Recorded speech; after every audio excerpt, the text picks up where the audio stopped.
All right. Doing a podcast this morning with my friend Jay. We're not friends yet. We haven't even met. Super stoked. Open Zoom right now. Should probably shut the window.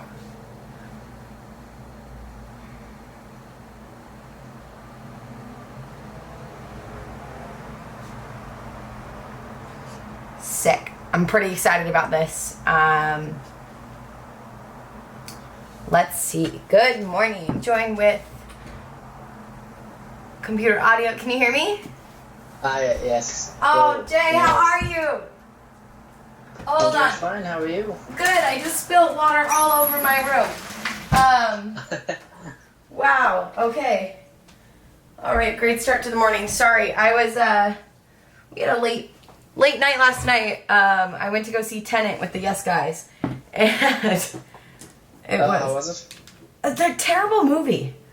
I've heard a few mixed reviews. A few people have said it's quite nice, and a few have said. I don't know. Also, I'm so sorry about the background right now. I'm like I'm like in the middle of like couch surfing. Weird transitional period right now.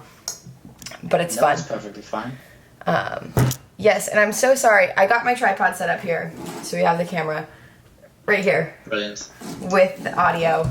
I had brought my roommate's tripod, so yeah. I'm stoked to meet you. I'm so sorry. I was just losing my marbles all week. So No, it's perfectly fine. But over in England, we're kind of also losing our marbles with local lockdowns and stuff. So it's all in the air. I appreciate you coming on and joining. I'm really stoked. But basically, like, what the project is kind of, it's just sort of talk with a lot of people from the Yes Theory community in the Yes Theory pages and stuff, because I feel that is a good group to get, because I feel a lot of people want to sort of reach out there and sort of seek discomfort and meet new people and stuff, but a lot of them are quite scared too and anxious too. So in England, I run most of the events that happen. I organise quite a lot of them. I'm very proactive with the Yes Theory UK community. I love that. Tomorrow, I've got a group of 6 people who are all going to Alton Towers. None of them know each other. No one knows who's coming bar me. So they're all going to meet for the first time, and all of them are going to go to Alton Towers, the big theme park place in England, for the very first time themselves. Is it open? So, yeah, it's still open. You just have to wear masks when you're on the rides and that. That's really the only restrictions they've got. Other than that, everything's fine with it. Yeah. Oh my goodness. That sounds incredible. I love that. What else have you done? So there's so that's tomorrow for me, so that's Saturday.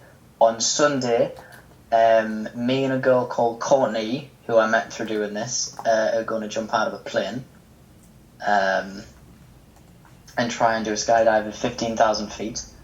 And then next week, I'm away at the Lake Districts to do a week of hiking with another group of strangers from the Yes Theory community that, again, have not met any of... I think I met one of them on one night out in Newcastle, which I organised.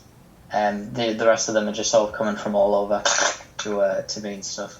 That's so it's incredible. Quite a busy month, really. How long have you been following Yes Theory?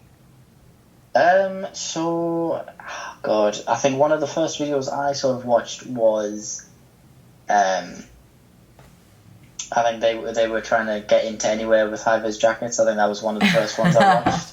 And I think since then I've followed them. Last night in the movie, at the Tenet, the one line in the movie that we all cracked up about was like, the guy walks into the scientist's office and she goes, "Wow, you can get anywhere with a high-vis jacket and a clipboard." and we were all like, "Yup, you can." Yep. Yeah, so I think, especially in the past like 2 years or so, I think I've been following them quite a lot just for myself to get myself out there a lot and branch myself out a bit. And then, of course, I want to help other people sort of get that experience, because I'm a very outgoing person, and I feel a lot of people in the community and in the chat aren't as much, but want to be. So, you know, I try and help. And then looking at the posts you put up and looking at the content, the videos you've made, the stuff you managed to do, I thought you would be a really great person to come on this sort of podcast show thing. Thank you. To just be able to talk to you about yourself. Of course, I know you know them, so... Yeah. Hold on, I'm trying to screen record you really quickly so we can make sure that that we're good to go. Can you hear me? Yeah, I can tell you. Perfect. So was very fortunate to have moved to LA about almost 2 years ago now. So I kind of like fell into this creator space that I had no idea existed. Like, completely no clue. I moved to LA to like work for Scooter Braun via Gary Vee. And I was like, yeah, I'm going to LA, Mom. Sick. See you. She's like, okay, great. So I moved out here, and when I was in the office at Scooters, I met these guys who had like, I was doing social media like updates for Justin Bieber and like a few other artists. And this article came by where it was like Justin Bieber eating a burrito sideways. And I was like, oh, like that can't be, like that's not like relevant, like no. Then I like looked at it again, and I was like, interesting, like I don't understand what's happening here. And then a few weeks later, these like 3 guys show up in the office, and I'm like, and it was Mar, Thomas, and Zach, and I was like, oh, these guys look cool. And then Amar challenged me to ping pong, and I was like, cool. I played these guys in ping pong. I told them I was looking for a roommate. And yeah, that's kind of like the first time I met them. And then somehow like our communities just kind of got like really intertwined, and we started just hanging out more, and they became pretty good friends of mine. And I had no idea who they were. No idea. Until like probably 6-7 months into knowing them. And I was like, I should probably check out this YouTube channel that they do. Yeah. And then, so one night I just like started watching their shit, and I was like, guys, like, you guys are epic. What? Like, I had no idea. And then I guess like the creator in me was just like, wait, I want to do that.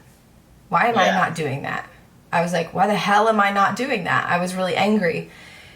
And then I was like, let me see if there's any other women doing this. And I was like, okay, like I'm searching YouTube. It's like 4 a.m. I've like watched like 7 Yes Theory video, 8, 9, 10 Yes Theory videos. And I'm like searching YouTube, and I'm like, where are the women? And I was like, I need to see a girl do this. Like, I could sneak into a movie premiere, but I can't wear a suit. And I was like, if I sneak in to a movie premiere in a dress and heels and I get caught, I can't run away in heels. So I was like, wow, there's no other women doing this. And then I just started searching YouTube for I started at the sneaking in side. I was like, let's just see if, like, let's just start there. And I was like, women sneaking in. And like, all of the suggested videos that came up were like guys sneaking into women's rooms, and I was like, that's just creepy. I was like, YouTube, what? And I was like, girls sneaking into event, and it's like either these BuzzFeed girls or like, again, guys sneaking into girls' rooms, and I was like, that's weird. So then I was kind of like, okay, I'm gonna give this a shot, and I was like, I'll try it and I'll see what happens. So yeah, and then long story short, I was like, called up my roommate one night. I was like, hey, I called all the wedding venues in Los Angeles to see if there was a wedding happening, and I'm going to go sneak into a wedding. And I, like, called all these venues, and I was like, hey, like, do you guys have an event going on? That's what I said, event, okay? Yeah. Didn't specify wedding, because, like, you'd know if there's a wedding. So I just was like, hey, is there an event happening tonight? Like, whatever. And one place was like, yeah, like, it starts at 7, blah, blah, blah. Like, the after party starts at 7. I was like, perfect. Yeah. So I show up to this place, and it ends up not being a wedding. It is a silent charity auction that I snuck into to help young people travel the world in college. And I was like, oh shit. And I'm sitting at this table and I'm eating this meal, and it's like a $600 seat, and I'm like, oh, I gotta get out of here. I was like, this was not the plan. And I went to like a silent charity auction alone by myself. The first event I ever snuck into. The video does not exist, but it was the first time I tried to video myself doing something like this. And after that, I was kind of like, okay, I can do this. Like, we'll find another event. Mm-hmm. And so that's kind of when I did the Logan Paul fight. And I told the guys, I was like, yeah, I'm going to start a YouTube channel. I'm going to create, like, the female yes theory, blah, blah, blah. And they're like, okay, Brooke, yeah, okay. And so when I snuck into the Logan Paul fight, I ran into the guys, and they're like, oh, shit, you weren't joking. And I was like, yeah, no, I wasn't kidding. So that's kind of when I kind of kicked my butt into high gear and was just like, yeah, I'm going to do this full time and see what happens. I just feel that there's a lot of young women. I was reading a lot of yes theory comments for a while from young women where they were kind of like, you know, we want women to be doing this. Like, can we have more girls? Like, there's just small comments like that. And I was just like, you know what, like, I'll try this. And I called up a bunch of my friends, and they're like, Brooke, you're crazy. No, we're not doing this with you. So I was like, okay, cool. I'll do it by myself, and I'll bring my friends along when they want to. And that's just kind of where all this started and how it kind of came about. And yeah, I want to help young women seek discomfort, because I think that it's so important to have a relatable female on the internet, not teaching us about beauty and not teaching us about like how to get a guy as a boyfriend, or but instead teaching us how to step outside of our comfort zone, how to be confident in who we are and what we do, and confident in the decisions that we make. A lot of times us women are told like, oh, be careful, like you don't want to travel alone, oh, be careful, blah, blah, blah. And like those sentences like kind of wear on you, like as you get older, where you're kind of like, okay, I have to be super careful, like, do I want to go anymore? And that's kind of where I came up with the whole thing of like, just not letting fear dictate the life that you want to live, but like letting it be a reminder that we have to keep changing the status quo, so we no longer have to face these fears in the future and for generations to come, kind of thing. So yeah, that's it. That's all. Yeah, no, that's such a brilliant story. You are recording yourself, by the way. Mm-hmm. Okay, I'll double check. Like, I was gonna say, because I want like all of that in, because that was incredible. That was just so like passionate off the back. Yeah, it is recording. I definitely have it. Brilliant, cool. Because I didn't even like formally like start.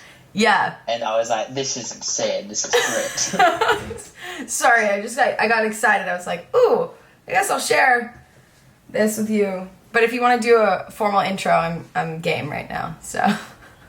No, yeah, cool. Right, so I'll do a quick sort of formal intro. I'll just say like, welcome to this episode, and then you can quickly introduce yourself. Sweet. And then we'll just go from there with questions and stuff. Fabulous. Ready? Mm-hmm. Right, hello and welcome to another Let's Talk. I am joined with the wonderful Brooke, who's going to talk to us all about herself and how she seeks discomfort for women online. How you doing, bro?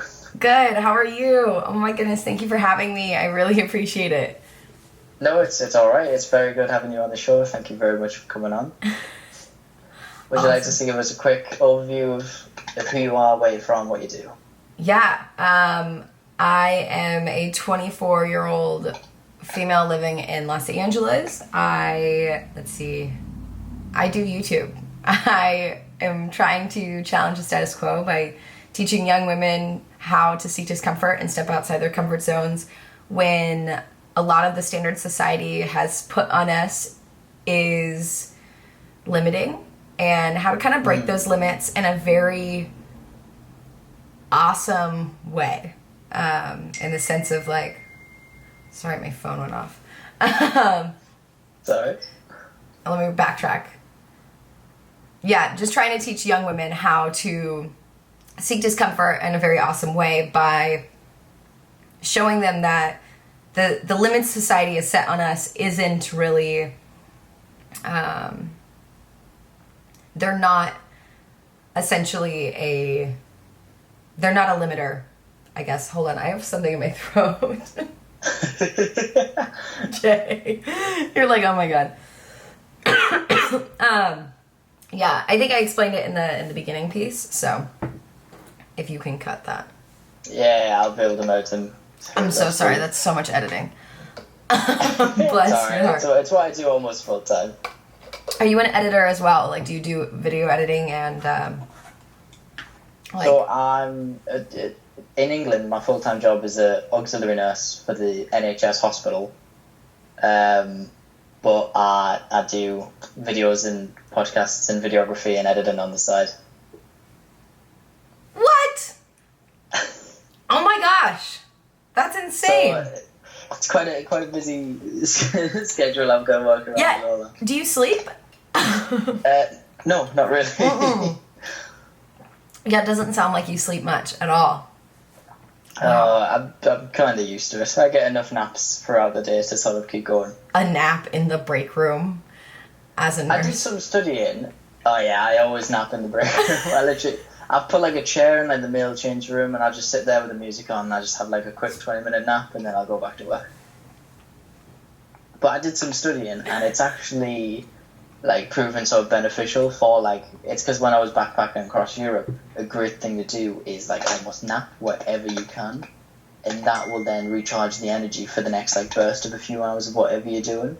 So just to run on that sort of nap mentality instead of like 8 hours just off the bat, where like realistically I probably couldn't if I was traveling somewhere late and then have to be up in the morning. But if I napped where I could, then I was, I'd go on for days and weeks. So I kind of follow that mentality. Wow. Nap where you can. Shit, dude. I can't Nap do that. on the train, nap on the bus. I hate naps. I cannot nap. If I'm up, I'm up. Like, woo. And then when I fall asleep, I'm out. Like, I'm knocked out. I can't nap anywhere. I also think, like, as a woman, I'm 5'2", I'm tiny. And so I'm kind of like, if I nap anywhere, I don't know, I'm easy to lift up and take away. So I'm kind of like, Yeah. I gotta sleep with one eye open, so then I'm not necessarily sleeping. Oh, I know. It's awful the sort of things you just have to worry about and how I can just sort of Nap. brush through them all. Yeah, I wish I could just nap everywhere. That would be so convenient. Hold on. My body's quite good in the sense of Ooh. it. I just want to make sure that doesn't go off again. Your buddy's quite good at what? My body's quite good in the sense of I can be consciously awake but be completely asleep. So if like anything happens, or if like I need to be up for like 9, I go have a nap. I'll be up 5 minutes before 9, and my body will just know. Or if like I'm waiting for the ticket lady to come down and check my ticket, I'll wake up just as she's coming in the door, and somehow my body just knows. So you have a superpower. I basically have a superpower of spatial awareness while I sleep. That's what I'm getting here is you have a superpower. I'm honored to be on the phone here with a with a real life superhero. Yeah, wow. Nurse by day, seeking discomfort between every nap. That's you. Nap by nap. Between every nap, I seek discomfort and help people who are sick. That's it. I think that should be now the banner for my Seek Discomfort YouTube channel. Absolutely. I'm here for it. So with the Seeking Discomfort, you do a lot of solo stuff. Mm-hmm. Do you ever try and sort of branch out to the Yes Theory community in the US, or is it very independent? I do like kind of talk to some of them, some of the people in the community, and I find it sometimes like, I kind of like doing the solo stuff sometimes because it really, really pushes me as an individual, to do, like, some things are really nerve-wracking, and like to like sneak into the Golden Globes like I did dressed as a chef. I couldn't really bring anyone who didn't understand what I was getting into, kind of thing, like what we would be getting into. Highly illegal, I think. I think impersonating a chef is maybe illegal. I looked up laws. I think you can get away with that a little bit more than like policemen, though. So. Yeah. I mean, I just wore a chef outfit. I didn't lie about my name, like, but like doing something like that is like, I don't want to bring anyone else into it just because like risk is really high. When I snuck into the Logan Paul fight, I called my friends. I was like, yo, you want to come? And they're like, no. Like, Brooke, you're nuts. It's not going to work. And then they saw me on the floor and they saw me drop the video and they were like, oh, girl, like, what? I would have came with you. I'm like, I asked you. Like, no. Like, out of here. Yeah, so. Do you think sneaking into that fight was easier doing it more on your own, or do you think... Yeah, I think so. It's I think it's easier to fly solo sometimes, a lot of the time. Getting a group in is harder, and it's definitely something I want to do. But I think like when it comes to that stuff, is like you really got to have a group of people who are just like who understand, who get it. And so it's like, because that seeking discomfort is totally different than like pushing yourself to be a better person. It's almost like pushing the limits of like what can happen. So in terms of like doing stuff with Yes Fam, I'm trying to go skydiving actually this week. So similar to you're jumping out of a plane. I'm petrified of heights. Really? Petrified. I'm also deathly afraid of planes. I love flying, but I hate the ascent and the descent. That's like the scariest part for me, and my palms sweat. I like start to shake a little bit. So the fact that I'm like considering jumping out of a plane is petrifying for me. And I've been thinking about an interesting way to do that. But I do have some friends who are in the Yes Fam. When I came out here, they're the ones who like introduced me to a few members in the Yes Fam, and it was really cool. But yeah, I don't know. I'm part of like the Yes Theory girls chat, which I love. It's just like a bunch of awesome women who are just like supporting each other. So that's a nice community to be a part of. But I'm trying to get involved more and find a place in it. But yeah, it's kind of where I'm at with that. What would you say is probably the most adventurous or biggest way you've sought discomfort? Ooh, the most adventurous thing I've done to seek discomfort is quit my job at a marketing firm, move to LA. It actually started in this sequential order. Moved to LA, quit my job at a marketing firm, start a YouTube channel, and hope to God it works. Along with, like, right now, I'm couch surfing because I'm in this, like, nomadic kind of, like, state.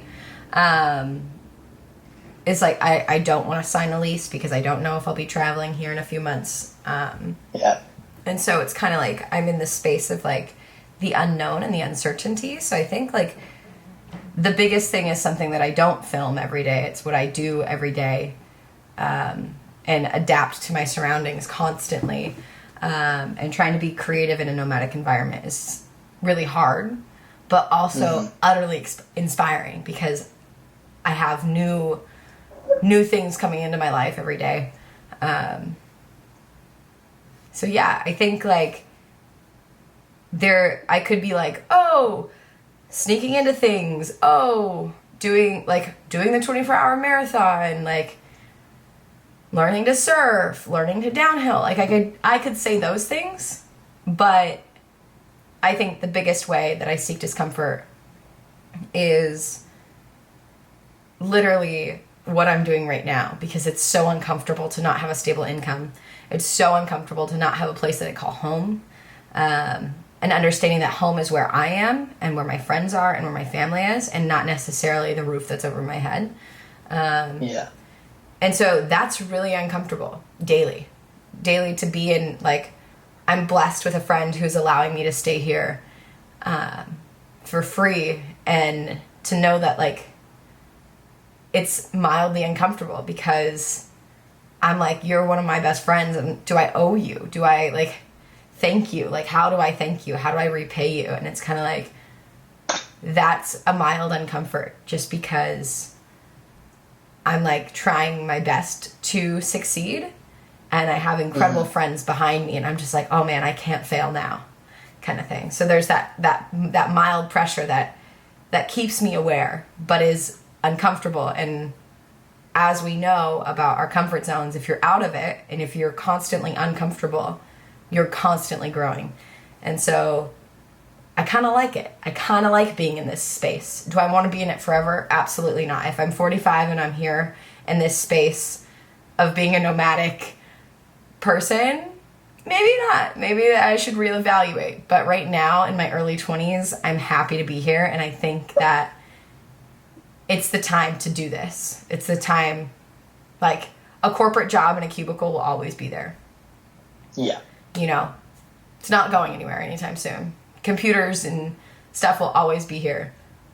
But if I don't do what I want to right now, I won't be happy, period. So I think it's really interesting that you say that, because, you know, a lot of people who look at your posts, who look at your videos and stuff, will probably be like, you know, sneaking into the KSI versus Logan Paul fight, that must have been, like, incredibly terrifying. You know, hitchhiking, a flight to wherever must just be a terrifying experience. But yet, to you, they're not the biggest and not the scariest, and it's that sort of personal journey for you that is the biggest thing that you've had to face. Yeah, I even forgot about the hitchhike video. Like, we spent 6 hours. I was just excited the whole time. I was like, well, let's see what goes on. Like, let's see what happens. Like, that wasn't even like I guess I was uncomfortable because I had to ask people for, like, the most ridiculous bargain of, like, hey, will you buy my flight? Like, that's just ridiculous. And so wondering, like, looking back on that experience and comparing it to this kind of discomfort that I'm currently in, the situation behind the scenes, is like, I wouldn't even consider them to be in the same space almost. Because I really enjoy hitchhiking. I'm like, yeah, let's see what happens. Like, I felt safe and I felt empowered and I felt like I went in with no expectations. Here, in my current state, I have a lot of expectations for myself, and I have a lot of things that I need to, like, goals that I want to hit and things that I want to achieve. And so that's a pressure that is mildly uncomfortable. And so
Perfect.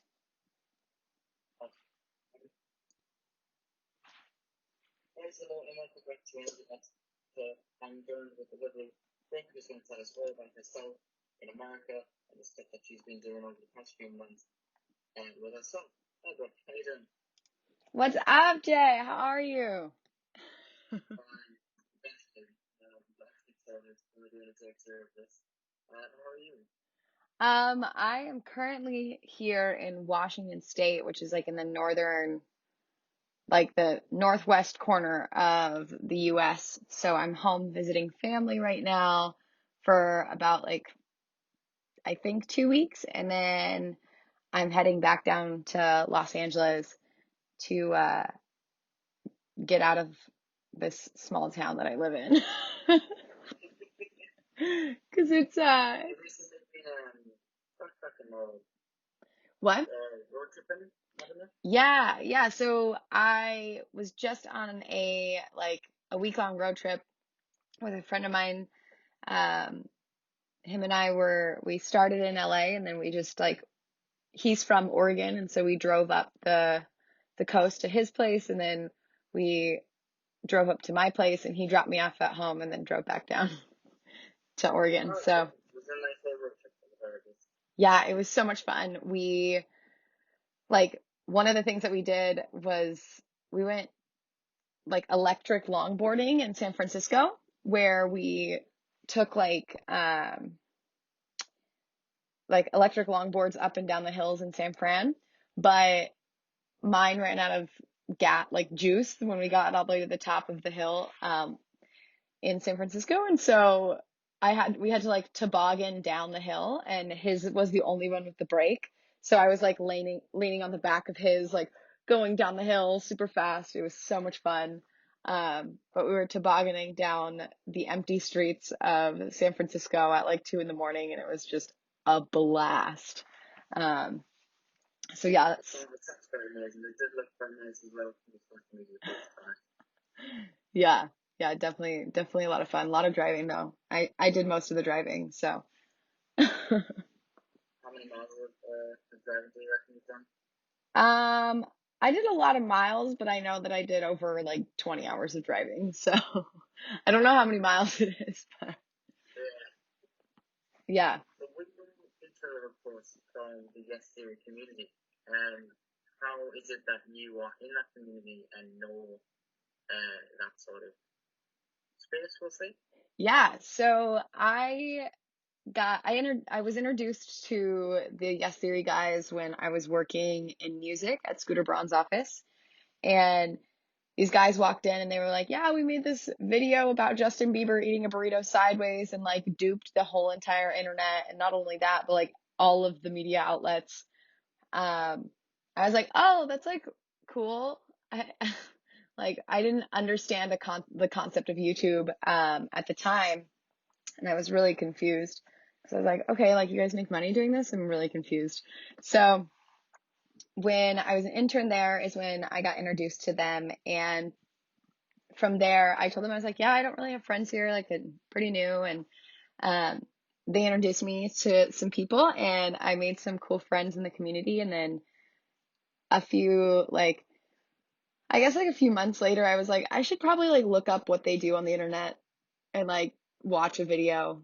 And I went down like the Yes Theory wormhole and started binging all their content. And I was like, whoa, this is so cool. Like, I really like the concept of seeking discomfort. And the one thing I ended up noticing was that there weren't a lot of women doing that. And so I was just kind of like, I'm going to like read all of the comments about like from women on this platform. And so I kind of just started watching, like reading comments and joining all of the yes groups to kind of see like what the community was like and what people were talking about. And so I just kind of hung out in the background for a while and read some stuff. And yeah, that's kind of how I got into the community and started like figuring out what it meant to seek discomfort.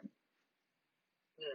So you said you were in the background for quite a bit. So nowadays, are you more of a front runner, or do you still tend to sort of sit in the back seat and watch it all happen? I would say like I like I definitely go into the Facebook groups, and like I just posted in the Seattle Facebook group to see if anyone wanted to hang out. Um, I'm a big fan of building community and like meeting people. I'm a big extrovert. Even in this time of COVID, I think like social distance hiking is totally fine. Uh, so Yeah. I think that like there is a way to do this and still meet people. And so I've been active where I need to be. And I'm also active in like a Yes Theory girls chat, which is really uplifting because it's just a lot of awesome women who are looking to seek discomfort. And that's kind of like where I sit now. I'm working on a lot of my own content and trying to inspire young women to step out of their comfort zones and learn. Like, the problem with the internet right now is there's so many men doing cool things, but there's not enough women showcasing themselves doing cool things. And so my goal is to showcase women doing cool things. And so by being active in these communities, I'm able to do that, and kind of like listen to what they need and see if I can help in some way. So You get a lot of messages from women in the community when you post content. I get a lot of really amazing messages actually. And that's one thing, is like I might not be a massive creator. I might not be a like, sorry, my dog is barking. Hold on. I do get a lot of messages from women in the community, and I, I might not be a massive creator. I might not be someone who like has hundreds and hundreds of DMs, but I'm at the point where I can still be really intimate with people who follow me and like have really cool conversations with them, and kind of meet them where they're at. And so a lot of the messages are like, I'm a young girl and my dad doesn't want me to travel the world. Like, I'm turning 18 next year and stuff like that. And I'm like, girl, like, is your dad living your life for you? Like, what do you want? And so trying to find a way that I can inspire young women to kind of like step out of the comfort zone of sometimes their own home and and other people's judgment. So yeah. Can I go quiet my dog? One second.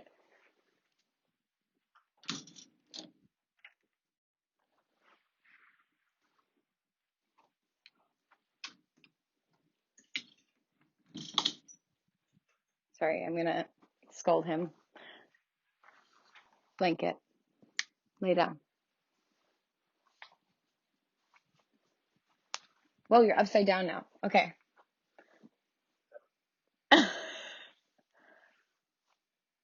Perfect. Yeah. Sorry, my dog is over here. Stay. He has a loud mouth, so takes after me, I guess. So then, with you trying to help them women push a bit more at boundaries, did you feel or get any of that criticism from your family and friends when you started seeking this discomfort and moving around and stuff? Yeah, so my mom, I would say, is my biggest fan. Like, she is, she's so supportive, to the point where it's like maybe inhibiting. So like anything I do, she's like, yeah, that's amazing. Like, I could be homeless and my mom would be so ecstatic. She'd be like, my daughter's the best homeless woman ever. She's chosen this life. I'm like, mom, like, she's my number one fan. But the pushback that I do get is from my like friends in my hometown. They're like, wow, like you're not married, like you're not like what you're doing is so cool. Like, I wish I could do that, but like honestly, aren't you afraid? Like, what you're doing is kind of crazy. Like, are you okay? And I'm like, yeah, no, I'm just fine. Like, so a lot of the pushback is, I would say, almost sometimes internal as well, breaking down my own stigmas of like where I should be at 24 years old and like where I actually am and where I want to go. And so there's a lot of growth moments for myself in this because I have a lot of like stigmas, like you should be either getting your master's degree right now, or you should be like starting your career fully and working at a cubicle. And my mom, as much as she is my fan, there are moments where she's like, are you looking for a job? Like, when are you getting a job? And I'm like, this is my job. Like, this is it, mom. This is what I do. And she's like, well, like, when are you going to get like a career sometimes? And so she doesn't really quite understand the space that I'm in, but she's still excited. But there's still this like, this push of like, are you gonna get a corporate position? Like, I'm like, no, like it's not the goal. So it's so far off from the goal that it's just like, it's laughable at this point. Um, so I would say that like sometimes my own worst enemy is myself when it comes to the stigmas that I'm battling of like, is what I'm doing like sustainable? Is what I'm creating going to be big enough to one day like help me and be able to help others? Like I've learned that like I get in my own head a lot when I'm creating these videos, and I'm like, oh my God, like, am I crazy for putting this much money into a video? Am I crazy for spending all this money on this? And like, hopefully it'll pay off one day. And so there's moments like that where I like completely like second guess myself, and it's scary. It's really scary. But at the same time, every time I drop a new video, I get so excited and I'm like, this is going to pay off. Like it, and when I get the messages from young girls who are like, Brooke, thank you for inspiring me. Thank you for this. And I'm like, yes, like this is paying off. Like the amount of money that I spent on creating this video has now inspired one life. And so that's enough for me to say it's paying off. Um, I don't care really if my video gets 1 view or 1 million, as long as the person watching is left better than they were when they started. I could die tomorrow and be happy. It's kind of where I'm at. So, What would you say is your favorite video that you've done currently? yeah. Well, as we see, okay, so I love all the things that I love all my videos. So picking one specifically is really hard. I would say my favorite video is my intro video that I made to my channel. It's like a 2-minute video. It's like why I'm doing YouTube. Um, that one for me, that was posted for nobody else except myself. Um, I sat on creating that video for like 6 months. Um, that one was really hard for me because I was trying to develop a concept of why I'm even starting YouTube and why I'm deciding to ignore my student loans and attempt to create something that is much bigger than myself. So I would say that video is my favorite because I watched that one a lot just to remind myself where I was a few months ago to where I am now. And I like that one because it was really hard for me to create.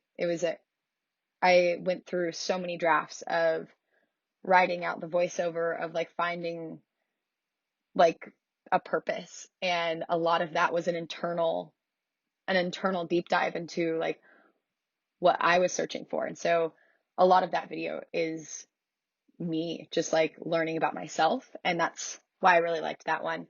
I would say out of all the crazy stuff that I've done, um, right now, my favorite would be, it's a draw between the downhill video and sneaking into the Golden Globes dressed as a chef. Uh, those two I would say are my top two right now because of the Golden Globes was just sheer insanity, I think, sometimes, because I was just like the night before, like, hey, I think I'm gonna try this. Like, why not? And I didn't know it was gonna work. And so it did, and I was just kind of like, all right, we're going with it. Like we are here in the Golden Globes. And I was like, this is so scary. But I had so much fun doing that because I mean, I've never done that before. That was just something I've never done. So repeat that, please. It was an insane experience for you, wasn't it? Yeah, yeah. I kind of like, I didn't realize actually until recently, Jay, that when I've been home for like three days, if that, like 2 nights and 3 days, but who's counting? Um, and I am because I want to get out. But being home, I didn't realize like how much I've grown in the past 2 years living in Los Angeles and building this YouTube channel. It has been kind of mind blowing because my friends, like, I talked to one of them, she's like, yeah, I'm pregnant. And I was like, oh my God, wow. Like, did I miss the train here? Like, so, like, I was like, okay, like, wow. And she's like, I watch your videos, like, they're so cool and they're so inspiring. Like, and so to hear my friends say that I grew up with is just kind of mind blowing because I was like, it's just this weird shift of like, I don't know, like, I'm I'm living such a different life than I was 2 years ago. And that's what's really cool is like I'm now being able to reflect on that growth, um, and really kind of hone in on what I want to keep growing. And so, yeah, it's kind of it's weird for sure. That's a completely scary idea.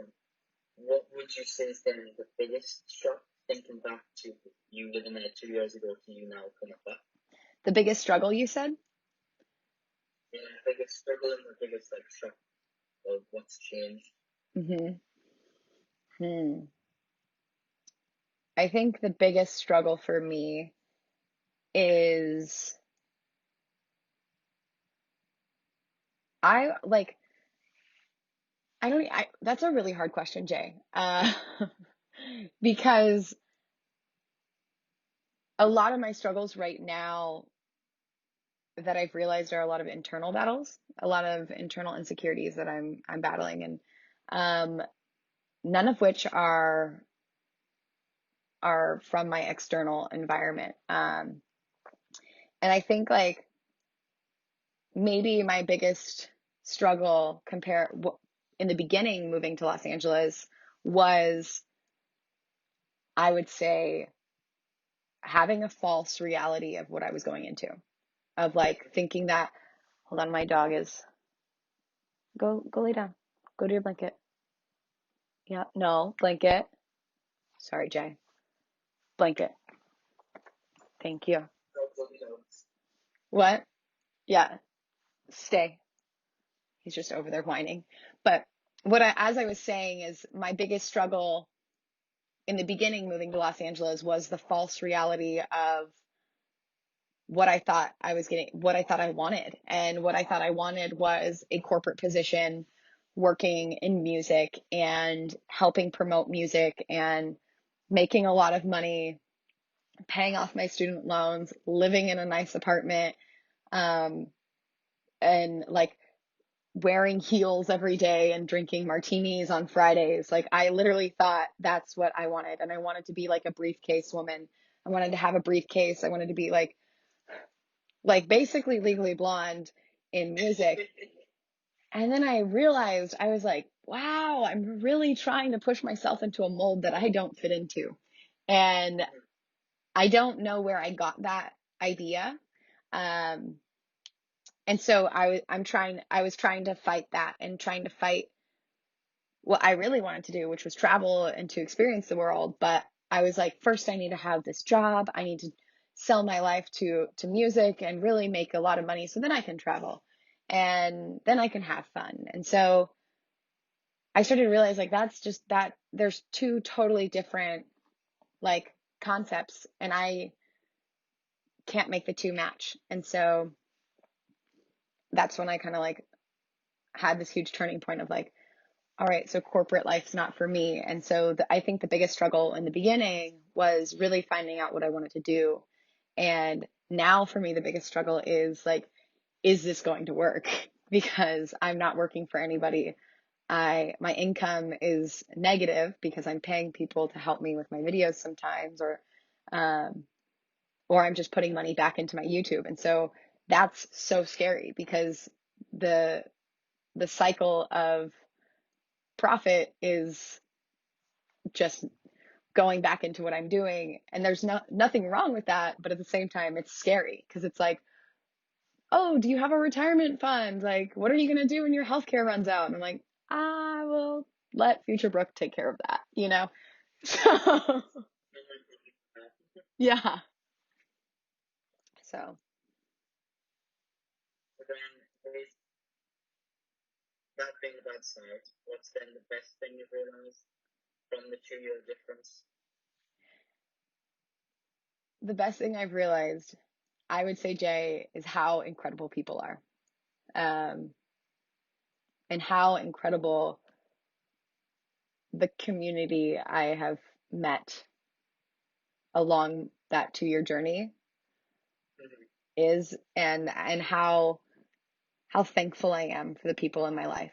Um, I didn't realize how long my friends had been in my life until I got back to my hometown here the other day, and I voice memoed like all of them, and I was like, "Hey, I just want to let you know, like, I love you so much, and thank you for being my friend." Like, I would say that like the biggest thing that I've realized and the thing that I'm most thankful for, and if I lost everything right now, I would never lose my friends. And that's what's really cool is that like knowing that if I go somewhere, I always have a couch to sleep on. I always have someone to have a laugh with.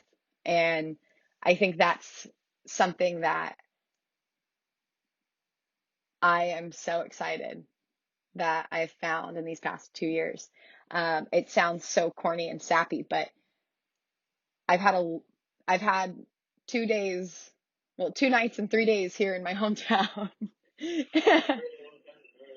No, but in those 2 nights and 3 days, I've had the opportunity to reflect on this very quickly.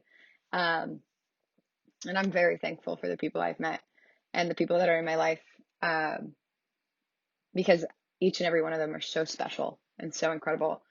And if it wasn't for all of my car crashes when I moved to Los Angeles, if it wasn't for all of my like road bumps and like my all of these random like problems that kept popping up in the beginning when I moved to LA, I would have never met any of these people. And so it is it's truly magical. So that's I think what I am so like that's my biggest takeaway. That's my biggest like learning curve is that the people that really matter to you um are like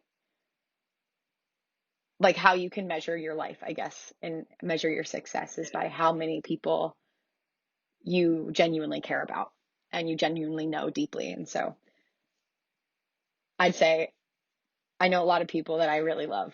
So Oh my, that's honestly, I wasn't expecting that as an answer, but that was probably the sweetest and best answer I've ever heard.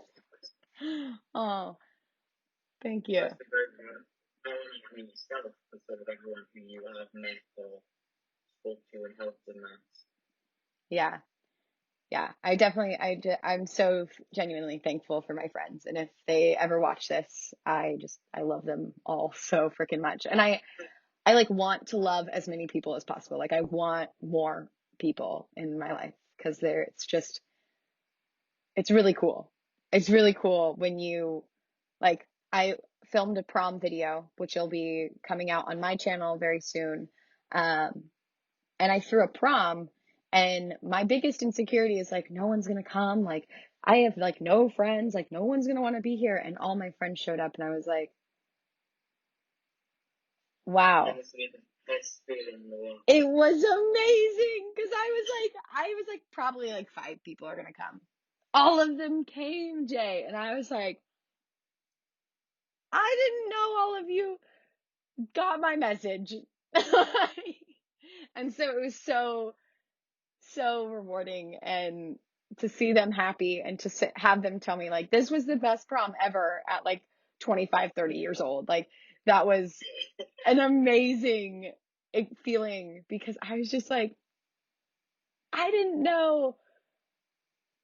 I was like so insecure at the beginning. And so the fact that like everyone had an incredible time. Yeah. So yeah, that's I'm really looking forward to seeing it. So then, speaking of that one, what is upcoming then? If you know got the prom, which is yeah. what other stuff have you got? So actually, I just uploaded a premiere video today, so it's my first scheduled premiere. And it's with my friend Anna, who is a TikTok star. I taught her how to golf. I've started this new series on golfing, and a lot of people might be like, "Oh, golf, super boring." But the series was inspired by when I did the downhill longboarding video. I was like, "Wow, there's not a lot of women who downhill longboard. Like, I wonder what other sports there are that there's not a lot of women doing." And surprisingly, there's a plethora.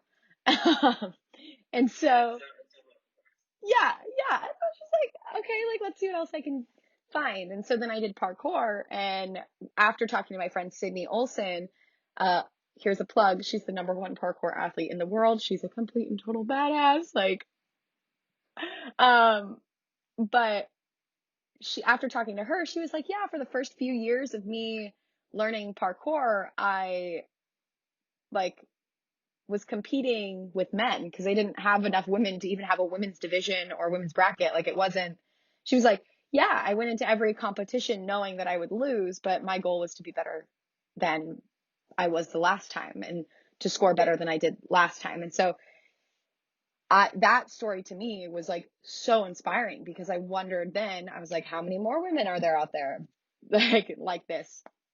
Like Sydney didn't let competing in a man's world stop her from doing what she loves. And she was like, I'm just going to compete against myself. And the sport doesn't have nearly as much women as we would like in it, but it's growing slowly. So if you're listening to this and you want to do parkour, hit me up. I'll make it happen. Uh, I'll link you with some cool people. So like after doing that one, I was like sitting there, I was like, what did I do growing up that was like very male dominated? And I just like sat there, I was like, I did gymnastics, very female dominated. And I was like trying to think. And then I was like, golf. Like I started golfing because my mom, she was like, hey, if you ever want to be a CEO, you need to learn how to golf. And I was like, yeah, mom, I want to be a CEO. Like, heck yeah. At that time too, I also wanted to be the president of the United States. So I was like, absolutely. Yeah, like I'm not going to completely check that one off the list. Yeah. So, but I was like, yeah, like golf. And so my mom ended up like teaching me how to golf. And my mom, oftentimes it would just be me and her at the golf course with a bunch of dudes. And then like I started to realize like, wow, this is a sport heavily male dominated by also old men who are like super creepy when you're the only girl at the driving range. And they're like, hey, so, that's a nice swing you got there, smoking their cigar. And you're like, yeah, okay, so you're like, do you want to be my friend, or like, what's your goal here? Like, um, yeah. So it's just like I then started to deep dive into that, and I realized like there's a video here. There's a series here to showcase really cool women on the golf course, and nobody wants to watch golf. Like it's not like, maybe there's a lot of people who like to watch golf, but me personally don't love the sport. It's not utterly entertaining to watch. To play with my friends, it's so fun. And so I hit up my friend Anna and I was like, hey, would you want to play golf with me for a video? And she was like, absolutely. And So we did a video together that is going to be dropping very soon, literally tomorrow at 11 a.m. So I'm really stoked about that because when I met Anna too, she was at 100K on TikTok and she's like, yeah, I'm like low key a TikToker. Now she's at 2 million, like 2.2 million on TikTok.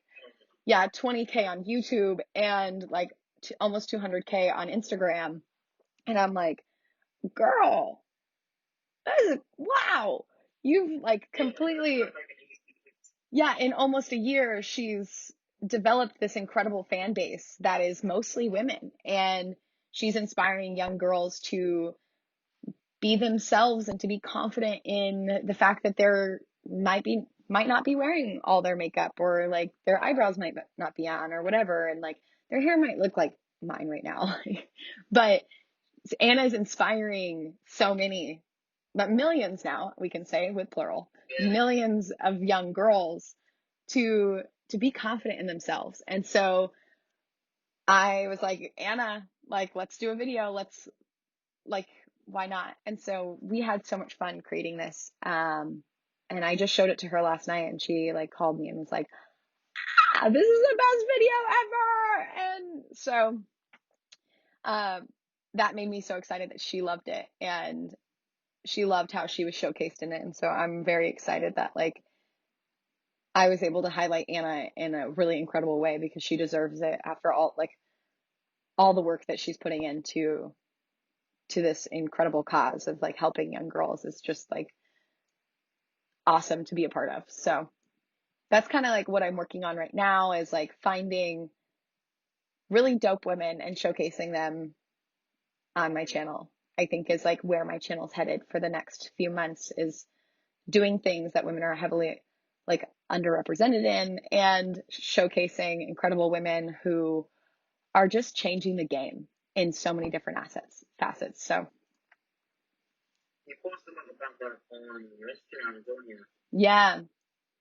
So I just started Series is that called on Instagram? Women Crush Wednesday.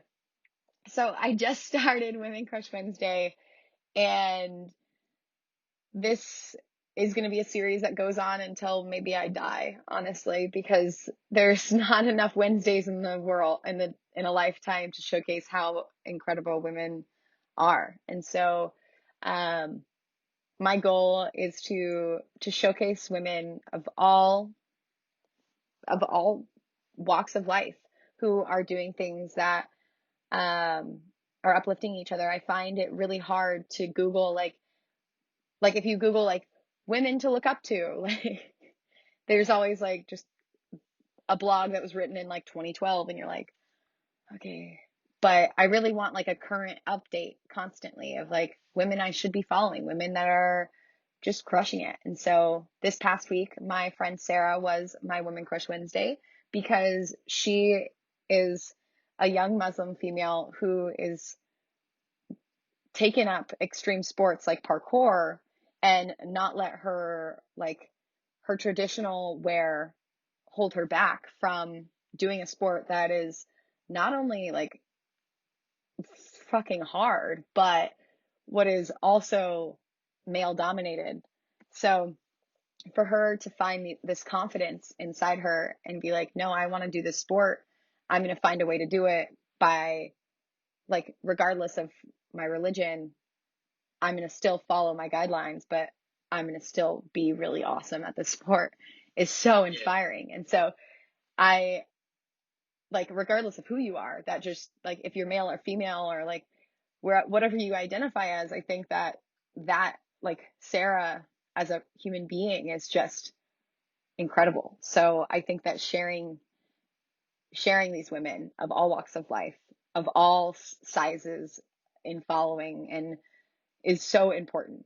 So that's kind of what I'm working on that front as well. So yeah. It's good. It's good to showcase like and highlight all these like different areas of people as well to develop in themselves, and that sort of defines to what everyone sees of them, what they think they're capable of. It's the whole reason I'm doing sort of my little talk podcast thing here, because it all complements me sort of on my end goal, and the end goal is, my first professional white collar boxing event. Which, if you asked me a year ago, I'd have said that's the stupidest idea ever. I'm not getting in a ring. But here I am about to get in a ring in a few months' time, hopefully, and have my first fight. And it was all because of that defiance that I've watched people who I've been inspired by or who I've identified as in a sense, and then, friends of mine putting us down and saying that's completely impossible. And then so here I am now proving them that it's completely possible. So it's important to showcase that defiance in people and that sort of that drive they have to definitely push themselves that little bit further. Yeah. Also, I love the fact that you have like a boxing bag in your garage, and Yeah. it's so funny. Yeah, right next to me. It's perfect. You've also inspired me. I've been looking for I'm taking up boxing when I get back to LA for a month. So yeah. I think what I'm gonna do is I'm gonna do month-long challenges, but I'm also gonna do day challenges. So I'm gonna pick up BMX in a day, and then I'm gonna do like boxing in a month, because like that's just a good workout, Yeah, that's why I mean it's not, benefits fitness. Yeah. I don't think it's gonna fight quite like that. Get scared. Get scared. I'm just kidding. I promise you. Just like go the old one too. Just a little, hey, a little that.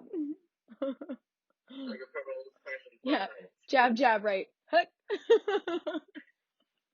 So. Never come to my center. Pulling out moves.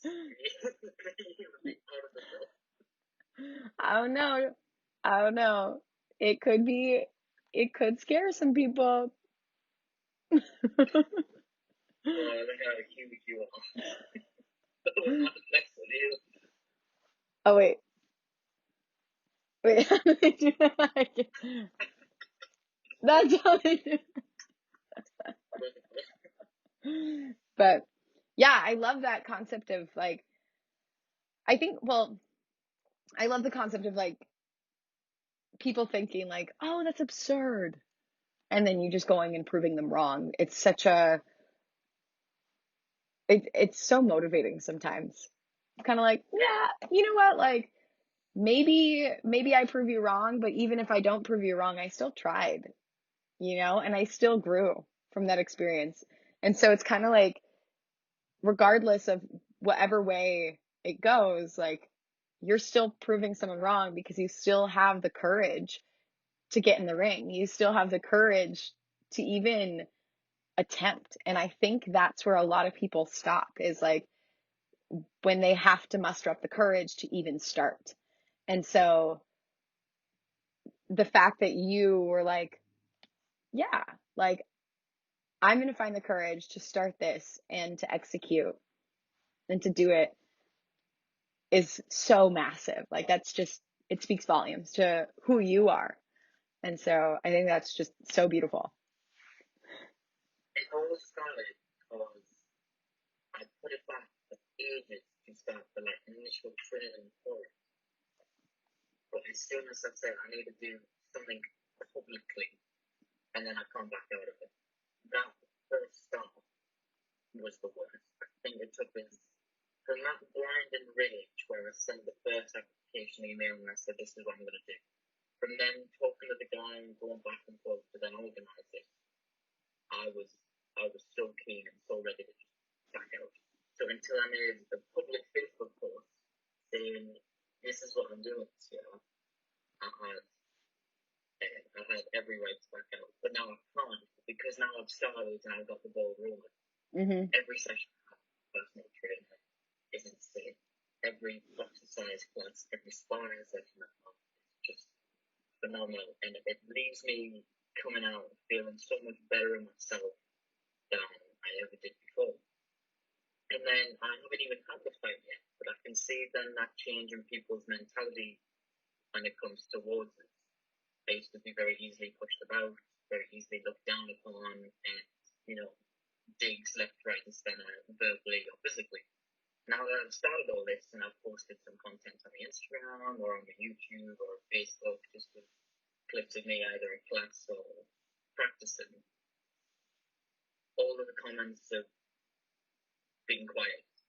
All of them just seem to be settled, and there doesn't seem to be any negative ones, at least, that get said anymore, which is then great in the sense that it's not fuel they can now attack me with. And it's therapeutic in a sense for me to know that you can't say anything to it. Yeah. Not have had the fight where you're already quietened by how determined and how much better I've got before the fight. Yeah. I love that.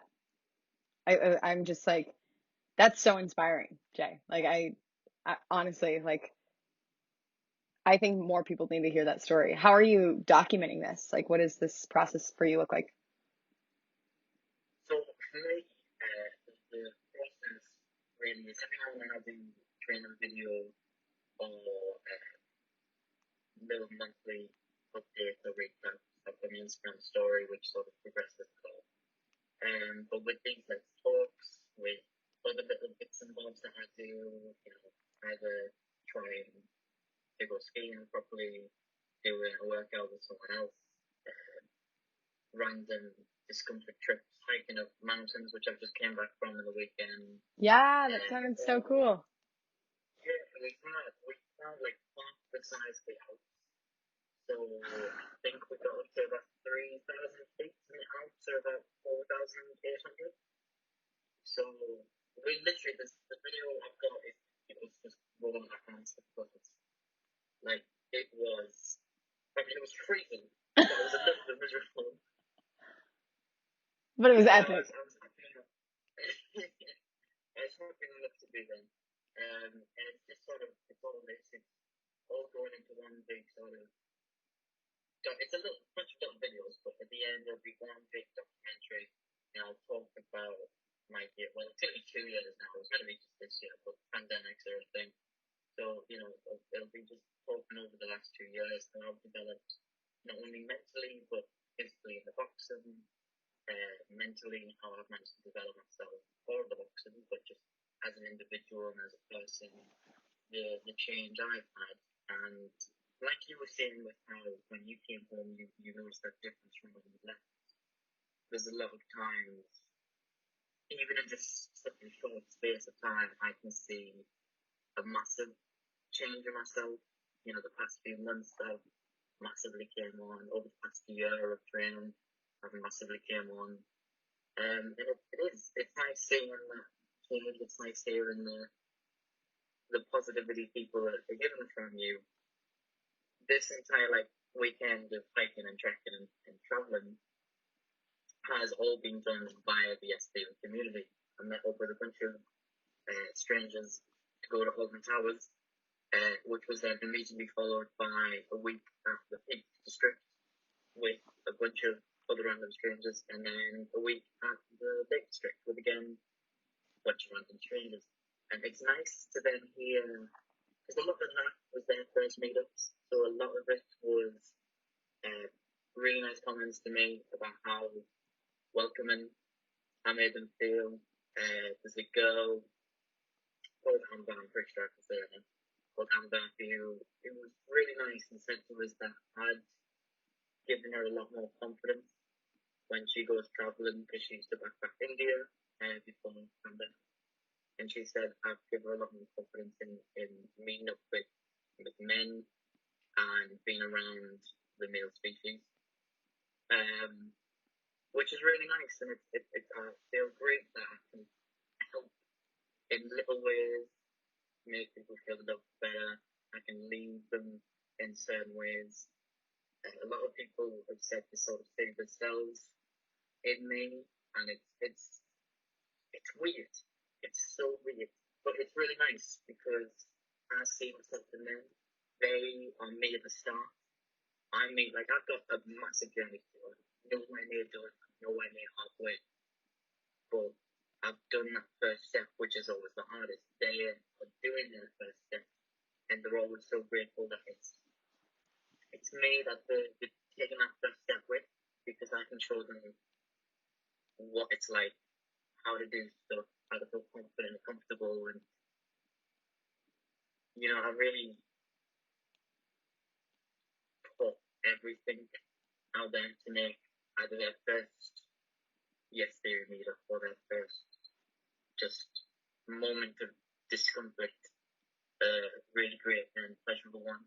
Yeah. Whereas, it's crazy enough that the first one goes, but it's not crazy enough that they're really like terrified about implications. Yeah. I love that concept. I keep saying that sentence. Of like being a part of someone's start, helping them jumpstart, and being there to see them take those first steps is so incredible. And to know that it's very rewarding to know that you help someone just try something they've never done before, that they never thought was possible. And that is just, that's the reason I'm doing what I'm doing as well, is just like connecting with people and helping them build this confidence that it's sometimes hard for me to find. Like sometimes starting is still even hard. Like not everyone no one has it dialed. Like no one has this magic sauce. It's just at the end of the day, like you can choose to wake up and say, I don't want to do, or you can choose to say, I want to accomplish this today. And I'm going to try. And so my dog is, hold on, stay. Sorry. He does. He's very cute. Come here. Come here. Come on. Come on. Come on. Come here. Come on. Yeah, come here.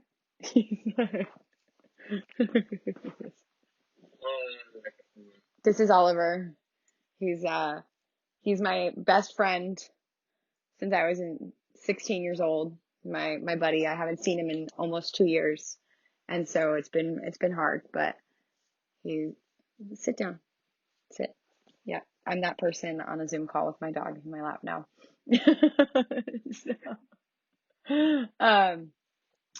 But yeah, Jay, I think that like helping and being a part of people's journeys is something that more people need. And I'm so excited to hear that you're doing that, and to hear that you are helping, especially like the story of the young woman who was like afraid to be like with a bunch of dudes. Like that's a fear of mine as well. Like sometimes I'm like, oh shoot, like I have to go hang out with a bunch of guys. Oh my God, like what's gonna happen? Like, sometimes I get scared, and it is something that crosses my mind, but I'm now in a place where I'm confident to be like, yo, what's up? Like, and to be confident in the fact that I might be the only woman, but that's okay. Like at the end of the day, that doesn't matter. So what matters is like the relationship that we build with people. In men and women alike. Yeah. Seeing that sort of almost disconnecting. You mentioned that when you went to snuck into the Logan Paul and KSI boxing match, your video on it is fantastic and almost identical to another YouTube creator. But you got a lot of backlash on how you got in while he got a bunch of praise. Yeah. And so you can see that difference in the views of the way we're viewed is different. Yeah, I like that you brought that up. It's in the video as well. You see these guys. I edit it in a very comedic fashion because I don't believe in like making people look bad regardless of what they say sometimes. I really like to pull on like the comedic strings of something and be like, that's kind of like ridiculous. But even the guys in the video, they were like, oh, how'd you get here? Like, did you sleep with someone? Was it like your ex-boyfriend? Like, no, you definitely slept with someone. Like, there's no way you got these tickets. Like, I was like, nope, definitely didn't sleep with anybody. Like, would you believe me if I got myself here? And they're like, no, no. And I'm like, okay, great. So that whole idea um of also being like kind of put on blast in my face sometimes is kind of like, really? Like, do you guys hear yourself right now? Like, um, that's what I'm combating. That's why I'm here is like, I want to make it, I want to make it safe for women to do what they want. I want to change the way that people like, I want that boys will be boys mentality to be a girls will be girls mentality of like we don't have to be a lady. Like you don't have to be like proper. Like there is always a time and place maybe to use your manners in a napkin, and that goes for everybody. Like, you know, it's not just a woman, and it's not just like, so I'm trying to find a way to combat this like this mentality that women has been ingrained in our brains for a very long time. Like, you have to be this, you have to be this. Like, oh, if you're not this, you're not pretty, you're not going to find a husband. All of those things, like, at the end of the day, those don't matter. The relationships that you form with people are what really matters. And there's also another like piece of that is like, you can be friends with guys and not date them. Like, you can have guy friends, you know? And like, growing up, I grew up in the church, and where I was told like, you can't be friends with guys. Like, when you're married, you can't be friends with men because bad things happen. And I'm like, what? That's so wrong. That is so wrong on so many levels, because like, I can be friends with guys. I can be like, some of my closest friends are dudes, and that's fine.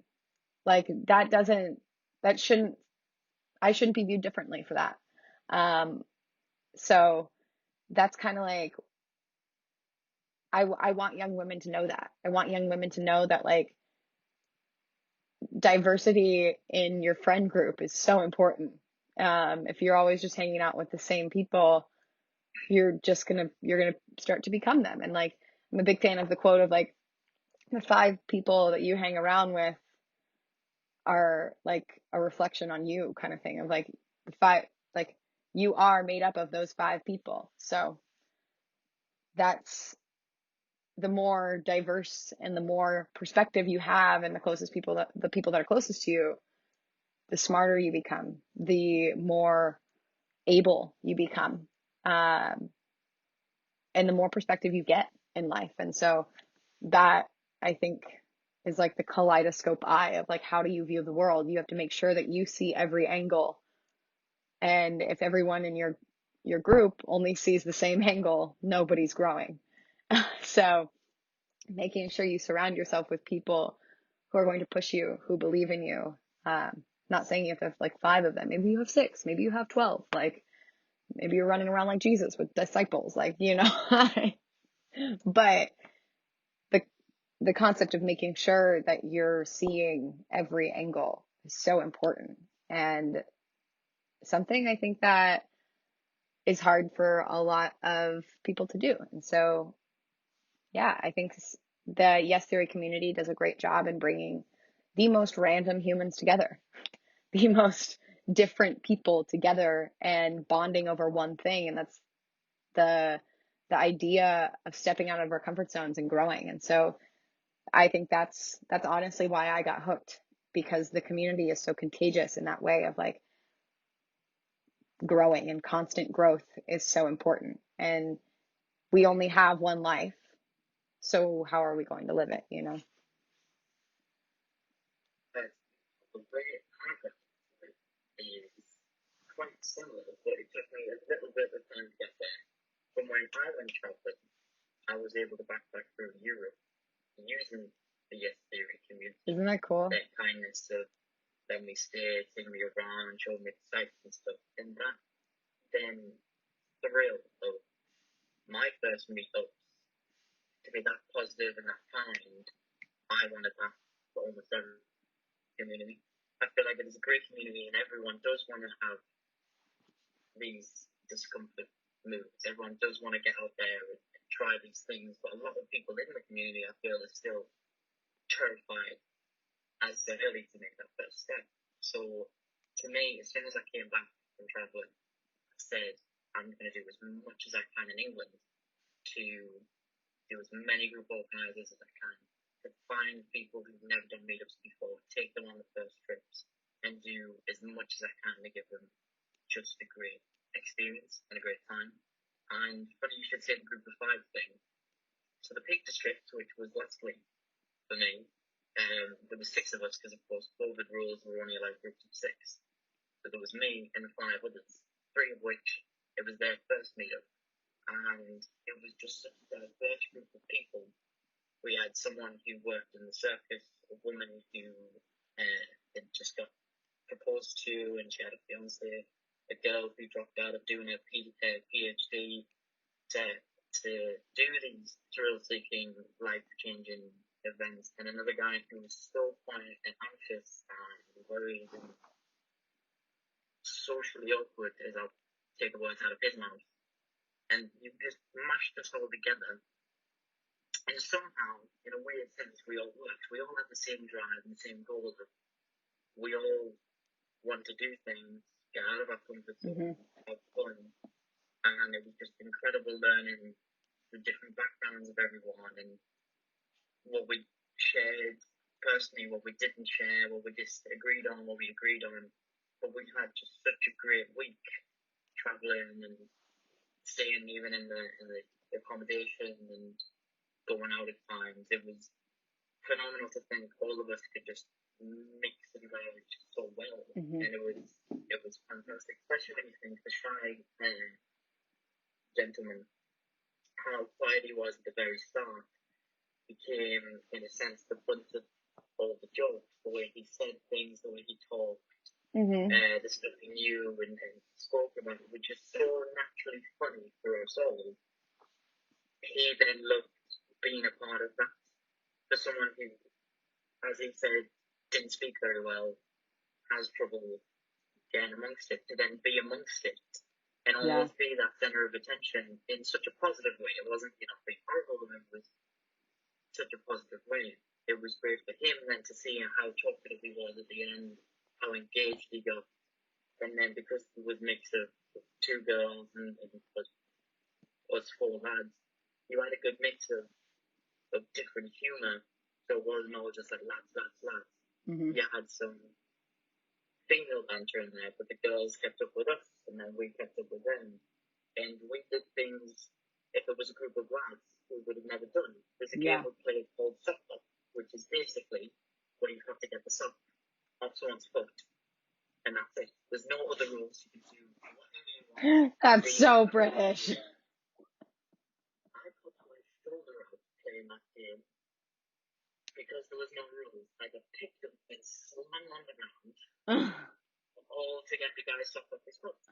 And we would have never, ever done that if we didn't have Katie, who was the gymnast who joined us. So us lads would have probably just sat there and played Uno or cards all night. But because of that soccer game, physically it got us all closer together because we had to fight each other. But after that, I think as a group, it really bonded us. We had to fight, and we got closer together. We had to beat the shit out of each other, and we got closer. You took my shoulder out. Now I love you. So now if you want to be Jay's friend, just punch him in the shoulder. Take the sock off and punch us. Dobby is a free man.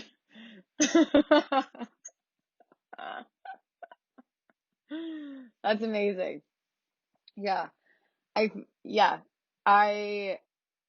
love that story. It brings me a lot of joy. I think it's so magical, and especially during a time where meeting people this year has been so limited.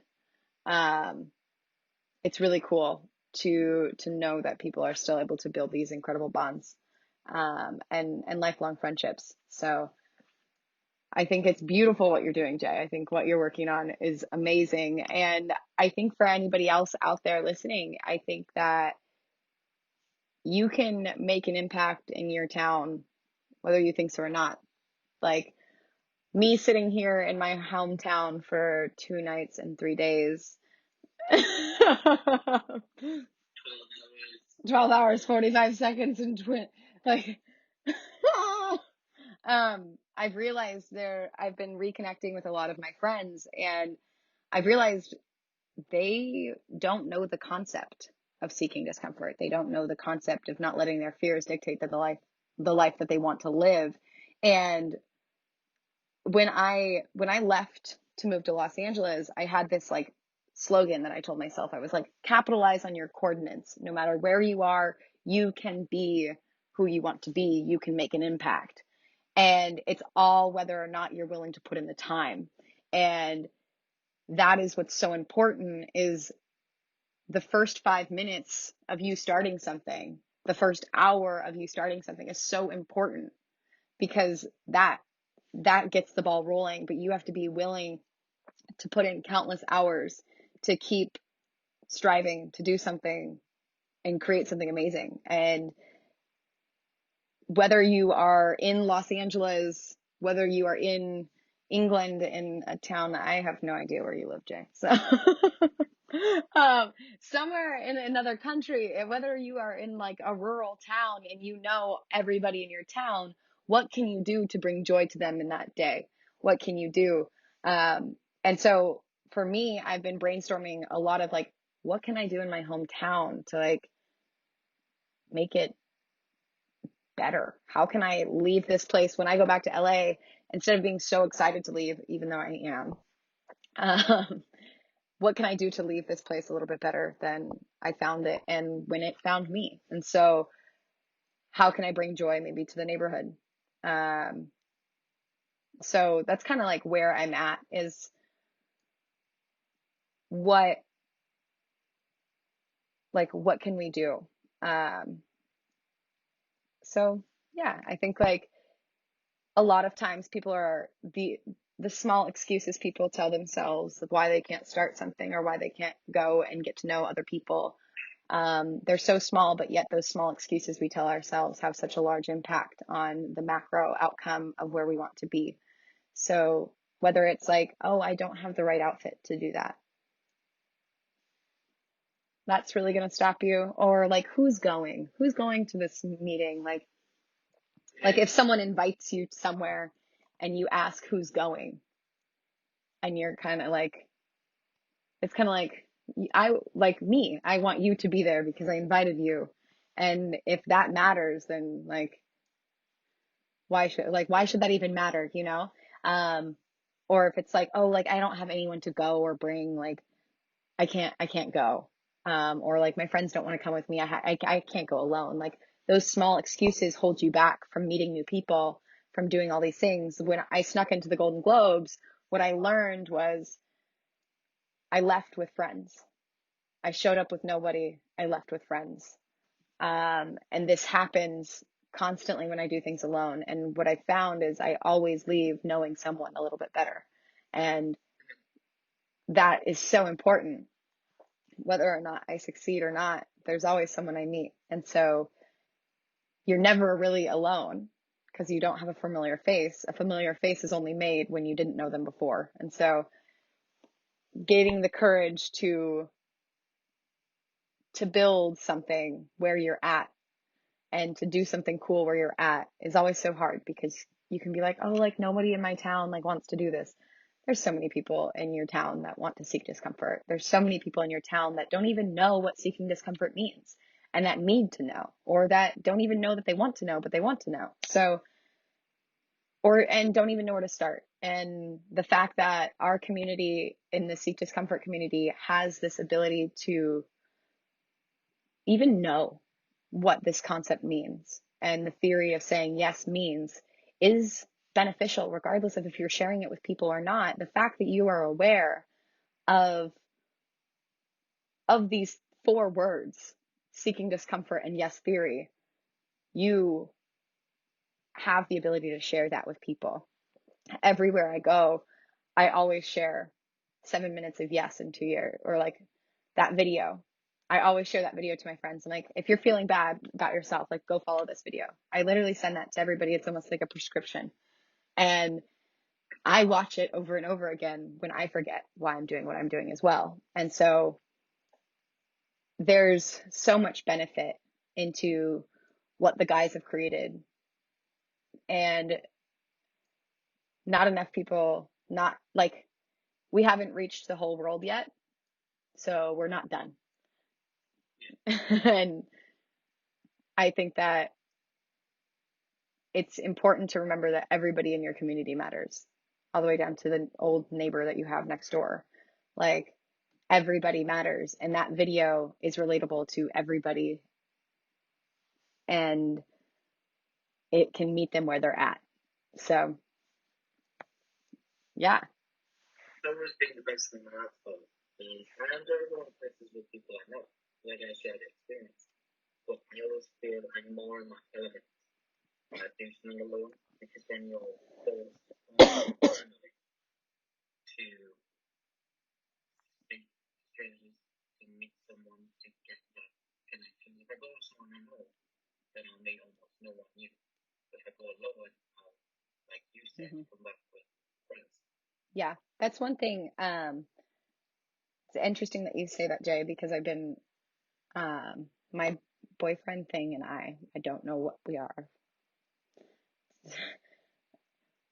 We can cut that part out of the podcast. My best friend with a benefit. I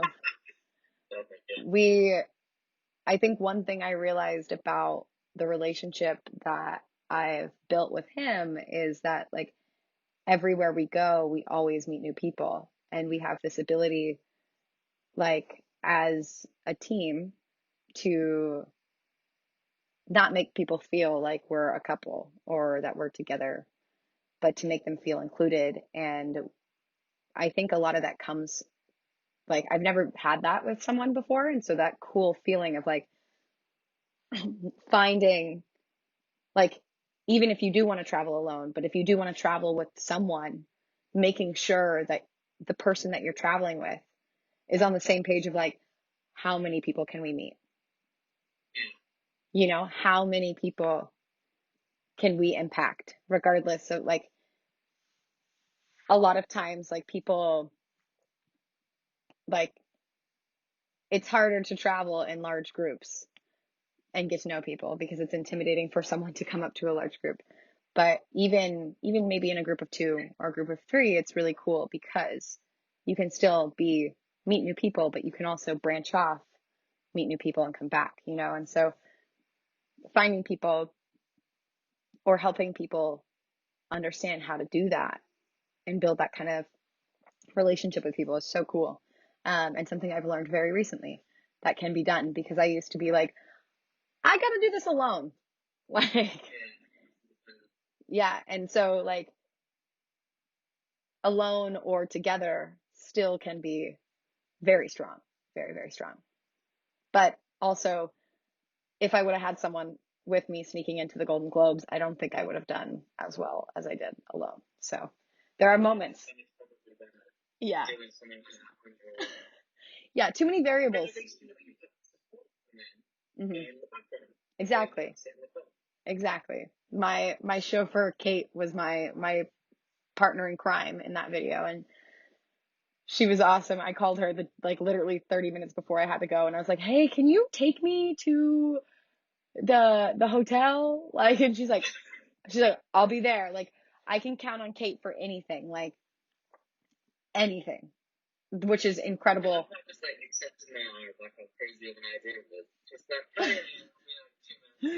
My friend Kate, she always tells me, she's like, "Yeah, anything you tell me, I don't doubt ever."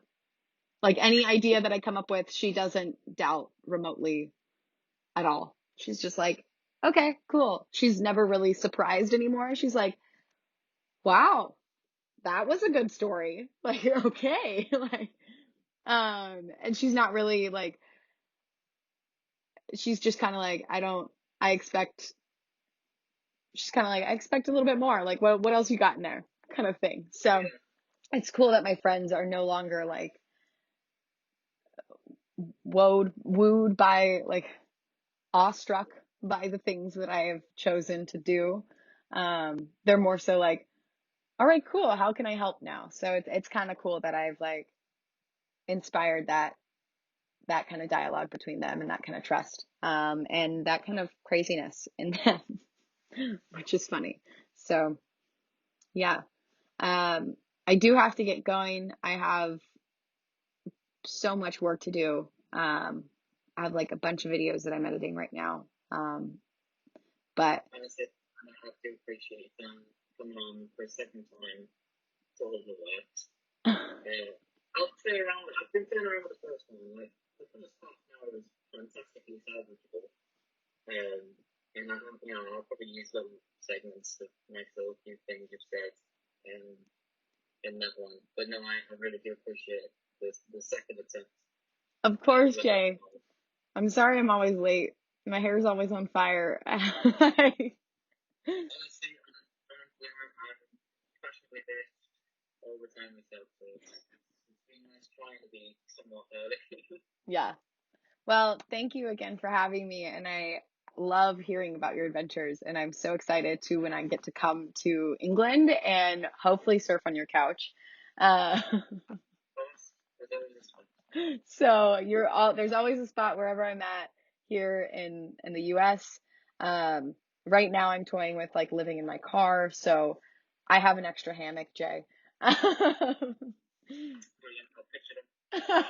So you're always welcome here. There's a whole community with welcome arms that are just waiting for your arrival. So when COVID clears up, we'll link up and wherever we choose. And so I'm super excited to go on some adventures with you. And to have you on the undercard of the boxing match, yeah. Let come over for some training, some proper training, not just the I got boxing shorts too. yeah. Wait, I literally have boxing shorts because my friend, he gave them to me. I was like, "What are these?" He's like, "Oh, it was like a brand deal." The tag's still on them. They're super cute and white. I'm so ready. I'm so ready. The shorts are all you need, right? Like you don't need gloves. No, yeah. Basically, was absolutely fine. It's more of an interesting find that way. Yeah. Yeah. All right, Jay. Well, thank you. Do you have to do your outro? Yeah, no, completely good. If I say for an outro, I'm gonna remember. Thanks soon. So thanks for watching that episode or listening to the podcast. If you listen to it on Spotify, there'll be links to all of Brooke's pages in the descriptions below. Please go check her out and help her with everything she's doing. Stay tuned for any collaborations that might happen between me and her when COVID ends. And always stay tuned for the next episode. Thanks very much. Woo. Thank you, Jay, again for having me. I appreciate it. A round of applause.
Mm.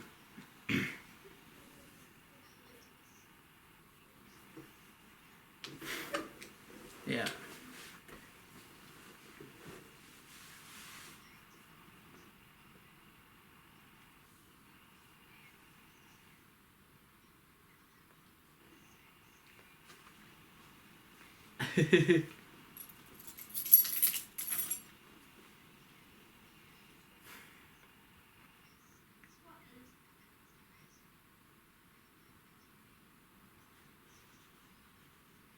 Mm.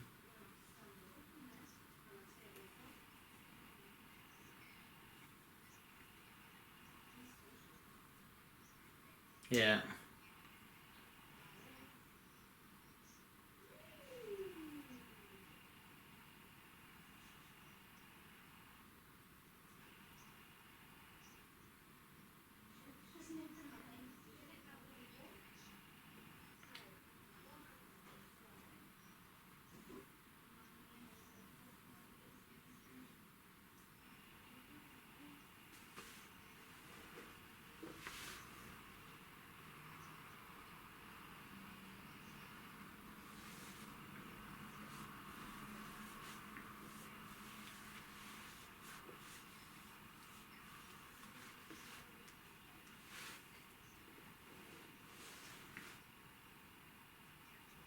Yeah.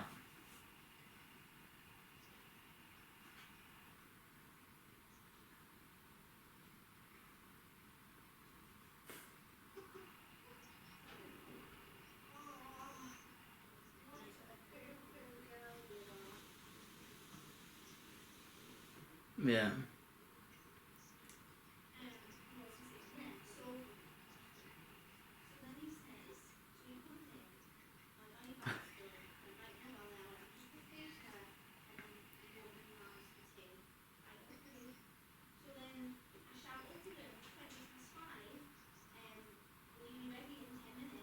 Yeah.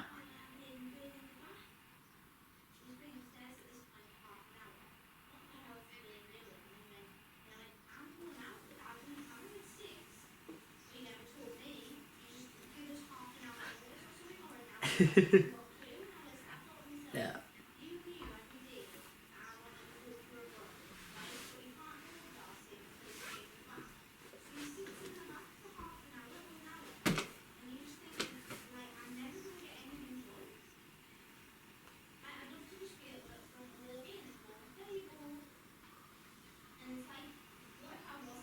Yeah.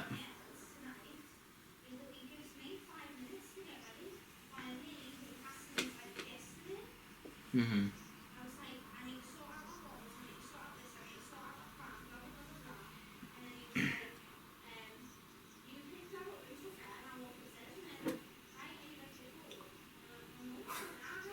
Yeah, that's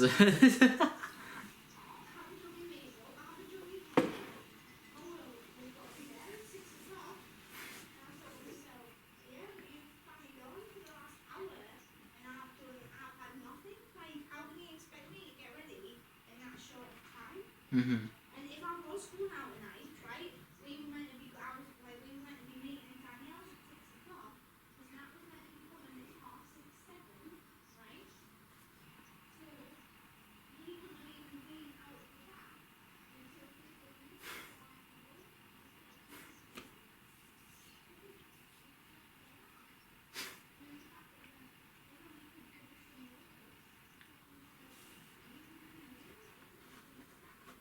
Yeah.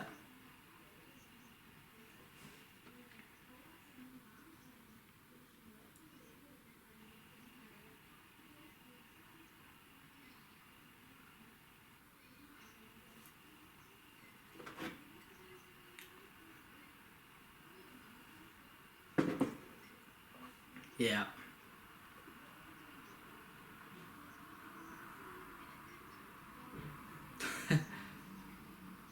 Oh.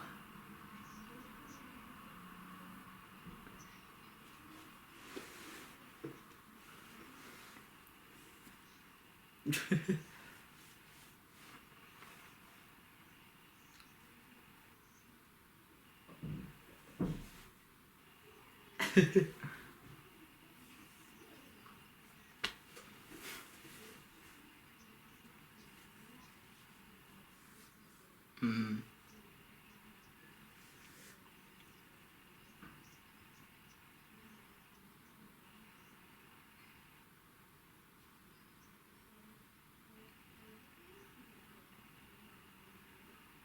Mm.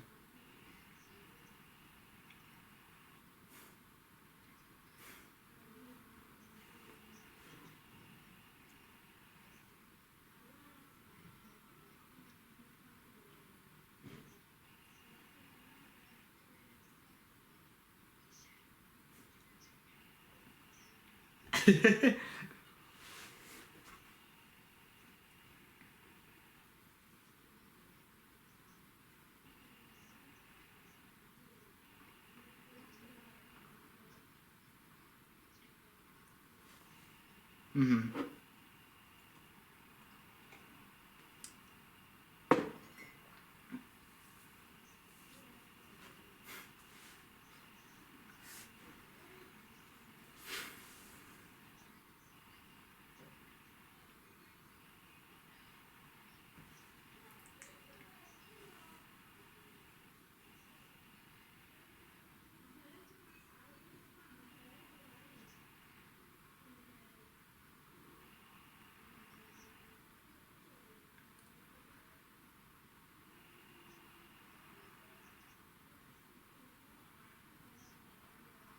Mm.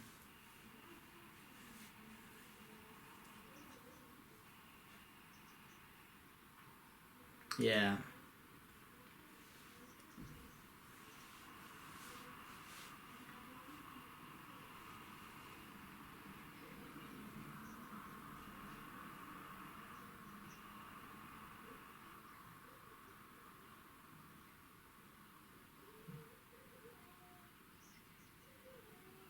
Mm.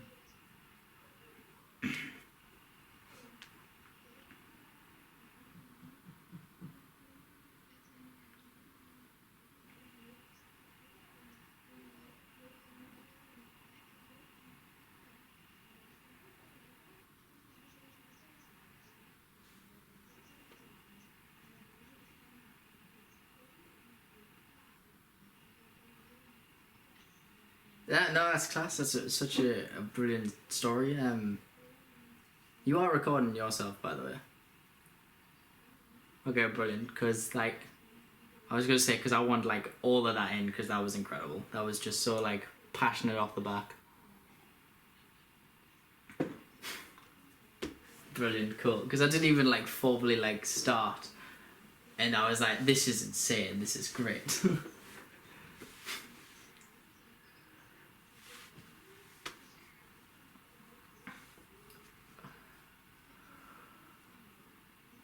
No, yeah, cool. Right, so I'll do a quick sort of formal intro. I'll just say like, welcome to this episode, and then you can quickly introduce yourself, and then we'll just go from there with questions and stuff.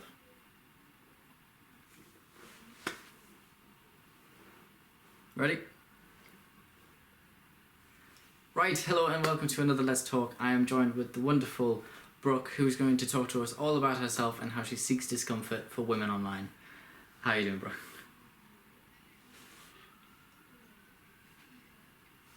No, it's all right. It's very good having you on the show. Thank you very much for coming on. Would you like to give us a quick overview of who you are, where you're from, what you do?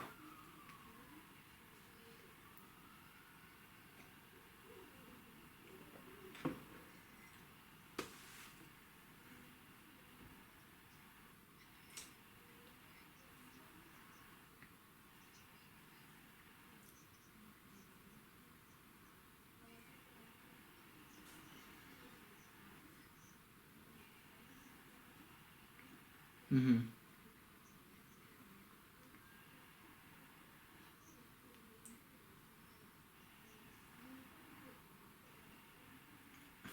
It's all right.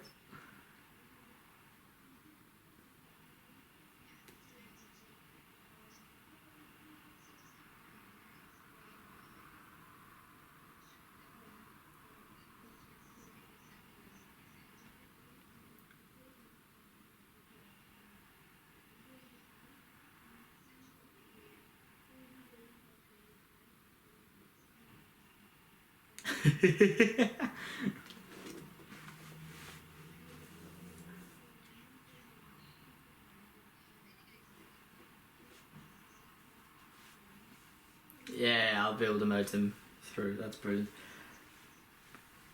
It's alright. It's what I do almost full time.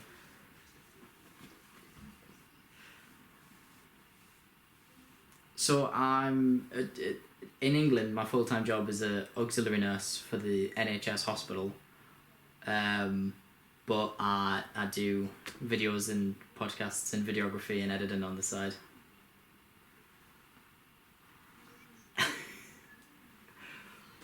So it's quite a busy schedule I've got to work around and all that. No, not really.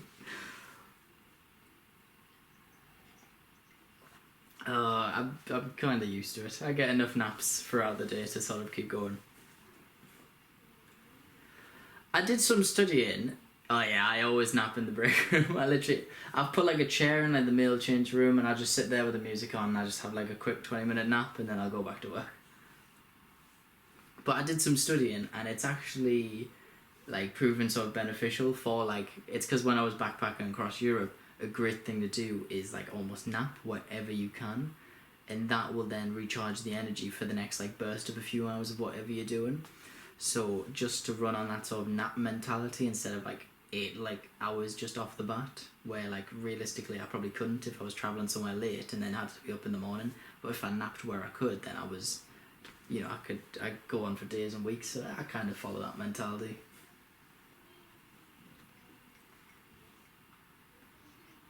Nap on the train, nap on the bus.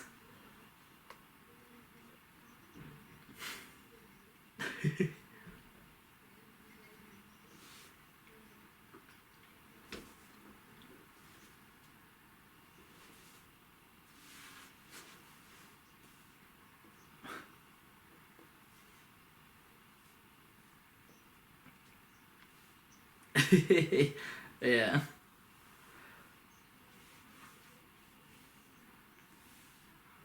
Oh, I know. It's awful the sort of things you have to worry about and how I can just sort of brush through them all.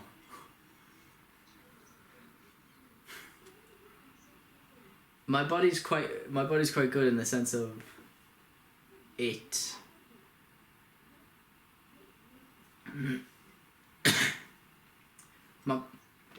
My body's quite good in the sense of I can be like I can be consciously awake but be completely asleep.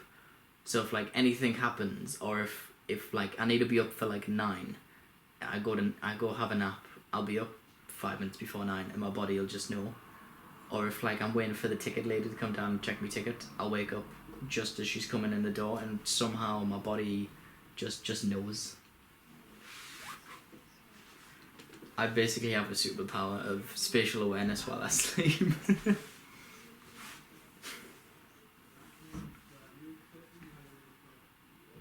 With a real life superhero.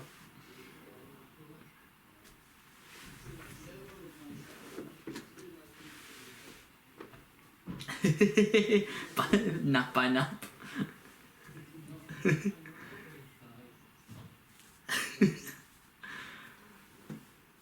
That's it. I think that should be now the banner for my Seek Discomfort YouTube channel. So with the Seeking Discomfort, you do a lot of solo stuff. Do you ever try and sort of branch out to the Yes Theory community in the US, or is it very independent?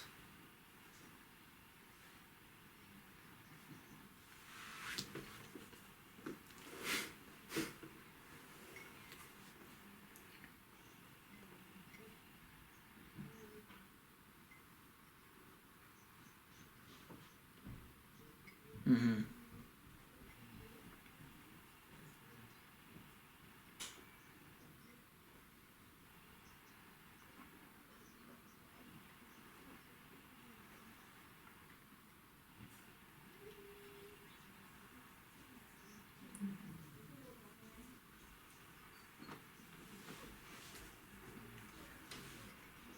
Mm-hmm.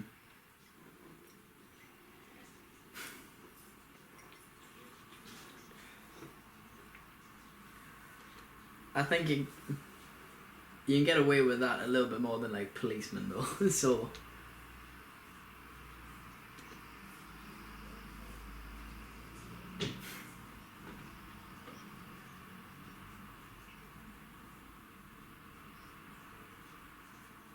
Mm-hmm.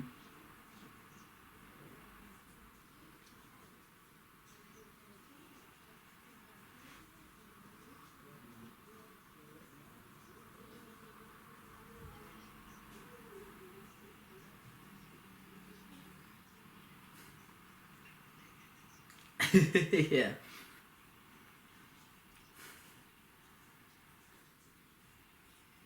Do you think sneaking into that fight was easier doing it more on your own, or do you think?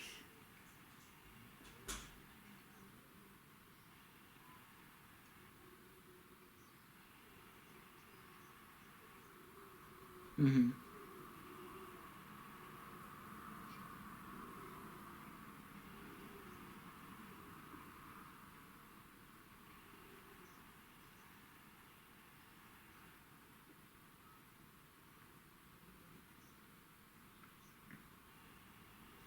Yeah.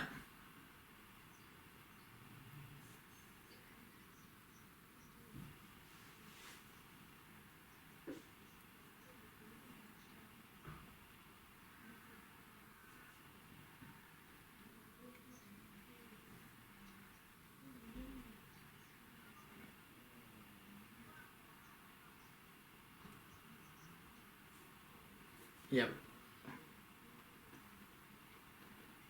Really.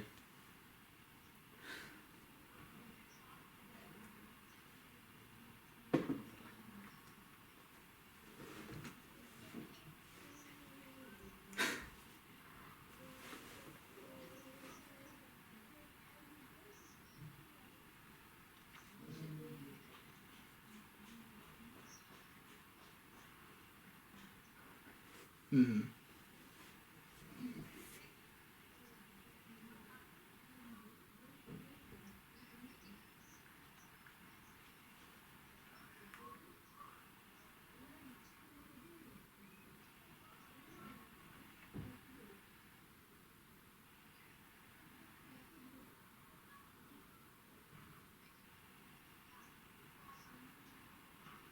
Mm-hmm.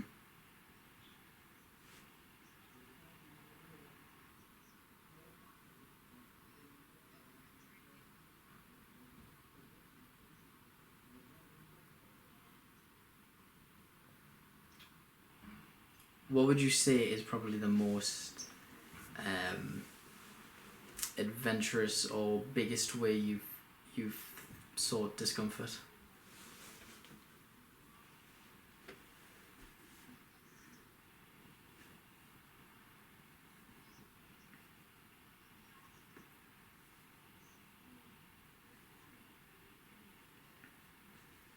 Mm-hmm.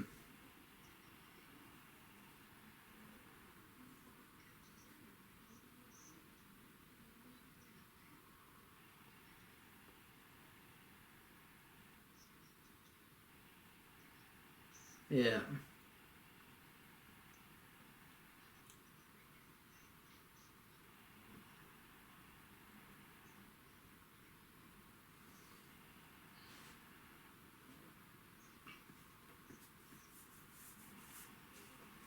Yeah.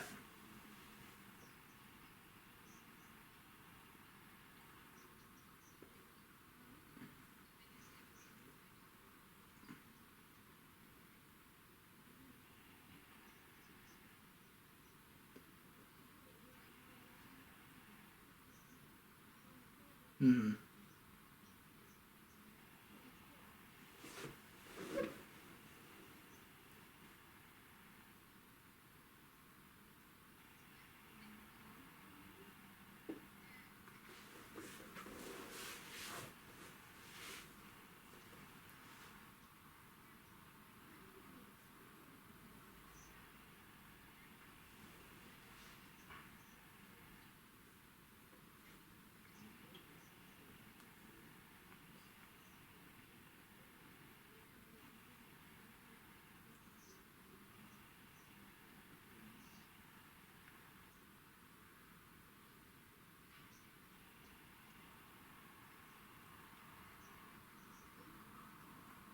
Yeah.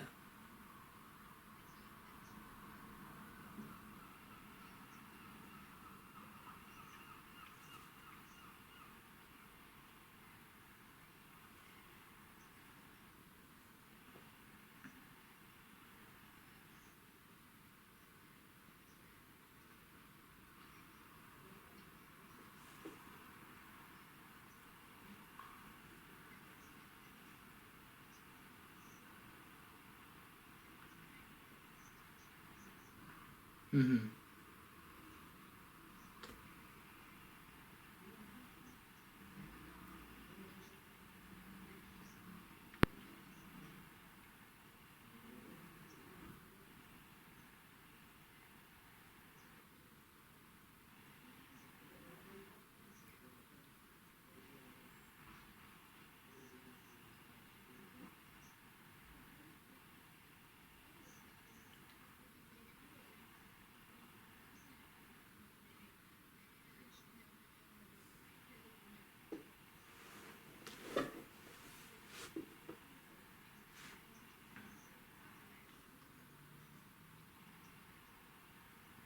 Yeah.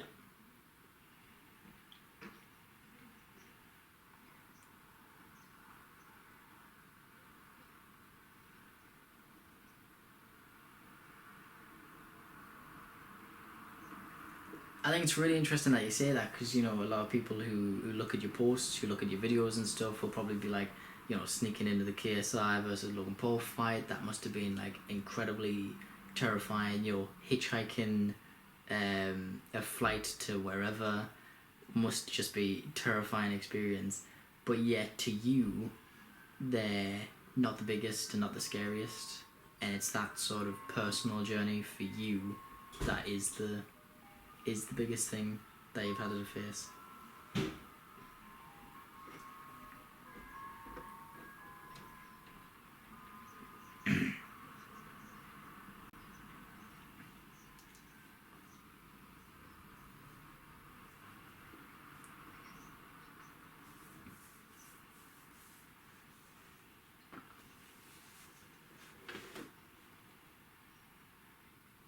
Yeah.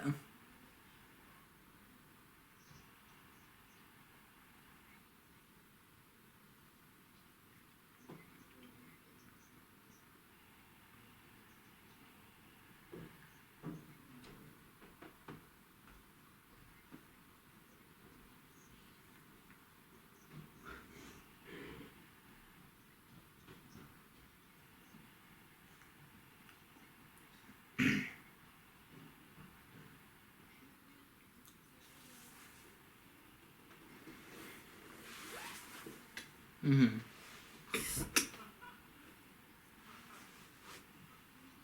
Yeah.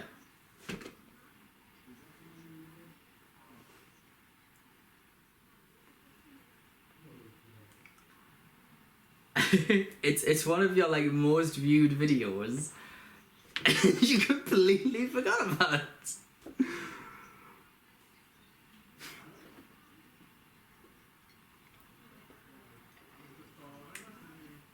Yeah.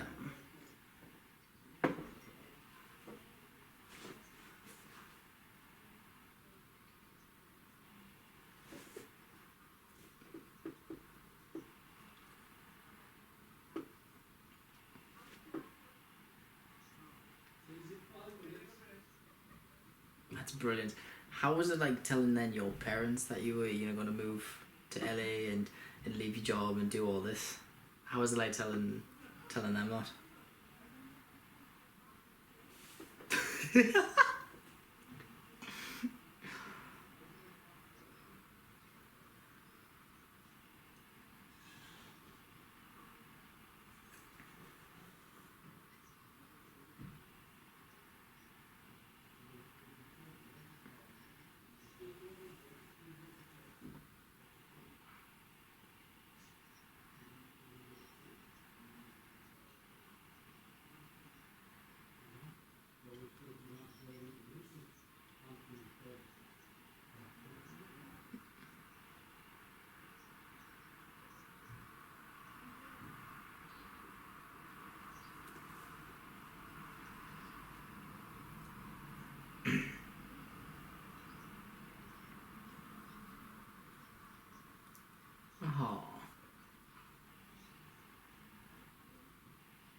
Yeah.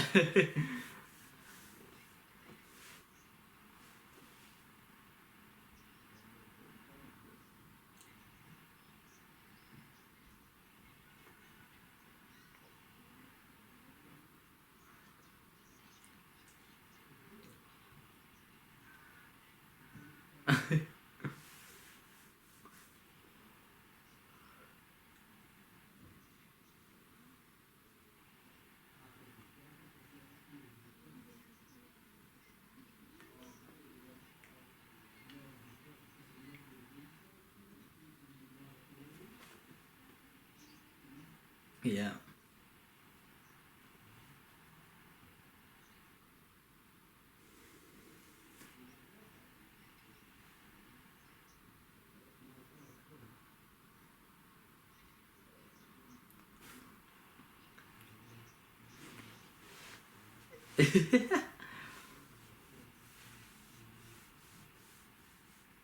Oh, she sounds like the best mum.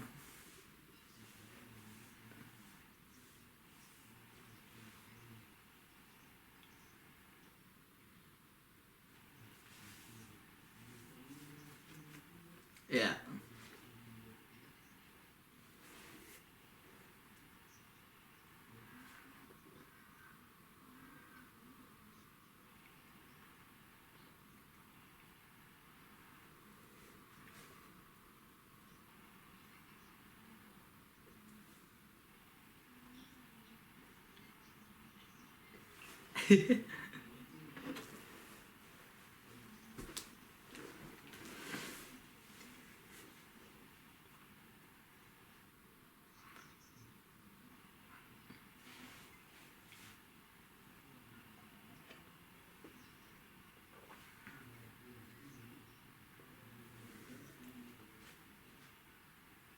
Yeah.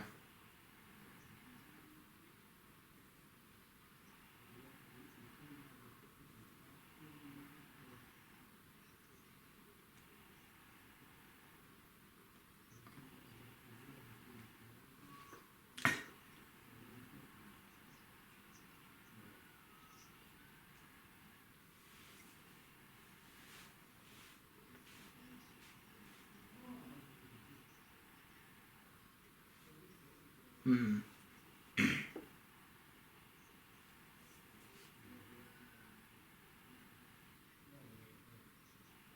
Yeah.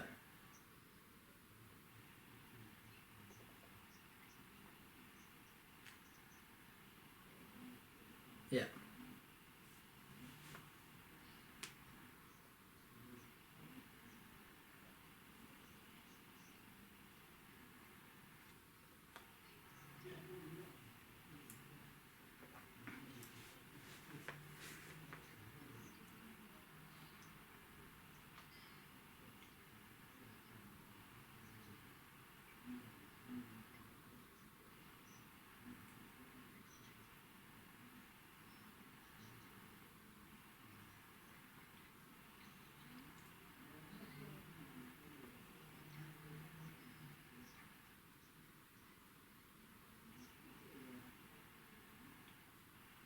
Mm.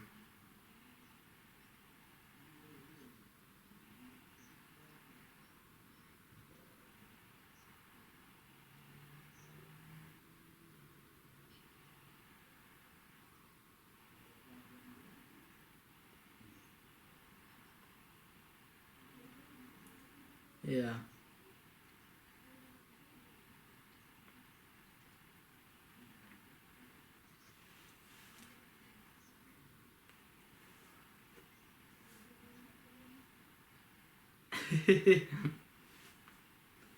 That must have been so special for you.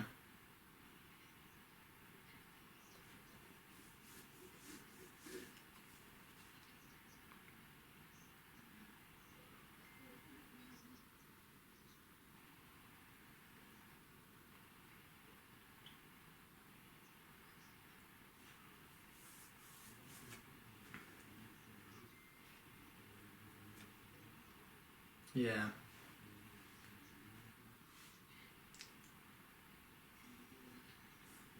Would you ever like to see some if you produce more videos and your dad sort of responds a bit more, would you ever sort of want to see then a relationship develop, or are you sort of happy with, you know, how you've had your whole life basically with no relationship with him?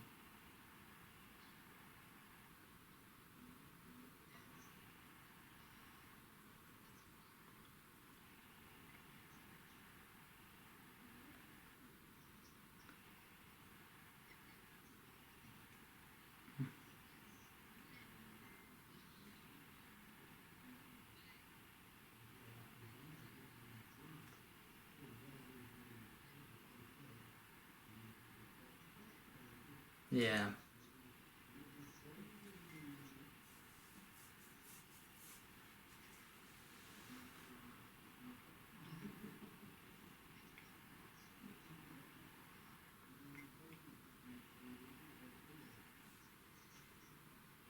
Yeah.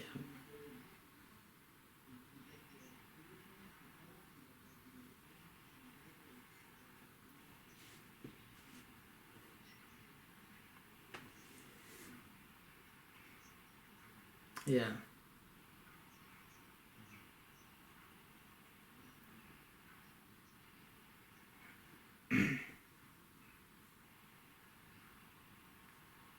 Speaking on a video then with your dad in the possible future, could we possibly see one where you bring your mum on this seeking discomfort journey, sneaking her into, you know, the set of the next Mamma Mia or something?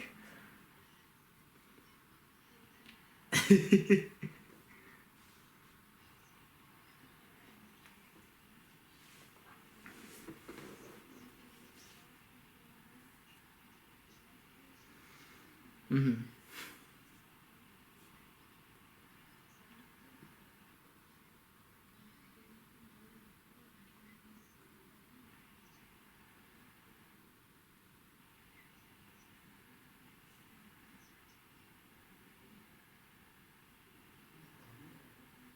Yeah.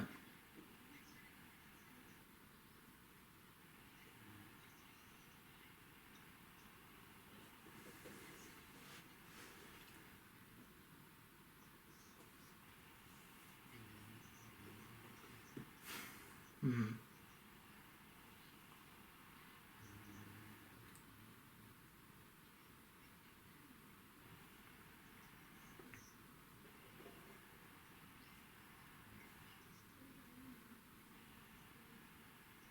Yeah.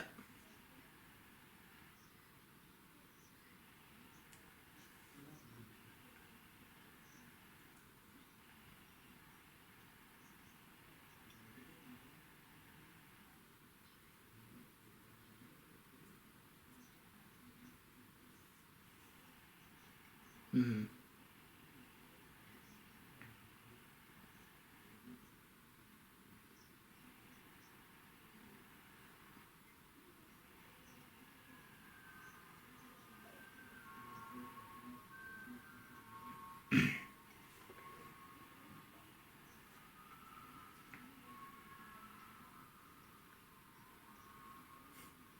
Brilliant.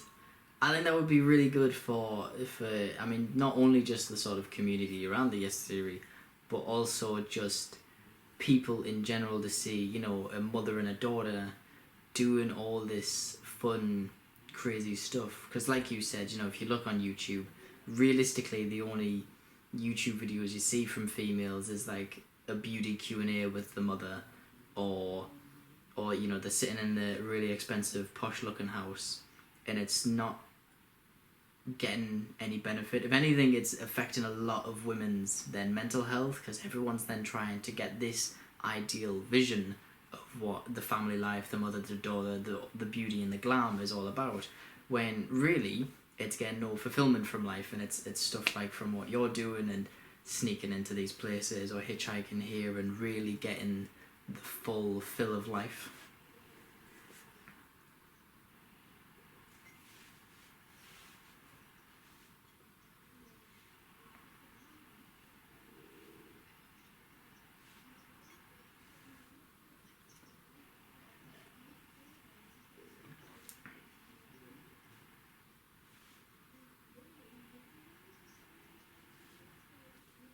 Mm.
how proactive are you on this sort of front for more female creators to come on, or at least for the female demographic or audience of the S theory to sort of be able to branch out themselves?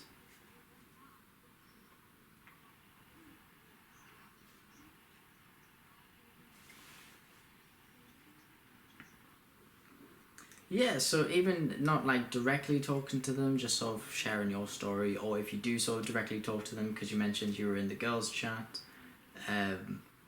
any sort of way you are trying to leave a mark or an influence or a positive effect on them.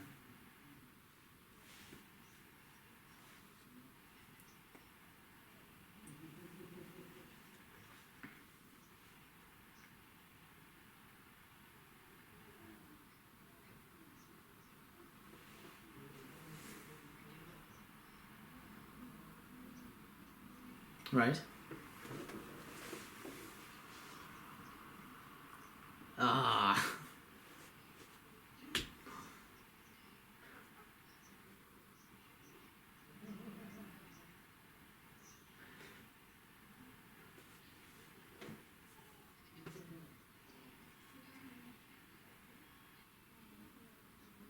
Mm-hmm.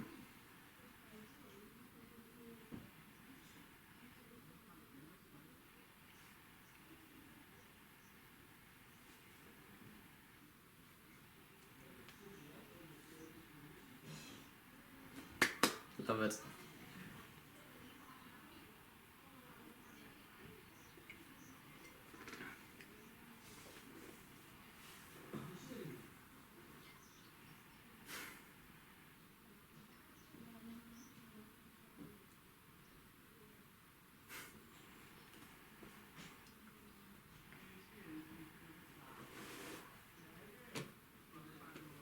Mm-hmm.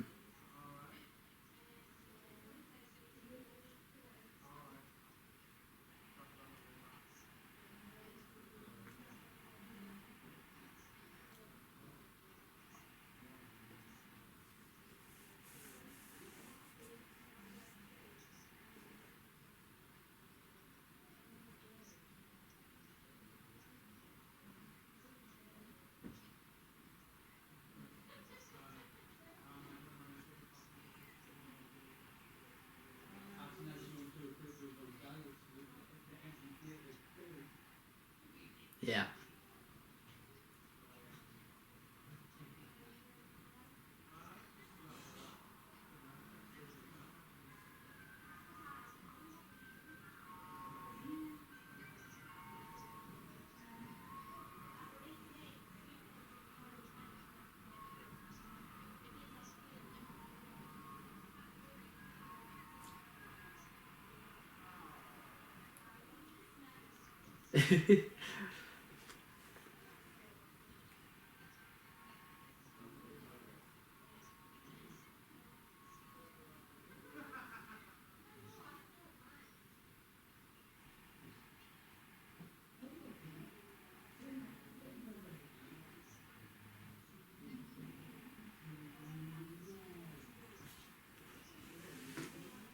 Mm-hmm.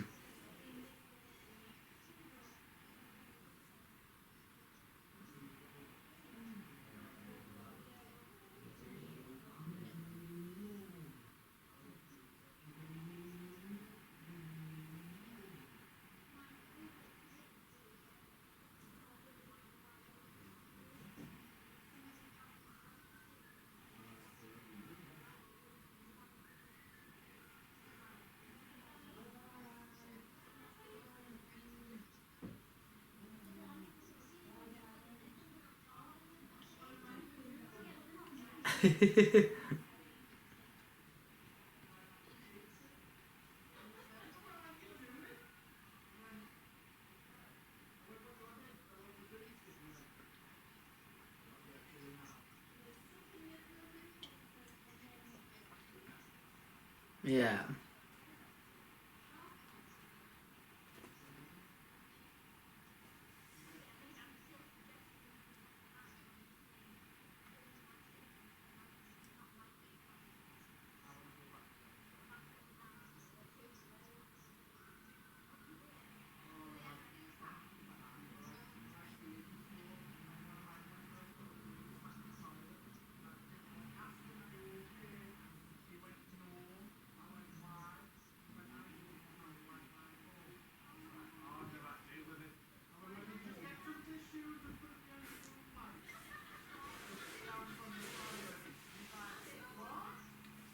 Mm-hmm.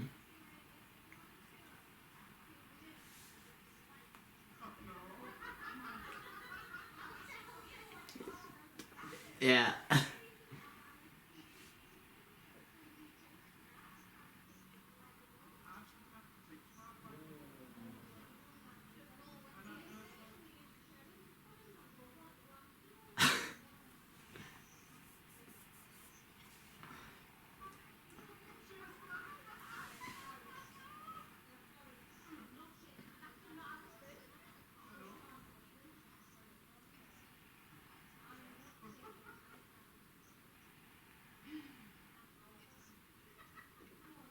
Mm-hmm.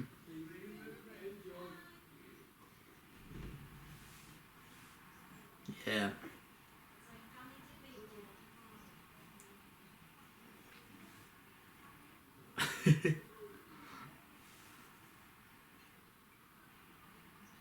It's like, step aside, please.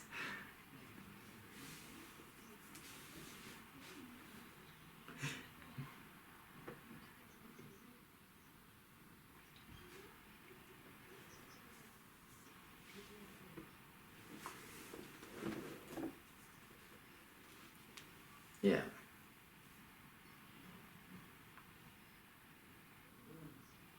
Mm-hmm.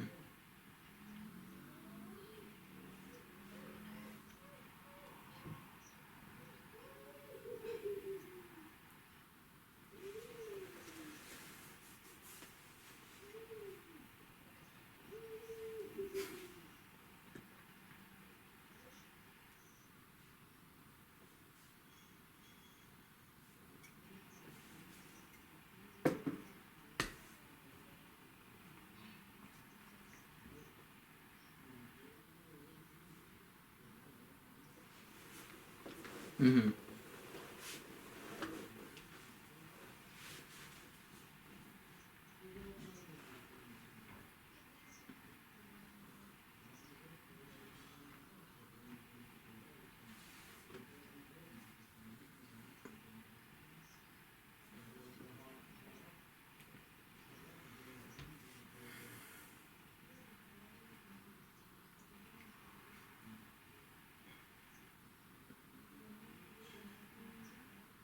Yeah.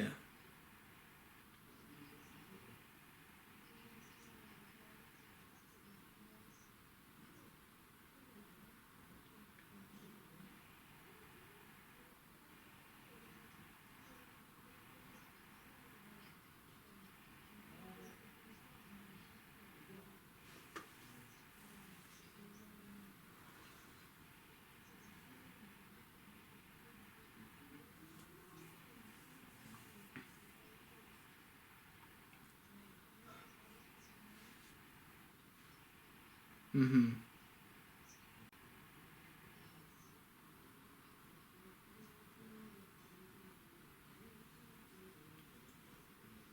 Yeah, yeah. Yeah, no, that was that was fantastic. That was, yeah, I completely understand.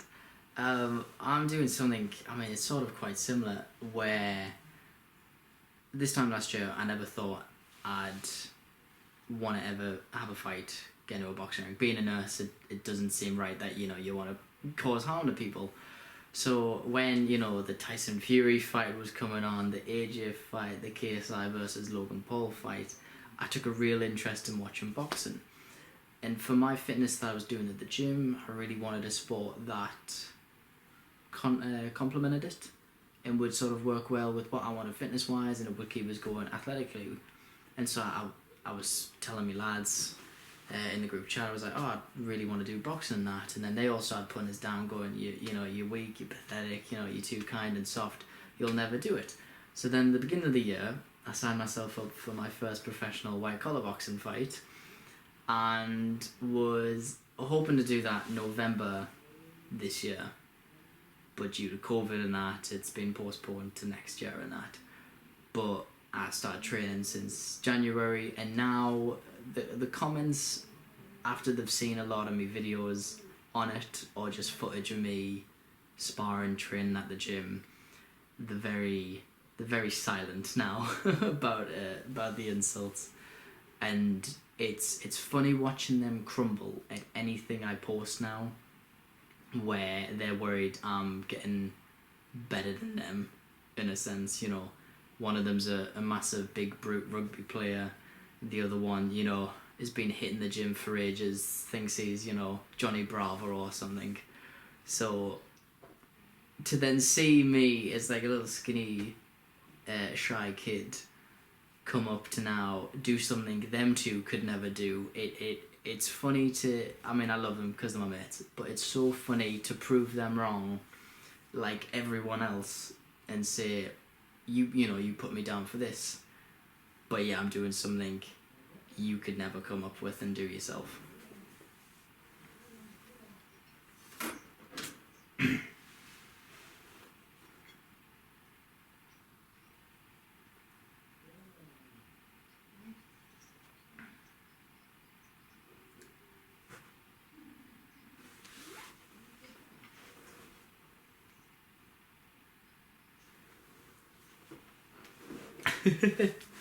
Yeah.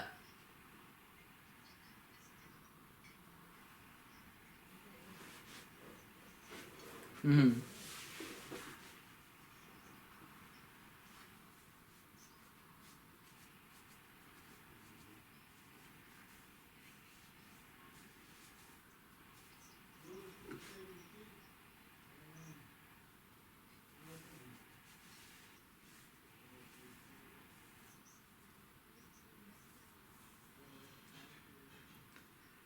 But if you want, get a flight, come here, and we'll have a weekend boxing session.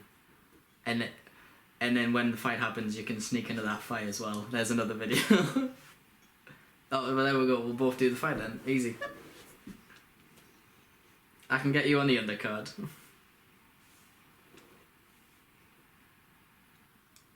I really hope you improve better than that if you are coming on the undercard.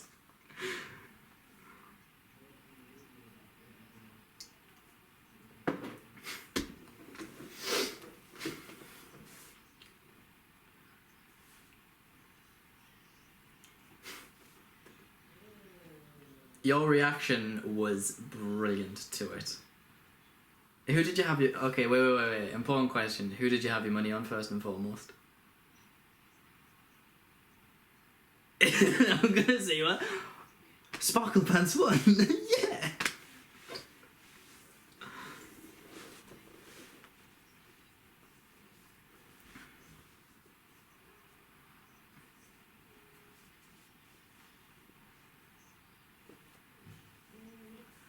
I am incredibly jealous when I was doing sort of research, just when I was seeing like your content and your posts and stuff come up on my page and that, and watching a few and doing a bit of research and that popped up, and I was like, nee and chance, no way in hell this shit. Watched the entire video, was absolutely blown away, and then I was just so pissed off that you, something which I had wanted for months on end, and that like inspired me as well to do what I'm doing now, and I'm like, and she's just snuck in. You've just snuck it. What is this? What is this?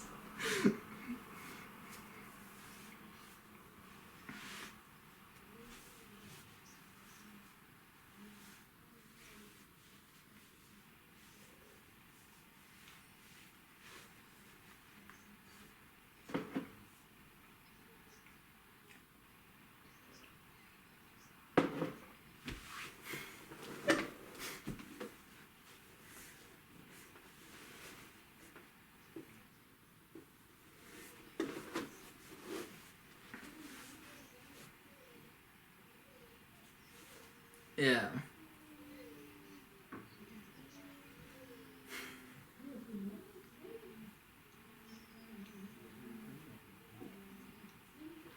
It's really incredible for two factors on especially that sort of story and event. I don't know how well you know the British YouTube scene or the sort of YouTube culture around that whole fight.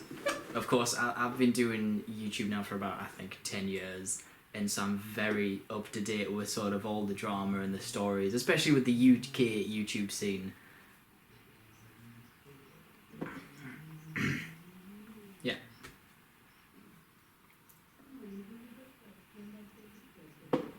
Right, yeah.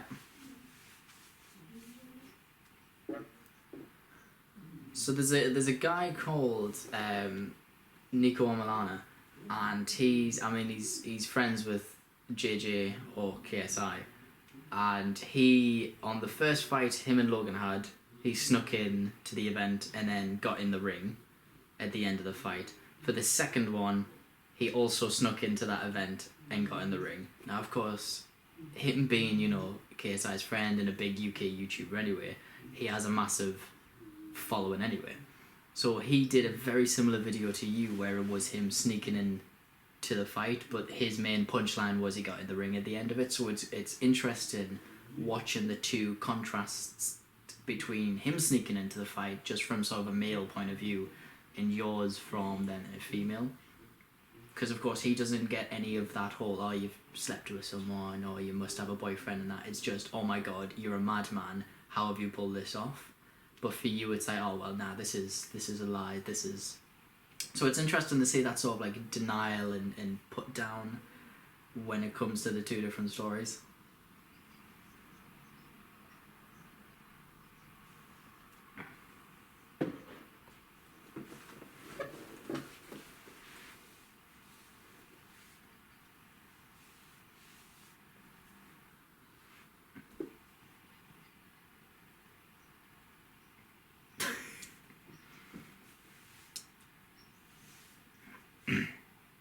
Right.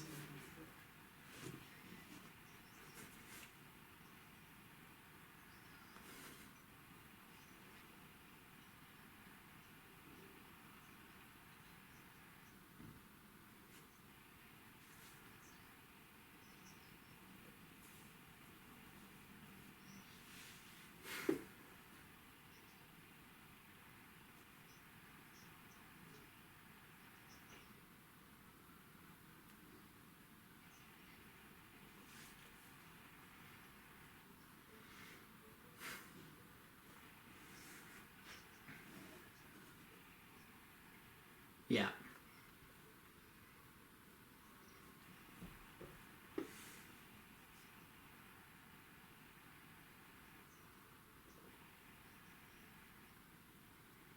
Mm-hmm.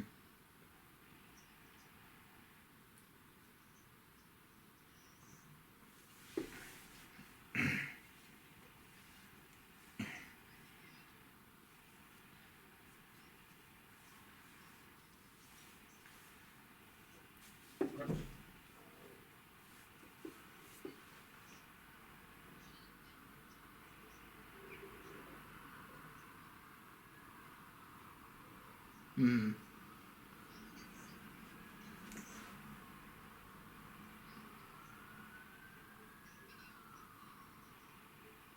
Yeah.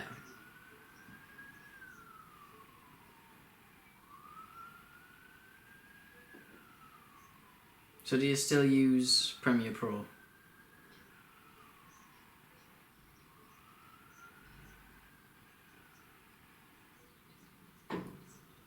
Nice. How much do you have to pay for that?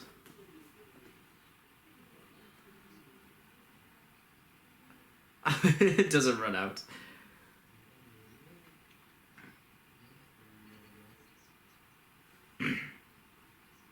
Mm-hmm.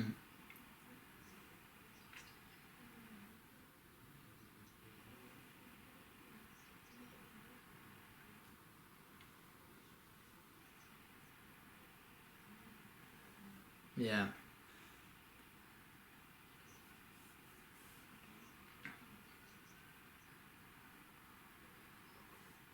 Mm-hmm.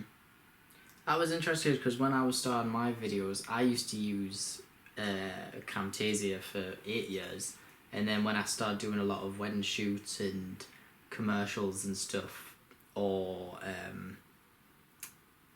like just, it was like I've done trailers for studios, musicians and stuff. So when I started doing a little bit more professional, I was like, I need a better computer. So I need like a MacBook or something, and not just like me old family PC. And I need some like better edit.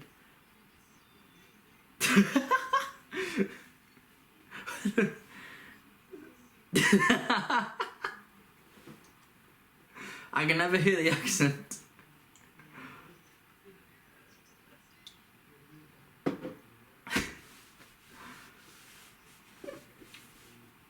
Me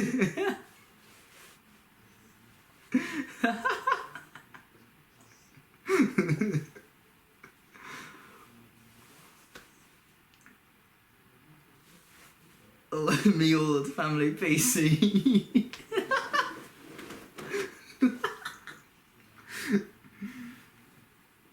uh, so I was editing on me old family PC.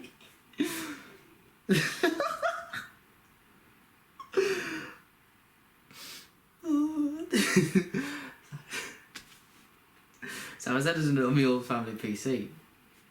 So I need a new editing software. So I bought the brand new MacBook that came out, and it was between Adobe and Final Cut. And the cheaper option for me, because of course I work full time, so I can't get any like student discount, was Final Cut, because it was £200 as a one-off payment, and I've got it all. While Premium Pro is a subscription, and I don't really like subscription-based stuff.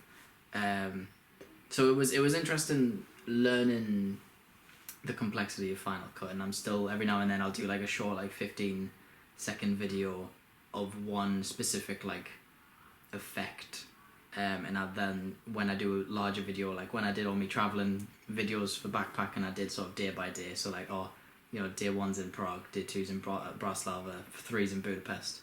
I kept trying to put like them effects onto it and that. Yeah, exactly.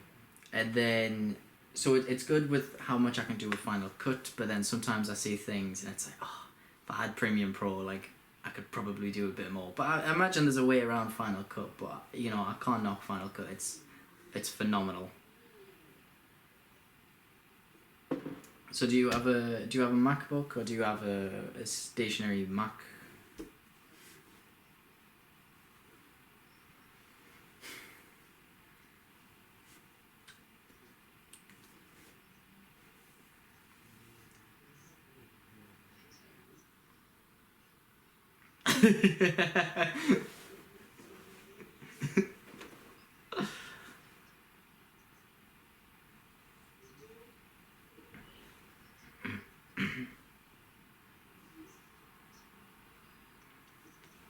Yeah.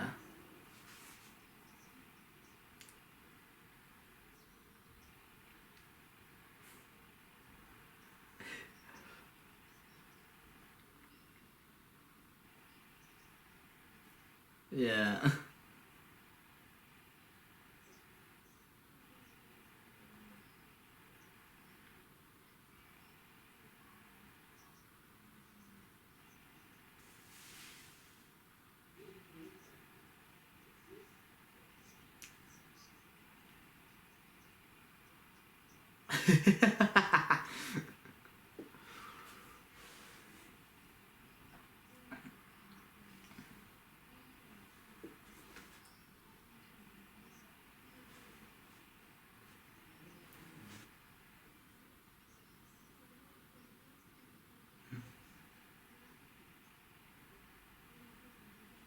Yeah.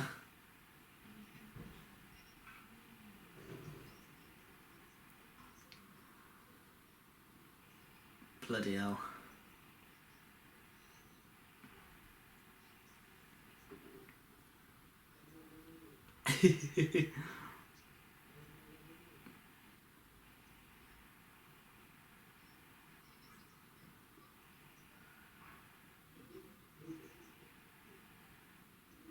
Yeah.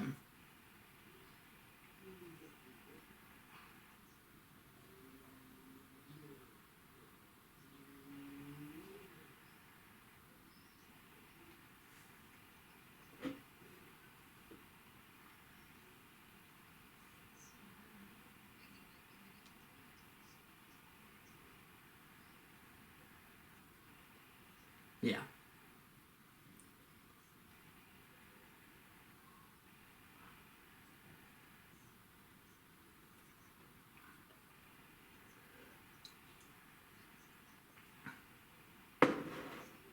Yeah.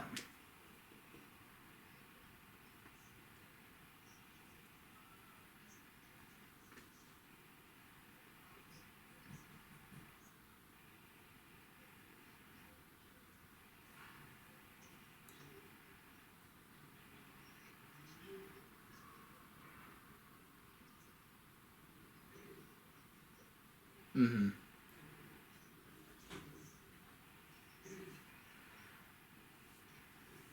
Yeah, it's a lot less noticeable, isn't it?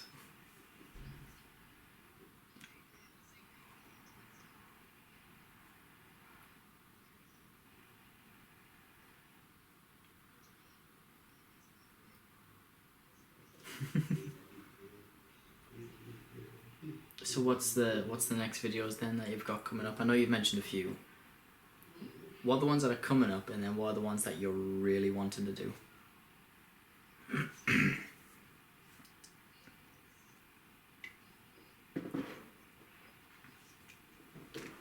Mm-hmm.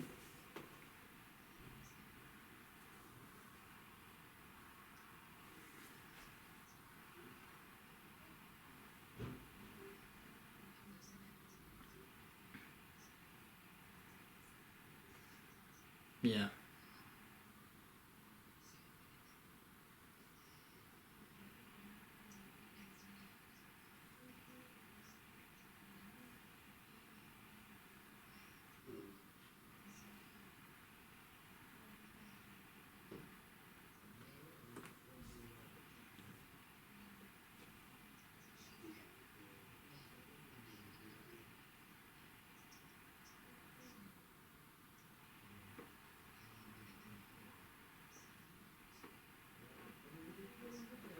Mm-hmm.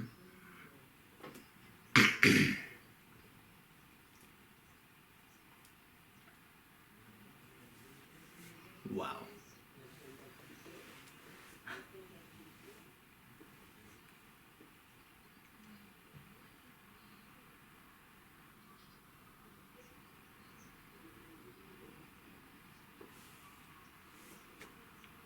Mm-hmm.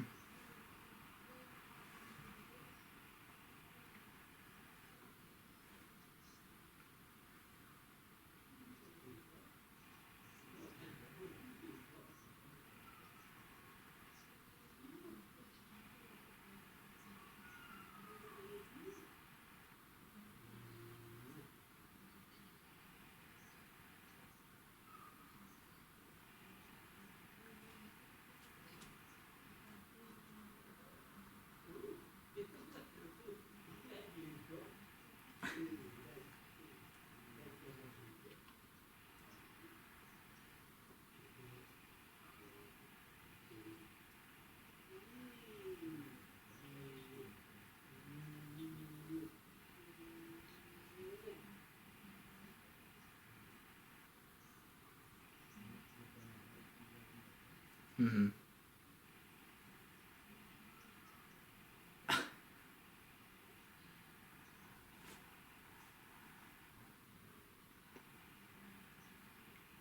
Yeah.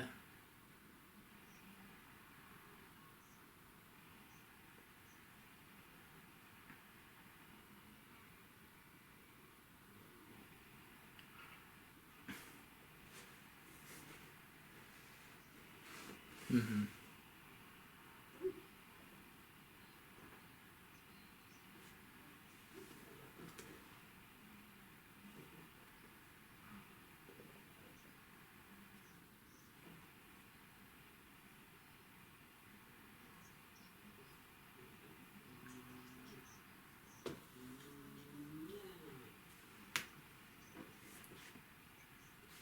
Yeah.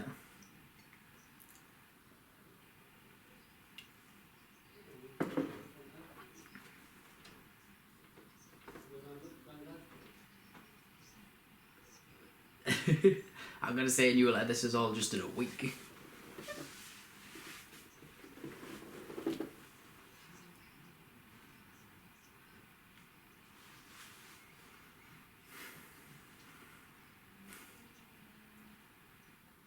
Yeah.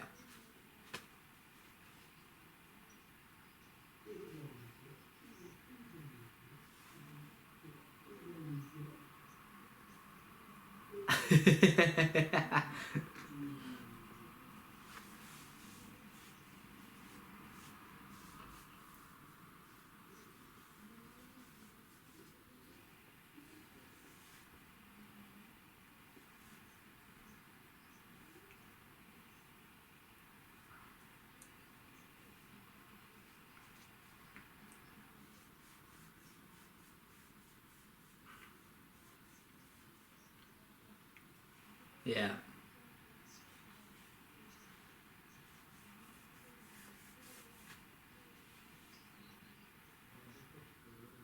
Yeah, it doesn't pay a lot.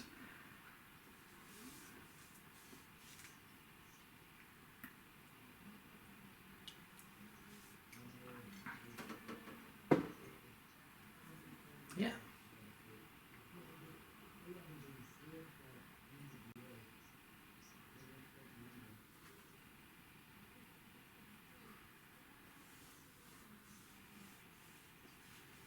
Yeah.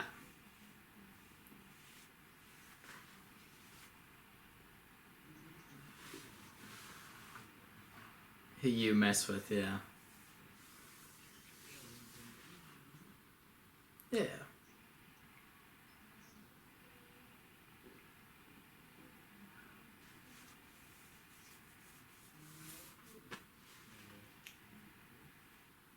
Yeah.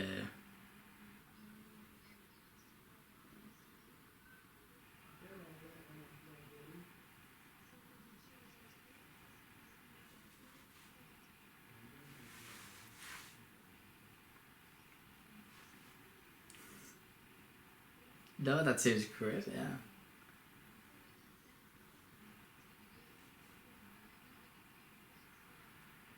Um, oh, I just recently filmed a sort of appearance on this new show. There was a gentleman I met. I think he might have been from the Yes Theory pages as well. There's a lad called Atar. He's from Nigeria, and he's running this show called like Spotlight Lightroom or something. And so I've just done like a little talk to him, sort of about England, about myself, and that sort of what we're doing here, but roles are reversed. So it was quite weird. I just also recently was on the Metamorphosis podcast, where I talked about my mental health, and stuff I've done to try and better that, and how other people can better their mental health. A lot of training for the boxing fight, and sort of content still coming for that. Preferably not find like that on the actual day.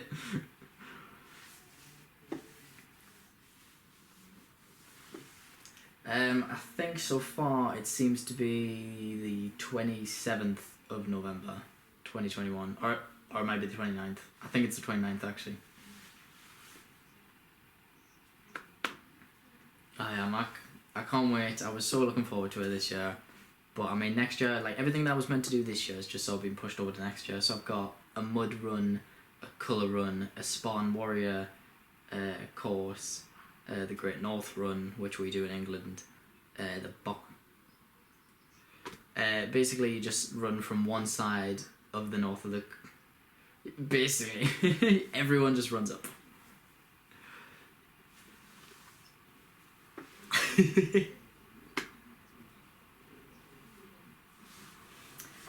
It's a 13.1 mile race, basically, from one side of the country to the other.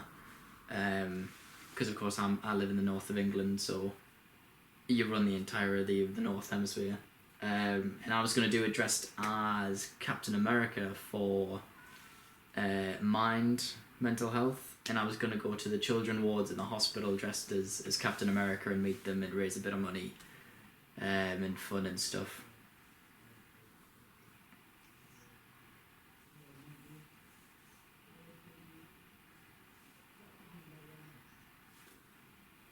Beautiful.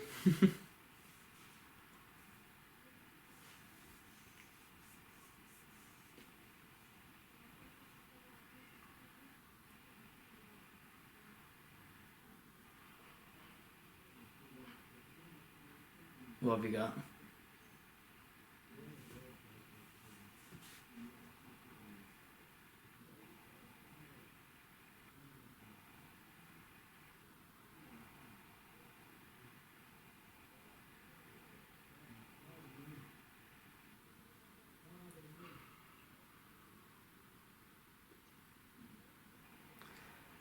According to my phone, because hopefully I'm recording your audio as well on the Zoom call, just as sort of a backup plan, which I had to do for another call I did with someone in Vancouver. We're on an hour 12.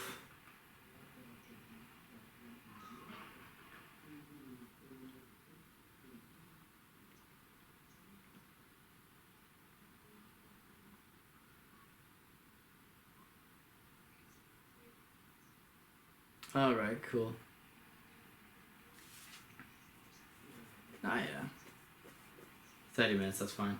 Hopefully your audio is recorded on here. And then I can just sort of switch between them both.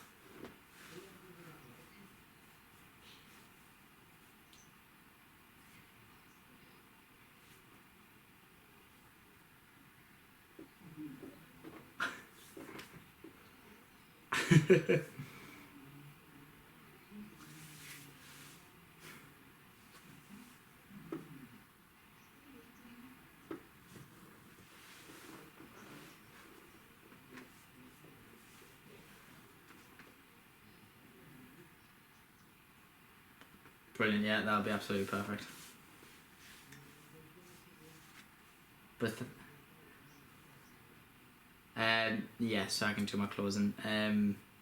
So thank you very much for being a part of the show. Thank you for coming on and talking to us. It's been really lovely having this conversation with you. Probably, I think, our longest episode to date, which is great. I love it. More editing. Oh yeah, I know. It'll be like condensed down, so it's probably like 50-ish minutes from like the hour and 20 that I have. I just now need to find time in my busy filming schedule to edit it all. I'll just stop the naps. I'll edit while I nap.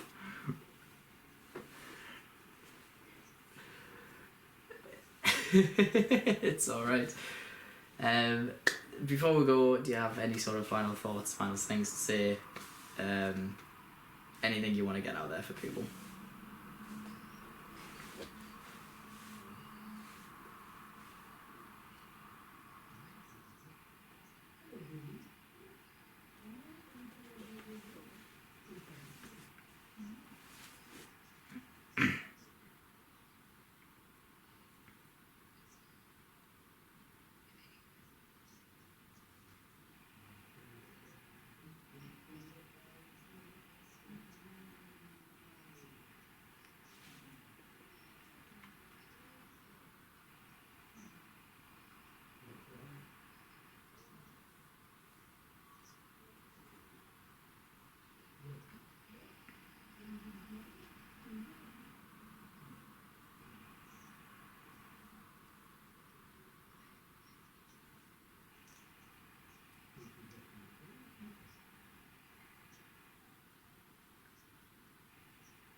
Perfect, no, that's wonderful final words. So all of Brooke's contact details and social media links will be in the description of the video or maybe pointing around on the screen, so please go check them out. Thank you very much for watching and we'll see you in another episode. Hopefully everything's worked absolutely fine. Yes, thank you, honestly, so much. Oh, it's fine. The old one I use for when usually I do them in person, but of course with you being in a different country I can't. I use this as like a second angle, and it has like 10-15 minutes and then it turns itself off. So every 10-15 minutes I've got to stop the talk, come back up or press record. So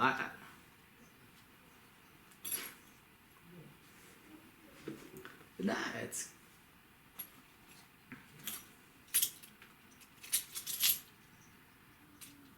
yeah, it'll go on YouTube and then it'll go on the documentary where I'm doing the stuff for the hospital and that, so it'll probably go on their website. And I don't know, we're still trying to talk to like a cinema to try and like broadcast it somewhere.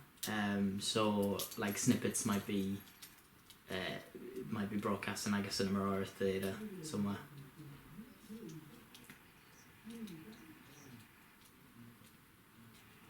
Oh yeah, that's even brilliant. Just throw that over as well, and then hopefully your audio, if mine doesn't work, your audio will work.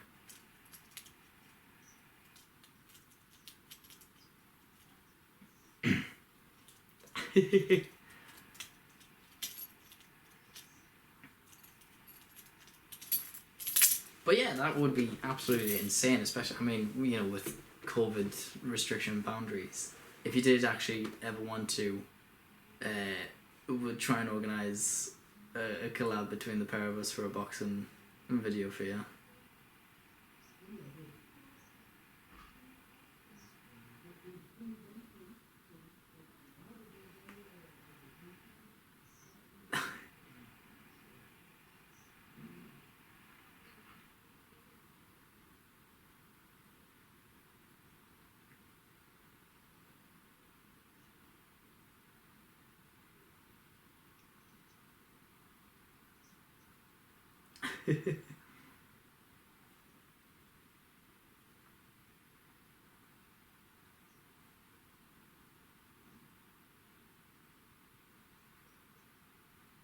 Yeah, it's fine.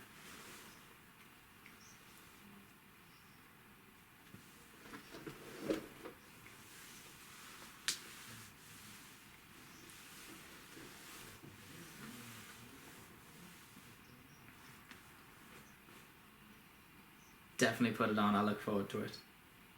No, you're very welcome.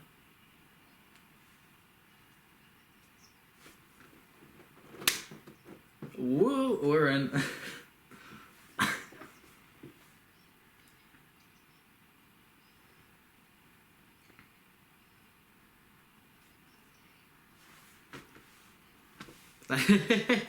Yes, thank you very much. You have an enjoyable next few days, and I hope everything sort of gets sorted with you. I'll keep you up to date on the editing and stuff, and if like I might ask just if I could use some like clips from your videos where we talk about it to sort of put them over the top. Any pictures I might need, you know, I'll ask you to.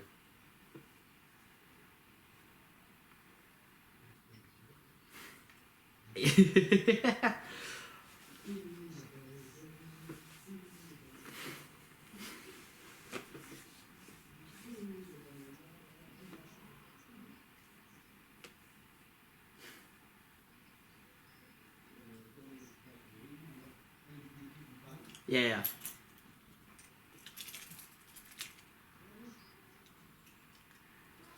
Interestingly, as like half the time as you were talking and that, there was parts where I went, that would be really good as a standalone clip to get people really, because that's really interesting. So I feel like if you just use that, throw that on like Instagram, people will click it more. So yeah. I was thinking about, I've got not just a pretty face. I got some intelligence.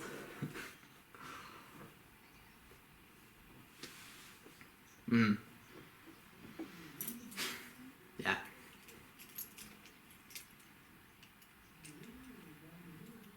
A real. Yeah.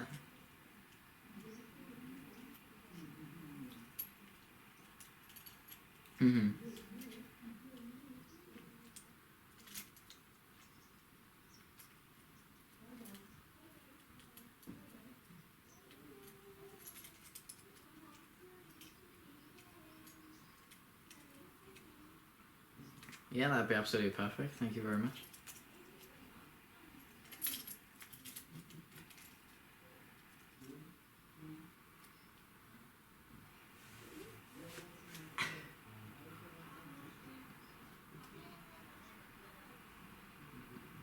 If I find myself there, I will definitely hit you up.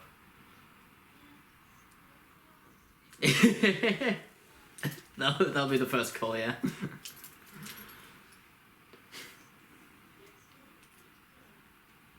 I love it. I look forward to it. You too, Brooke. Thank you very much. You take care.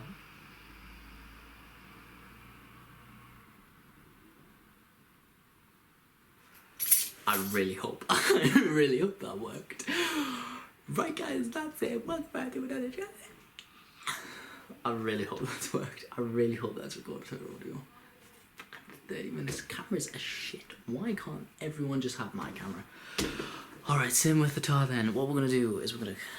Dang, I look good, boy. Right. On 3. Ready? 1, 2, 3.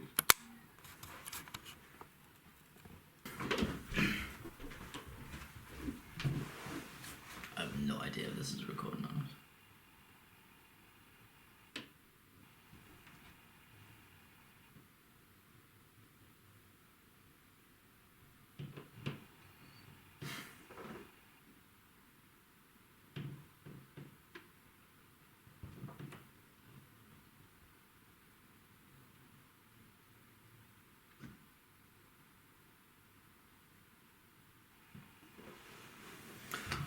I'll just hope for the best. God, this is so weird.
Right, so do you want me to do the intro again, and then I'll just jump straight back into basically what we did last time? Is that okay? Awesome. Ready? Right, hello and welcome back to another Let's Talk. I'm joined with the lovely Brooke, who's going to tell us all about herself in America and the stuff that she's been doing over the past few months with herself. Hi Brooke, how you doing? I'm fine. Eventually, now that we've got everything sorted and we're doing a take 2 of this. How are you? I'm currently here in Washington State, which is in the northern, like the northwest corner of the U.S. So I'm home visiting my family right now for about like 2 weeks, and then I'm heading back down to Los Angeles to get out of this small town that I live in. You've recently been backpacking or road tripping, haven't you? Yeah. So I was just on a week-long road trip with a friend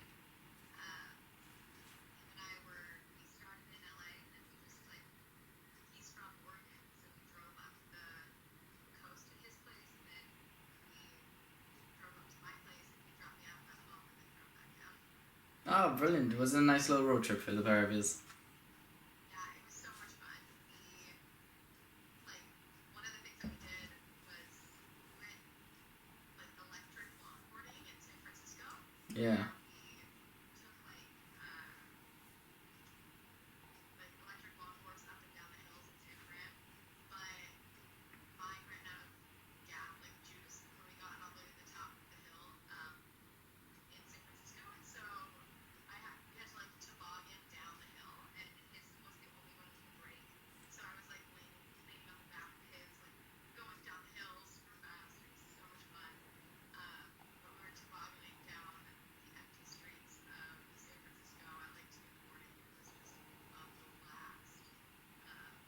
It sounds quite amazing. It did look quite nice as well from your social media posts on it. Yeah, definitely a lot of fun. A lot of driving though. I did most of the driving, so. How many miles of driving do you reckon you've done? I did a lot of miles, but I know that I did over 20 hours of driving. So I don't know how many miles it is. Yeah. So we know each other, of course, from the Yes Theory community. How is it that you are in that community and know that sort of space, we'll say? Yeah, so I was introduced to the guest theory guys when I was working in music at Scooter Braun's office, and these guys walked in and they were like, "Yeah, we made this video about Justin Bieber eating a burrito sideways and like duped the whole entire internet, and not only that, but like all of the media outlets." I was like, "Oh, that's like cool." Like I didn't understand the concept of YouTube at the time. I was really confused. Like, okay, like you guys make money doing this? I'm really confused. So when I was an intern there is when I got introduced to them, and from there I told them, I was like, yeah, I don't really have friends here, like I'm pretty new, and they introduced me to some people, and I made some friends in the community, and then I guess like a few months later, I was like, I should probably like look up what they do on the internet and like watch a video. And I went down in the S3 wormhole and started binging all their content, and I was like, whoa, this is so cool. Like I really like the concept of seeking discomfort. And the one thing I ended up noticing was that there weren't a lot of women doing that. So I was just kind of like, I'm gonna like read all of the comments about like from women on this platform. So I kind of just started watching, like reading comments and joining all of the yes groups to kind of see like what the community was like and what people were talking about. So I just kind of hung out in the background for a while and read some stuff, and yeah, that's kind of how I got into the community and started like figuring out what it meant to seek discomfort. Yeah, so you said you were in the background for quite a bit, so nowadays are you more of a front runner, or do you still tend to sort of sit in the back seat and watch it all happen? I would say I definitely go into the Facebook groups, and like I just posted in the Scout Facebook groups even when we were working out. Mm-hmm. I'm a big fan of building community and like meeting people. I'm a big extrovert. Even in this time of COVID, I think like social distance hiking is totally fine. Yeah. So I think that like there is a way to do this and still meet people. And so I've been active where I need to be, and I'm also active in like a Yes Theory Girls Chat, which is really uplifting because it's just a lot of awesome women who are looking to seek discomfort, and that's kind of like where I sit now. I'm working on a lot of my own content and trying to inspire young women to step out of their comfort zones and learn. Like the problem with the internet right now is there's so many men doing cool things, but there's not enough women showcasing themselves doing cool things. And so Yeah. my goal is to showcase women doing cool things. And so by being active in these communities, I'm able to do that and kind of like listen to what they need and see if I can help in some way. So Do you get a lot of messages from some women in the community when you post content? I do. I get a lot of really amazing messages actually, and that's one thing. It's like I might not be a massive creator. I might not be a like. Sorry, my dog is barking. It's alright. I do get a lot of message from women in the community, and I might not be a massive creator. I might not be someone who like has hundreds and hundreds of DMs, but I'm at the point where I can still be really intimate with people who follow me and like have really cool conversations with them and kind of meet them where they're at. So a lot of the messages are like, I'm a young girl, my dad doesn't want me to travel the world, like I'm turning 18 next year and stuff like that. And I'm like, girl, like, is your dad living your life for you? Like, what do you want? And so trying to find a way that I can inspire young women to kind of like step out of the comfort zone of sometimes their own home and other people's judgment. So yeah. Can I go quiet my dog? Of course you can. Go on. One second.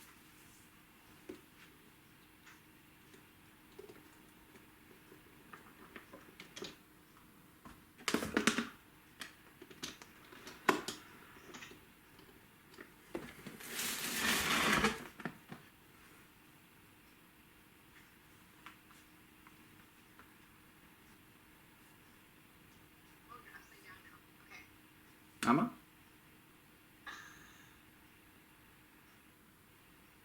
Perfect. There we go. Yeah. Sorry, my dog is over here. No, it's alright. He's a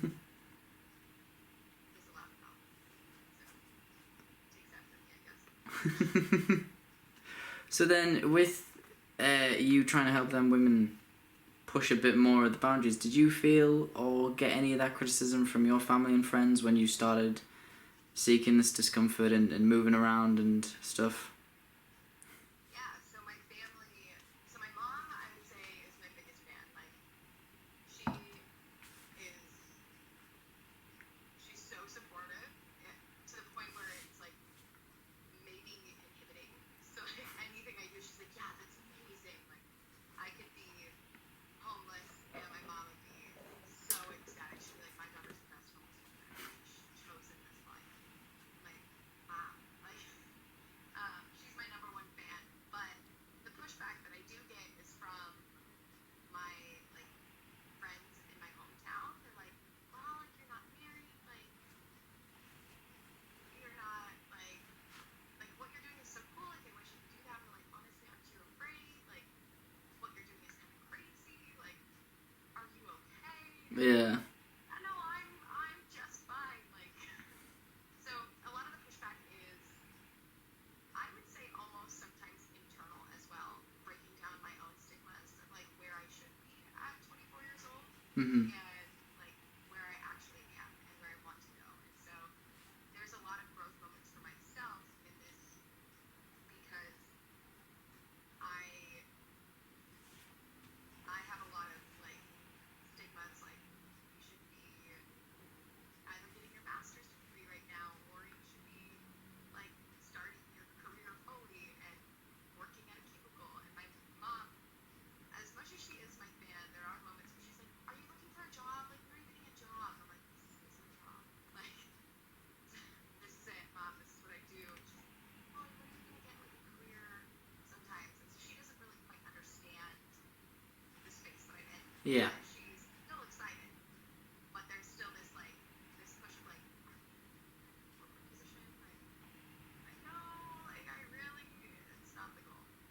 So it's so far off from the goal that it's just like it's laughable at this point. Um, so I would say that like sometimes my own worst enemy is myself when it comes to the stigmas that I'm battling. Like, is what I'm doing like sustainable? Is what I'm creating going to be big enough to one day like help me and be able to help others? Like I've learned that like I get in my own head a lot when I'm creating these videos. I'm like, oh my god, like am I crazy for putting this much money into a video? Am I crazy for spending all this money on this? And like hopefully it'll pay off one day. And so there's moments like that where I like completely like second guess myself and it's scary. It's really scary. Yeah. But at the same time, every time I drop a new video, I get so excited and I'm like, this is gonna pay off. Like it and when I get the messages from young girls who are like, Brooke, thank you for inspiring me, thank you for this, and I'm like, yes, like this is paying off. Like the amount of money that I spent on creating this video has now inspired one life. And so that's enough for me to say it's paying off. Uh, I don't care really if my video gets 1 view or a million, as long as the person watching is much better than they were when they started. I could die tomorrow and be happy. It's kind of where I'm at. So What would you say then is your favorite video that you've done currently? yeah. Well, okay, so I love all the things that I love all my videos. So picking one specifically is really hard. I would say my favorite video is my intro video that I made in my channel. It's like a 2-minute video. Mm-hmm. While I am doing YouTube. That one for me, that was posted for nobody else except myself. I sat on creating that video for like 6 months.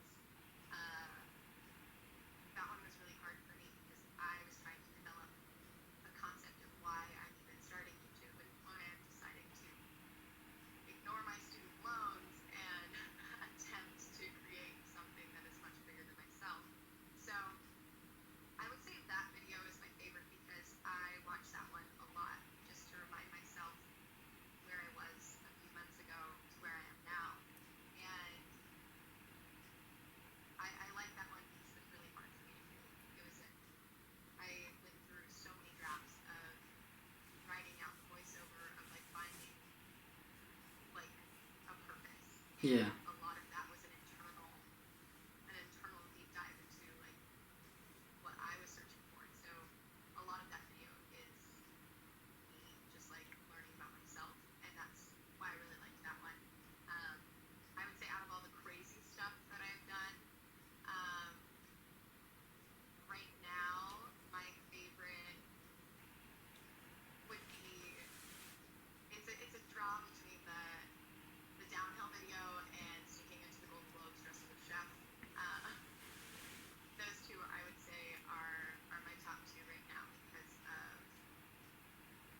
the Golden Globes was just sheer insanity. I think sometimes because I was just like the night before, like, hey, I think I'm gonna try this. Like, why not?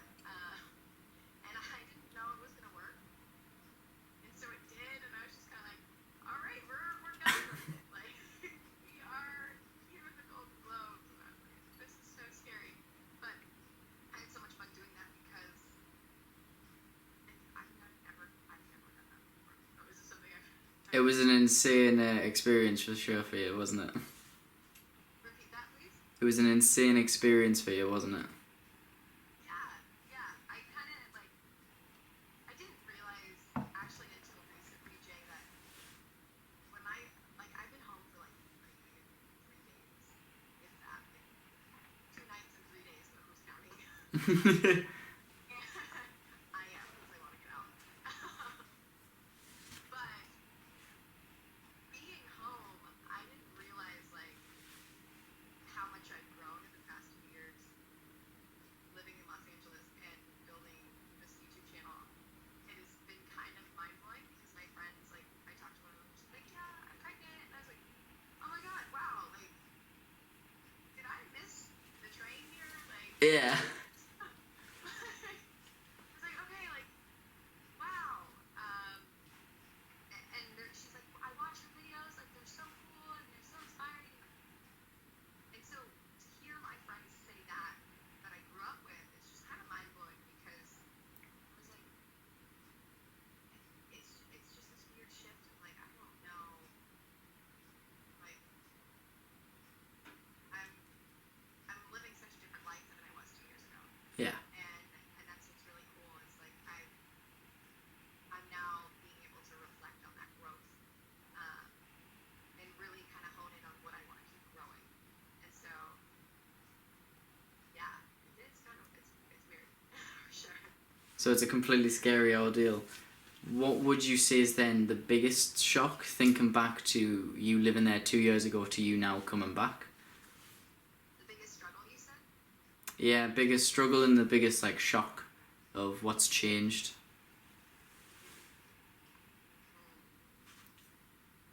I think the biggest struggle for me is I like I don't I that's a really hard question, Jay. Because a lot of my struggles right now that I've realized are a lot of internal battles, a lot of internal insecurities that I'm battling. None of which are from my external environment. And I think like maybe my biggest struggle compared in the beginning moving to Los Angeles was, I would say, having a false reality of what I was going into. Mm-hmm. Of like thinking that let my dogs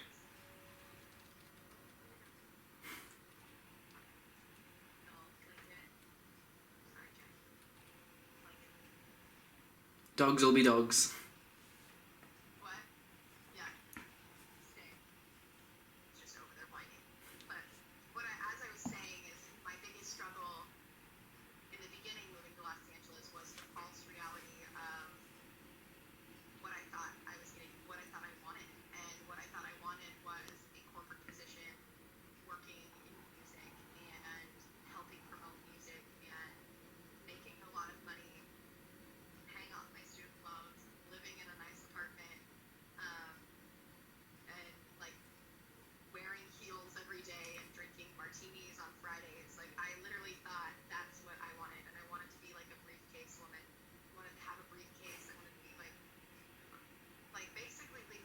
And then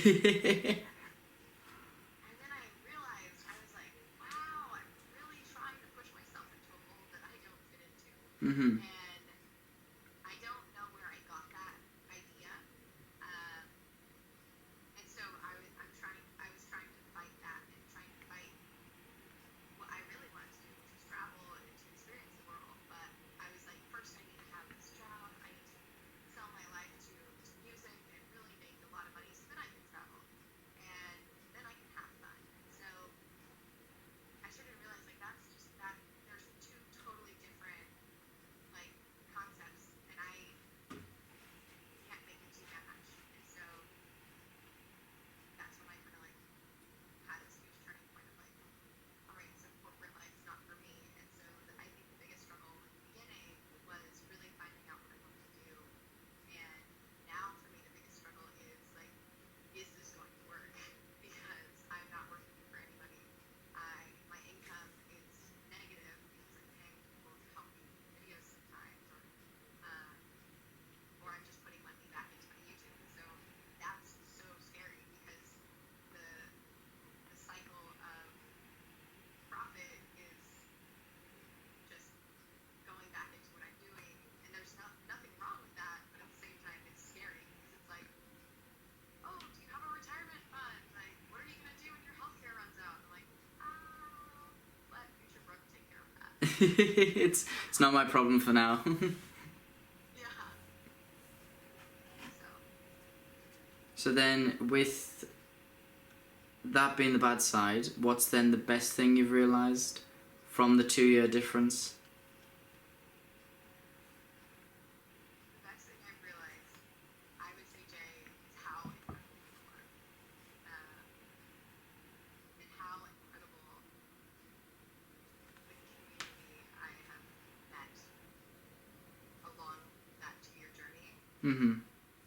is, and how thankful I am for the people in my life. I didn't realize how long my friends had been in my life until I got back to my hometown here the other day, and I voiced them out, like all of them, and I was like, hey, I just want to let you know, like, I love you so much, and thank you for being my friend. Like, I would say that, like, the biggest thing that I've realized, and the thing that I'm most thankful for, and if I lost everything right now, I would never lose my friends. And that's what's really cool, is that, like, knowing that if I go somewhere, I always have a couch to sleep on. I always have someone to have a laugh with. And I think that's something that I am so excited that I've found these past 2 years. It sounds so corny and sappy, but I've had 2 days, well, 2 nights and 3 days here in my hometown. You really on counting, are you? No, but in those 2 nights and 3 days, I've had the opportunity to reflect on this very quickly.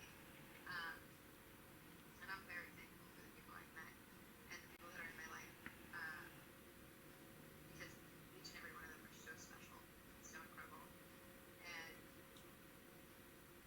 if it wasn't for all of my car crashes when I moved to Los Angeles, if it wasn't for all of my like road bumps and like my all of these random like problems that kept popping up in the beginning when I moved to LA, I would have never met any of these people. And so it's truly magical. So that's I think what I am so like that's my biggest takeaway. That's my biggest like learning curve is that the people that really matter to you are like how you can measure your life, I guess, and measure your Yeah. success by how many people you genuinely care about and you genuinely know deeply. So I'd say I know a lot of people that I really love. So Oh, that's honestly, I wasn't expecting that as an answer, but that is probably the sweetest and best answer I've ever heard of in my life, asking that question. You must be very proud of not only, I mean, yourself, but sort of everyone who you have met or spoke to and helped in that. yeah, I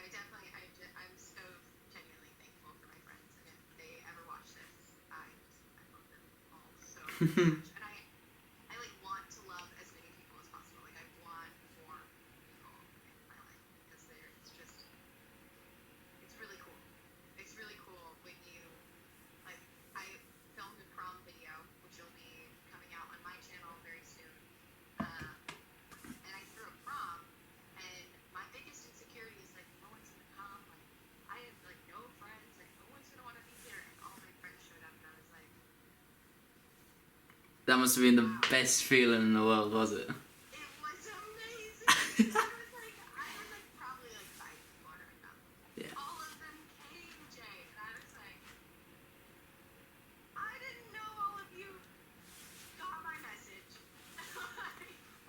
And so it was so rewarding, and to see them happy and just to have them tell me like this was the best prom ever at like 25, 30 years old. Like, Yeah. an amazing feeling because I was just like, I didn't know. I was like so insecure at the beginning. So the fact that like, Will it want to work? That sort of thing, yeah. yeah, so yeah, that's Oh, I'm really looking forward to seeing that video. So then, speaking of that one, what is upcoming then? If you've got the prom, which you've sorted out and that's coming up, what other stuff have you got planned and set up? actually I just uploaded a premiere video today, so it's my first scheduled premiere. And it's with my friend Anna, who is a TikTok star. I taught her how to golf. I've started this new series on golfing, and a lot of people might be like, "Oh, golf, super boring." Yeah. But the series was inspired by when I did the downhill longboarding video. I was like, "Wow, there's not a lot of women who downhill longboard. Like, I wonder what other sports there are that there's not a lot of women doing." Mhm. Surprisingly, there's a plethora. Yeah, it's not hard to find. Yeah. And I was like, okay, like let's see what else I can find. And so then I did parkour, and after talking to my friend Sydney Olsen, here's a plug. She's the #1 parkour athlete in the world. She's a badass. Like, but after talking to her, she was like, yeah, for the first few years of me learning parkour, I like was competing with men because I didn't have enough women to even have a women's division or women's bracket. Like it wasn't. She was like, yeah, I went into every competition knowing that I would lose, but my goal was to be better than I was the last time. And Yeah. to score better than I did last time. And so that story to me was like so inspiring because I wondered then, I was like, how many more women are there out there like this? Like Sydney didn't let competing in a man's world stop her from doing what she loves. And she was like, I just need to compete against myself. And the sport doesn't have nearly as much women as we would like in it, but it's growing slowly. So if you're listening to this, you want to be parkour, yeah, I'll make sure to make it happen.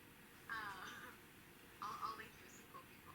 So, like, after doing that one, I was like sitting there, I was like, what did I do growing up that was like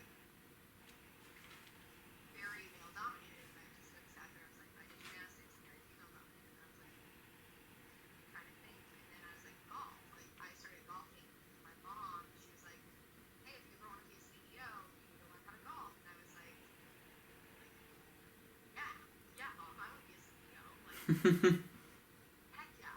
At that time, too, I also wanted to be the president of the United States. It's still a possibility, to be honest, with everything going on. Yeah, like, I'm not going to completely check that one off the list. It's on the pile. Yeah. So, but I was like, yeah, like, golf. So my mom ended up, like, teaching me how to golf. And my mom oftentimes would just meet me on the golf course with a bunch of dudes.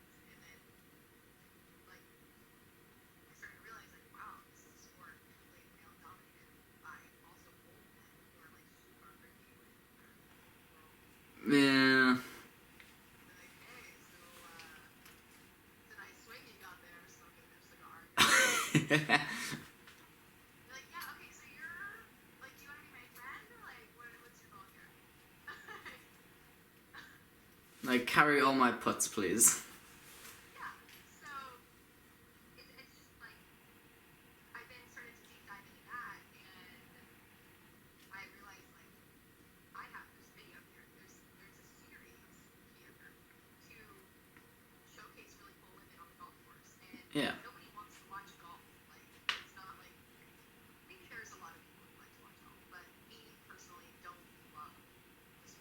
Yeah. utterly entertaining to watch. To play with my friends, it's so fun. And so I hit up my friend Anna and I was like, hey, would you want to play golf with me for a video? And she was like, absolutely. And so we did a video together that is going to be dropping very soon, literally tomorrow at 11 a.m. So I'm really stoked about that because when I met Anna too, she was at 100K on TikTok. She's like, yeah, I'm a TikToker. Now she's at 2 million, like 2.2 million. Just on blown up. Yeah, 20K on YouTube and like almost 200K on Instagram. And I'm like, girl, that is wow. Yeah, that's not like an easy feat. Yeah, in almost a year, she's developed this incredible fan base that is mostly women, and she's inspiring young girls to be themselves, to be confident in the fact that they're might not be wearing all their makeup, or like their eyebrows might be not done, or whatever. Like their hair might look like but Anna's inspiring so many, millions now, we can say. Yeah. Millions of young girls to be confident in themselves. And so I was like, Anna, like let's do a video. Let's like why not? And so we had so much fun creating this. And I just showed it to her last night and she told me was like, this is the best video ever. And so that made me so excited because she loved it and she loved how she was showcased in it. So I'm very excited that like I was able to highlight Anna in a really incredible way because she deserves it after all the work that she's putting into this incredible cause and like helping the girls. It's just like awesome to be a part of. So that's kind of like what I'm working on right now is like finding really dope women and showcasing them Mm-hmm. on my channel.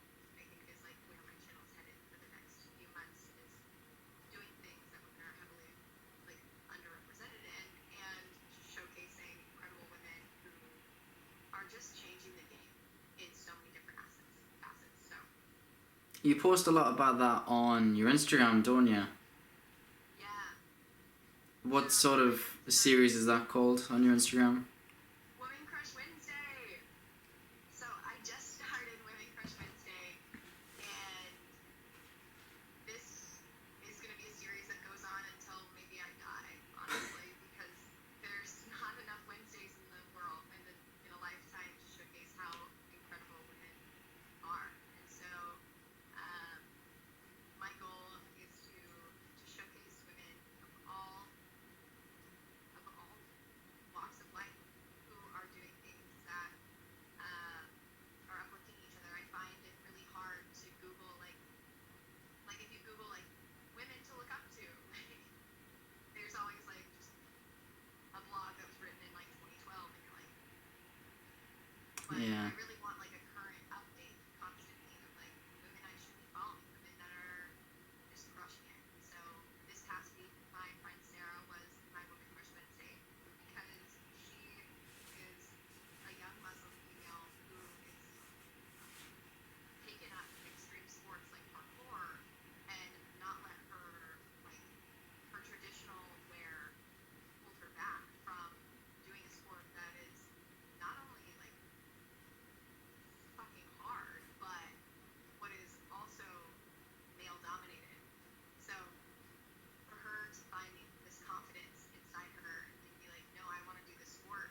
I'm gonna find a way to do it by like regardless of my religion, I'm gonna still follow my guidelines, but I'm gonna still be really awesome at this sport. Yeah. It's so inspiring. And so I like regardless of who you are, that just like if you're male or female or like whatever you identify as, I think that like Sarah as a human being is just incredible. So I think that sharing these women of all walks of life, of all sizes and following is so important. So that's kind of what I'm working on that front as well. So It's good. It's good to showcase like and highlight all these like different areas, and it's great for people as well to develop in themselves that sort of defiance to what everyone sees of them, what they think they're capable of. And it's the whole reason I'm doing sort of my little talk podcast thing here, because it all complements me sort of on my end goal, and the end goal is, you know, my first professional white collar boxing event, which, you know, if you asked me a year ago, I'd have said that's the stupidest idea ever. I'm not getting in a ring. But here I am about to get in a ring in a few months' time, hopefully, and have my first fight. And it was all because of that defiance of I've watched people who I've been inspired by or who I've identified as, in a sense, and then, you know, friends of mine putting us down, saying that's completely impossible. And then so here I am now proving them that it's completely possible. So it's important to showcase that defiance in people, and that sort of that drive they have to definitely push themselves that little bit further. Yeah. Also, I love the fact that you have like a boxing bag in your garage. Yeah. For anyone who can't see or who is watching this, just a boxing, yeah, it's just like right next to me with the gloves and the belt. You've also inspired me. I've been looking for. I'm taking up boxing when I get back to LA for a month. So Oh, are you really? yeah. I'm gonna. I think what I'm gonna do is I'm gonna do month-long challenges, but I'm also gonna do day challenges. So I'm gonna pick up BMX in a day, and then I'm gonna do like boxing in a month, because like that's just a good workout, you know. Yeah, it's why I mainly started, was because, you know, it benefits fitness phenomenally. I mean, I don't think you'd win a fight quite like that, but it gives someone a run for the money. Give him the old 1-2. Like, just give me a little bit. Well, well, that. Like a proper old-fashioned fight, that is. Yeah, right. Yeah, if it never come to my centre and start pulling out their moves, you would be out of the door. I don't know. It could scare some people. Oh, look at how huge you are. I wouldn't want to mess with you. Oh wait.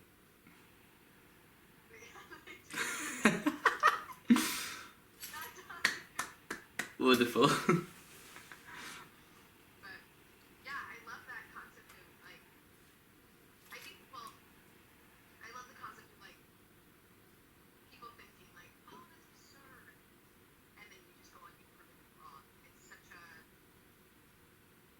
It's so motivating sometimes. Yeah. You know what? Like, maybe I prove you wrong, but even if I don't prove you wrong, I still tried. You know, and I still grew from that experience. And so it's kind of like, regardless of whatever way it goes, like, you're still proving someone wrong because you still have the courage to get in the ring. You still have the courage to even attempt. And I think that's where a lot of people stop, is like when they have to muster up the courage to even start. And so the fact that you were like, yeah, like, I'm gonna find the courage to start this and to execute and to do it is so massive. Like, that's just, it speaks volumes to who you are. And so I think that's just so beautiful. It all started because I put it back for ages to start the initial training for it. But as soon as I said I need to do something publicly, and then I can't back out of it, that first start was the worst. I think it took us from that blinding rage where I sent the first application email and I said this is what I'm going to do, from then talking to the guy, going back and forth to then organise it, I was so keen and so ready to just back out. So until I made a public Facebook post saying this is what I'm doing this year, I had every right to back out. But now I can't. But because now I've started and I got the ball rolling, every session I have with my personal trainer is insane. Every boxercise class, every sparring session I have is just phenomenal, and it leaves me coming out feeling so much better in myself than I ever did before. And then I haven't even had the fight yet, but I can see then that change in people's mentality when it comes towards us. I used to be very easily pushed about, very easily looked down upon, and, you know, digs left, right and centre, verbally or physically. Now that I've started all this and I've posted some content on my Instagram or on my YouTube or on Facebook, just of clips of me either at class or practicing, all of the comments have been quieted. All of them just seem to be settled, and there doesn't seem to be any negative ones, at least, that get said anymore, which is then great in a sense that it's not fuel they can now attack me with. And it's therapeutic in a sense for me to know that you can't say anything to us. Not only, like, I haven't had the fight, but you're already quietened by how determined and how much better I've got before the fight. Yeah, I love that.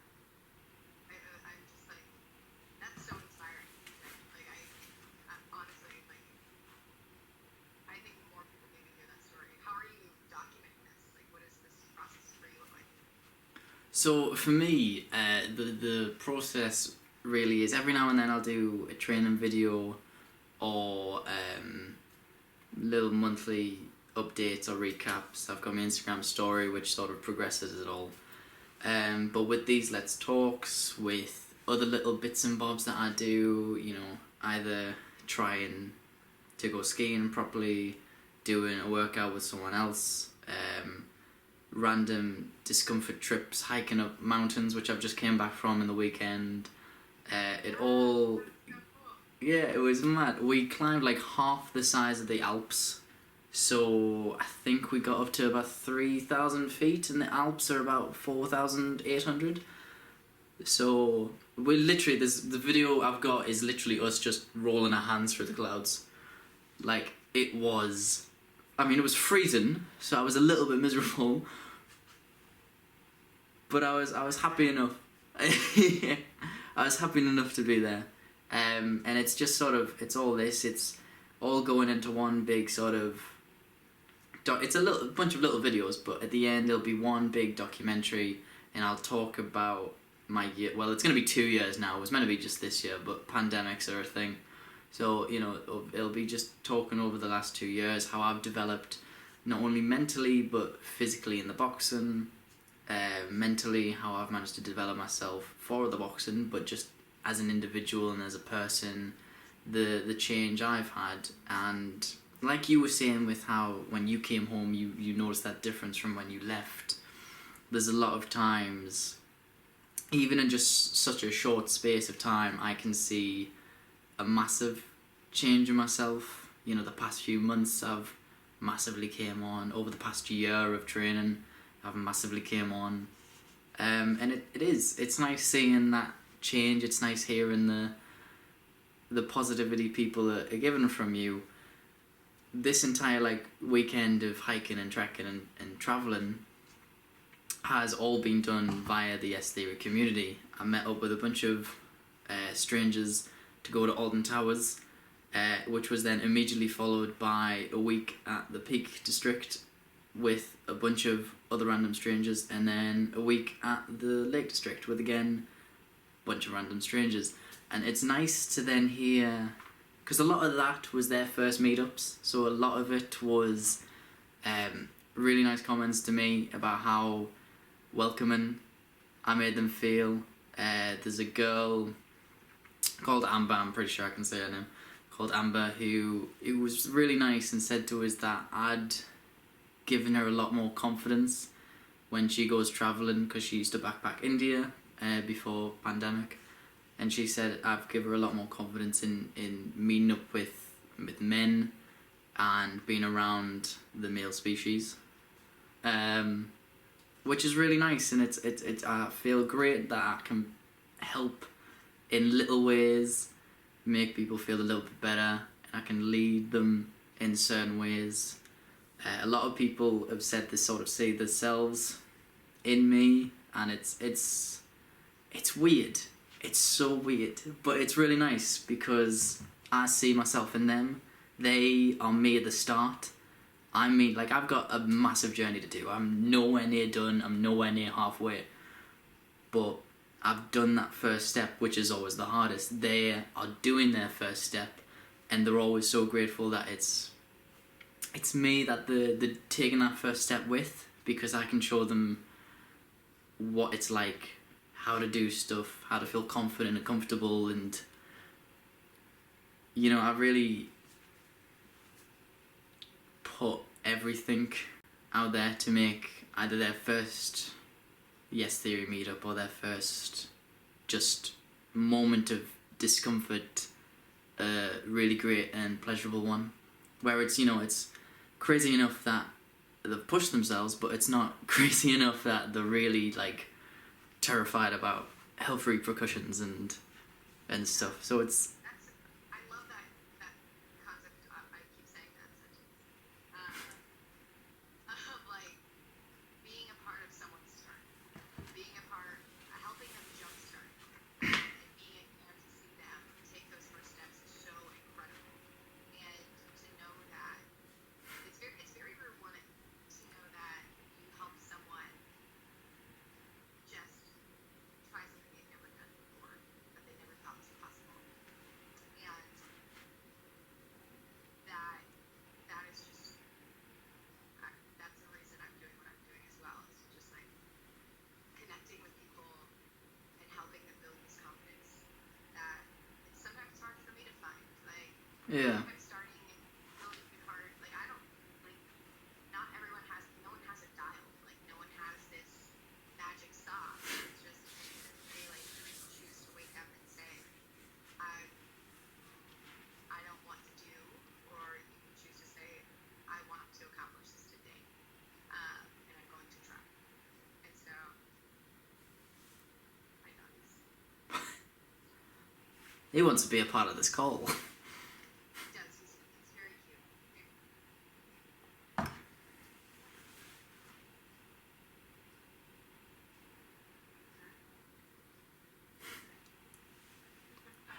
Oh, look at the man. He's Oliver. He's my best friend since I was 16 years old. My buddy that I haven't seen in almost 2 years, and so it's been hard, but we sit down. Yeah, I'm that person on Zoom call with my dog not hung out.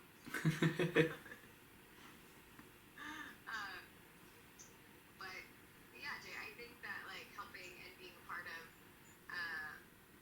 people's journeys is something that more people need, and I'm so excited to hear that you're doing that, and to hear that you are helping, especially like the story of the young woman who was like afraid to be like with a bunch of dudes. Like that's a fear of mine as well. Like sometimes I'm like, oh shoot, like I have to hang out with a bunch of guys. Oh my god, like this is gonna happen.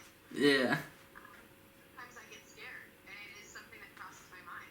But I'm now in a place where I'm confident to be like, yo, what's up? Like, it's confident in the fact that I might be the only woman, but that's okay. Like, at the end of the day, that doesn't matter. So, Which it is important because you see that change in men and women a lot. You see that sort of almost disconnect. We've mentioned it when you went to or snuck into the Logan Paul and KSI boxing match. Your video on it is fantastic and almost identical to another YouTube creator, but you got a lot of backlash on how you got in while he got a bunch of praise. And so you can see that difference in the views of the sexes, which is why I love how you're putting out this content and managing to show that you can do it as well. I like that you brought that up. It's in the video as well. You see these guys. I edit it in a very comedic fashion because I don't believe in like making people look bad regardless of what they Yeah. say sometimes. I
Yeah.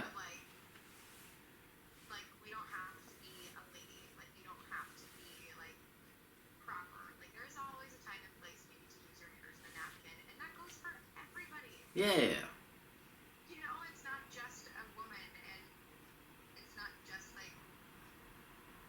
So I'm trying to find a way to combat this like this mentality that women has been ingrained in our brains for a very long time. Like you have to be this, you have to be this. Like, oh, if you're not this, you're not pretty, you're not gonna find a husband.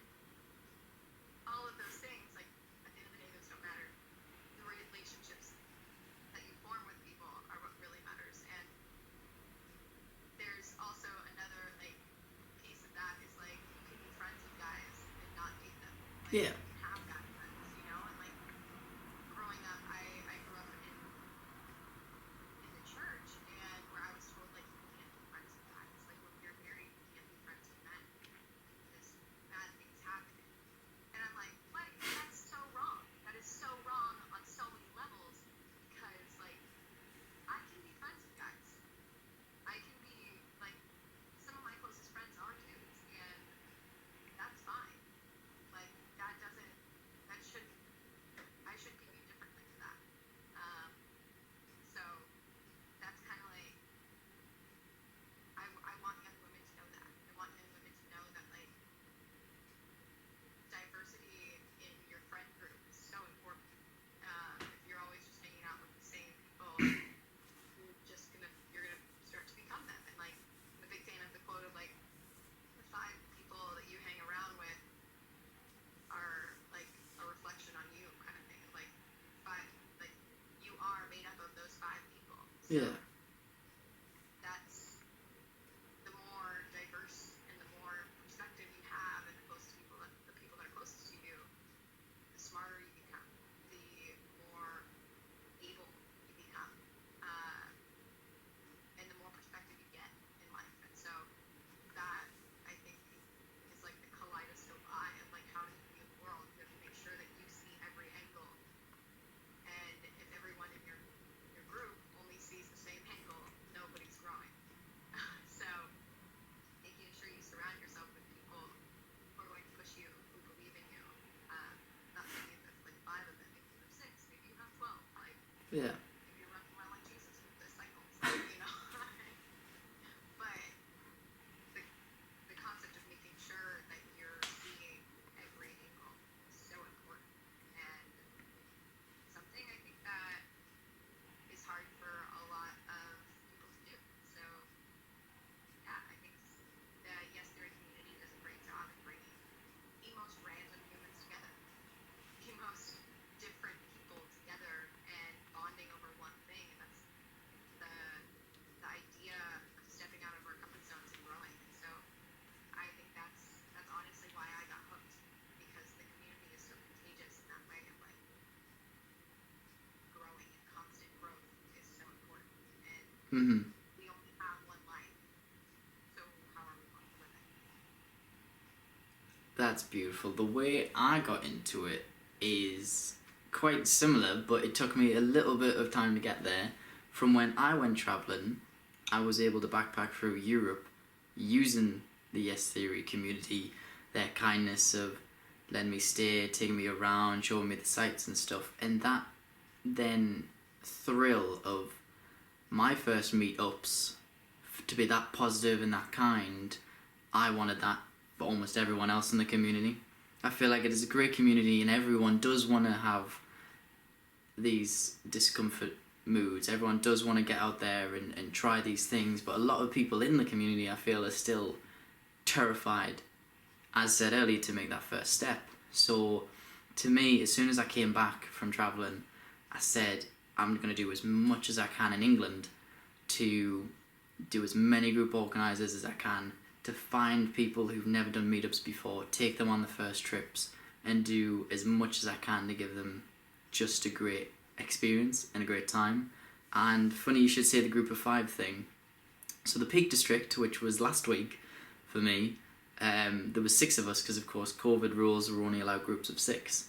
So there was me and 5 others, 3 of which It was their first meetup, and it was just such a diverse group of people.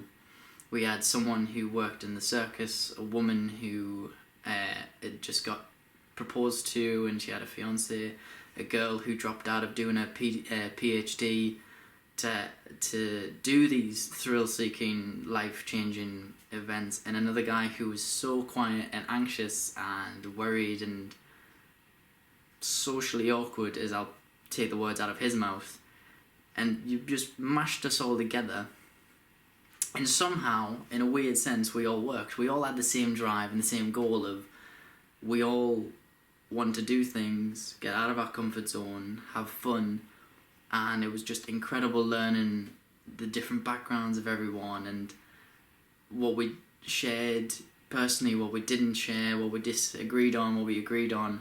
But we had just such a great week travelling and staying even in the accommodation and going out at times. It was phenomenal to think all of us could just mix and merge so well, and it was fantastic, especially when you think the shy gentleman, how quiet he was at the very start, became in a sense the butt of all the jokes. The way he said things, the way he talked, the stuff he knew and spoke about were just so naturally funny for us all.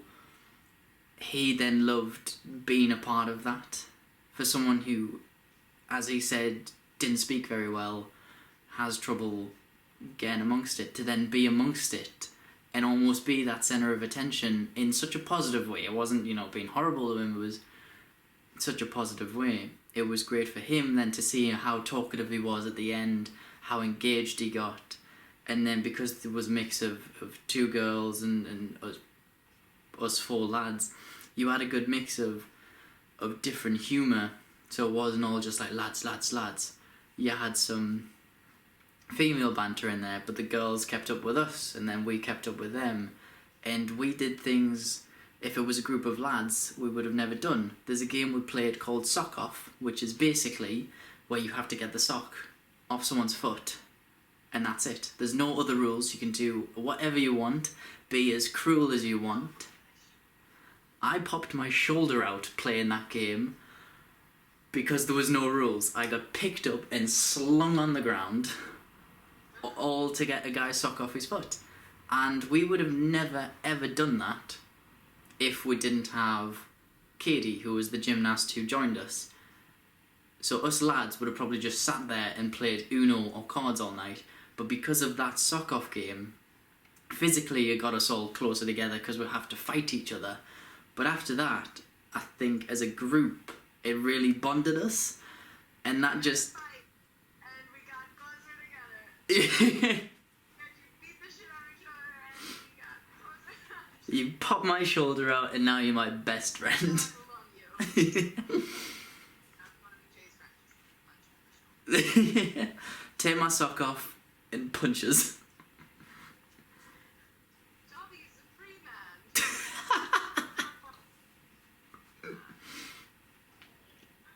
That's amazing. Yeah. I think, yeah. I love that story. It brings me a lot of joy. I think that's it's so magical, and especially during a time where meeting people this year has been so limited. It's really cool to know that people are still doing these incredible bonds and lifelong friendships. So I think it's beautiful what you're doing, Jay. I think what you're working on is amazing. And I think for anybody else out there listening, I think that you can make an impact in your town, whether you think so or not. Like me sitting here in my hometown for 2 nights and 3 days. 12 hours, 20 minutes. 45 seconds. I realized I've been reconnecting with a lot of my friends, and I realized they don't know the concept of seeking discomfort. They don't know the concept of not letting their fears dictate the life that they want to live. And when I left to move to Los Angeles, I had this like slogan that I told myself. It was like, capitalize on your coordinates. No matter where you are,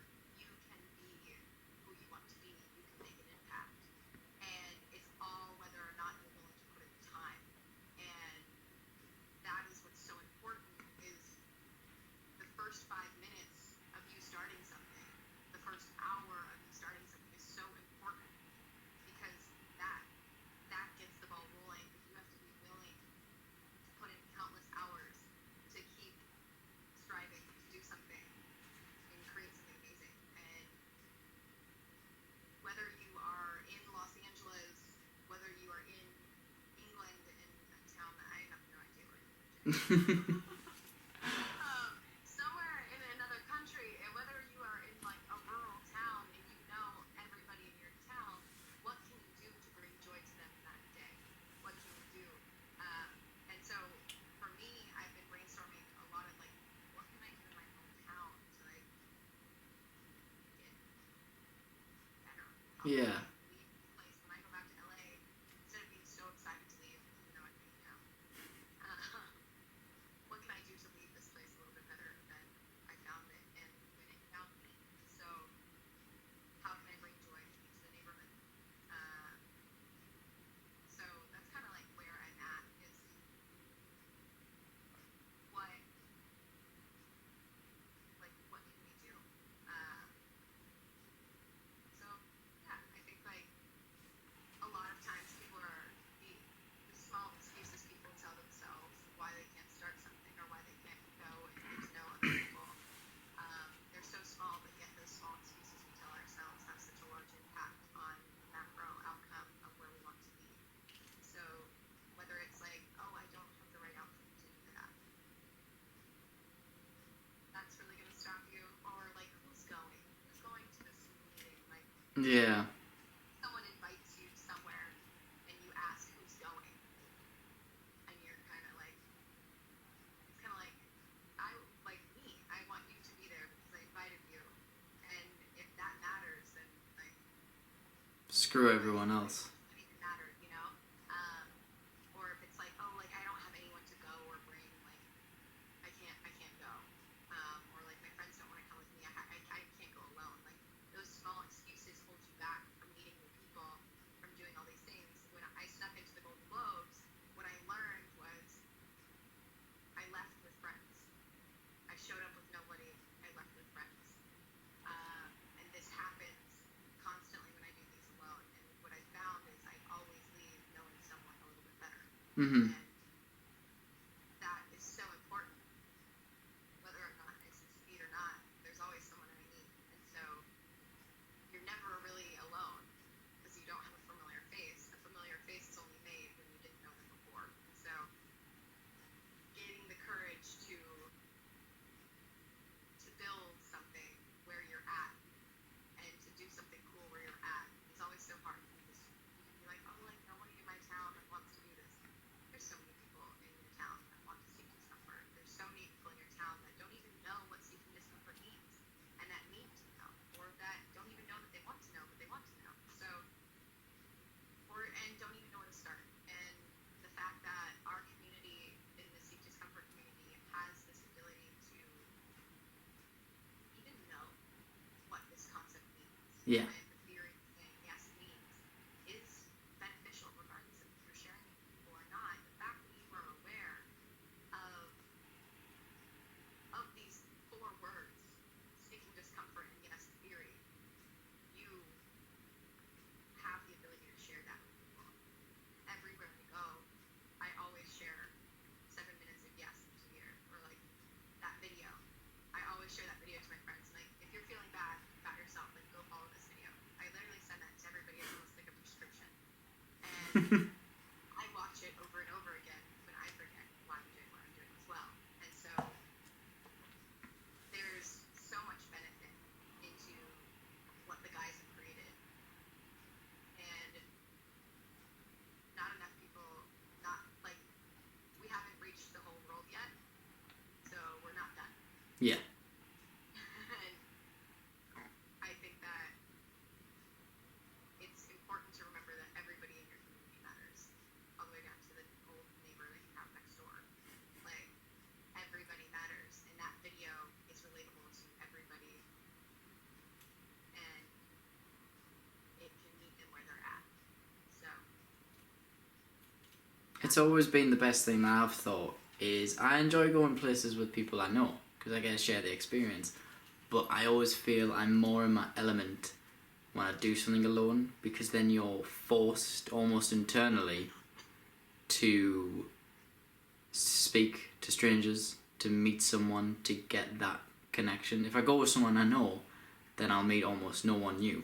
But if I go alone, I'll, like you said, come back with friends. yeah, that's one thing.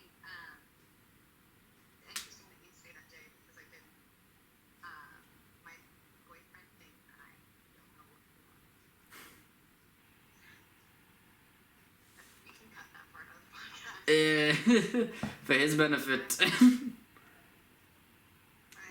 best friend with a benefit. Perfect, yeah. I think one thing I realized about the relationship that I built with him is that like everywhere we go, always meet people, and we have this ability, like as a team, to not make people feel like we're a couple or that we're together, but to make them feel included. And I think a lot of that comes, like I've never had that with someone before, and so that cool feeling of like finding, like even if you do want to travel alone, but if you do want to travel with someone, making sure that the person that you're traveling with is on the same page of like how many people can we meet, Yeah. you know, how many people can we impact, regardless of like a lot of times like people like it's harder to travel in large groups and get to know people because it's intimidating for someone to come up to a large group. But even being in a group of 2 or a group of 3, it's really cool because you can still meet new people, but you can also branch off, meet new people and come back, you know. And so finding people or helping people understand how to do that and build that kind of relationship with people is so cool. It's something I've learned very recently that can be done because I used to be like, I gotta do this alone. Yeah, always independent. Yeah, and so like alone or together still can be very strong, very, very strong. But also, if I would have had someone with me sneaking into the Golden Globes, I don't think I would have done as well as I did alone. No, yeah, I think it's probably better doing something like that on your own. But then at least you know you've got support from them in the background as they, sit in the car. Exactly. My chauffeur Kate was my partner in crime in that video, and she was awesome. I called her like literally 30 minutes before I had to go, and I was like, "Hey, can you take me to the hotel?" She's like, "I'll be there. Like, I can count on Kate for anything, like anything." I love how just like accepting they are about how crazy of an idea it is. Just like, oh yeah, I'll be like 2 minutes. My friend Kate, she always tells me, she's like, "Yeah, anything you tell me, I don't doubt ever. Like any idea that I come up with, she doesn't doubt remotely at all. She's just like, okay, cool." She's never really surprised anymore. She's like, "Wow, that was a good story." Like, okay, like, and she's not really like, she's just kind of like, I expect. She's kind of like, I expect a little bit more. Like, what else you got in there? Yeah. So it's cool that my friends are no longer like wooed by like awestruck by the things that I have chosen to do. They're more so like, all right, cool. How can I help now? So it's kind of cool that I've like inspired that kind of dialogue between them and that kind of trust and that kind of craziness, which is funny. So yeah, I do have to get going. I have so much work to do. I have like a bunch of videos that I'm editing right now. Honestly, it's fine. I do appreciate your time coming on for a second time to Hope It Works. I've been playing around with the first one. Like, the first half an hour is fantastically salvageable. And I'll probably use little segments of nice little cute things you've said in that one. But no, I really do appreciate the second attempt at running it all. I'm sorry I'm always late. My hair is always on fire. Honestly, don't blame it. I'm fashionably late all the time myself, so it's been nice trying to be somewhat early. Yeah. Well, thank you again for having me, and I love hearing about your adventures, and I'm so excited to when I get to come to England and hopefully surf on your couch. Of course, there's always a spot. So there's always a spot wherever I'm at here in the U.S. Right now I'm toying with like living in my car, so Brilliant. I'll pitch it up. I'll be right there. So, you're always welcome here. There's a whole community with welcome arms. Thank you. We're just waiting for your arrival. So, when COVID clears up, we'll link up in wherever we choose. So I'm super excited. Of course. I'm looking forward, especially to have you on the undercard of the boxing match. You know, you've got to come over for some training, some proper training, not just the I've got boxing shorts too. Oh yeah, actually. Wait, I literally have boxing shorts because my friend, he gave them to me. I was like, what are these? He's like, oh, it was like a brand deal. The tag's still on them. They're super cute, right? I'm so ready. I'm so ready. There you go. You've got all the kit. Right? Like, you don't need gloves. No, yeah. Basically, bare hands, absolutely fine. If anything, it's more of an interesting fight that way. Yeah. Alright, Jay, well, thank you. Do you have to do your outro? Yeah, I'll quickly do the outro. I forgot what on earth I said for the outro. I gotta wait. Take two. Woof. So thanks for watching that episode or listening to the podcast. If you've listened to it on Spotify, there'll be links to all of Brooke's pages in the descriptions below. Please go check her out and help her with everything she's doing. Keep tuned for any collaborations that might happen between me and her when COVID ends. And always stay tuned for the next episode. Thanks very much. Thank you, Jay, again for having me. Appreciate it. A round of applause. Round of applause. Honestly, no, yeah, thanks very much for the help. It's been great.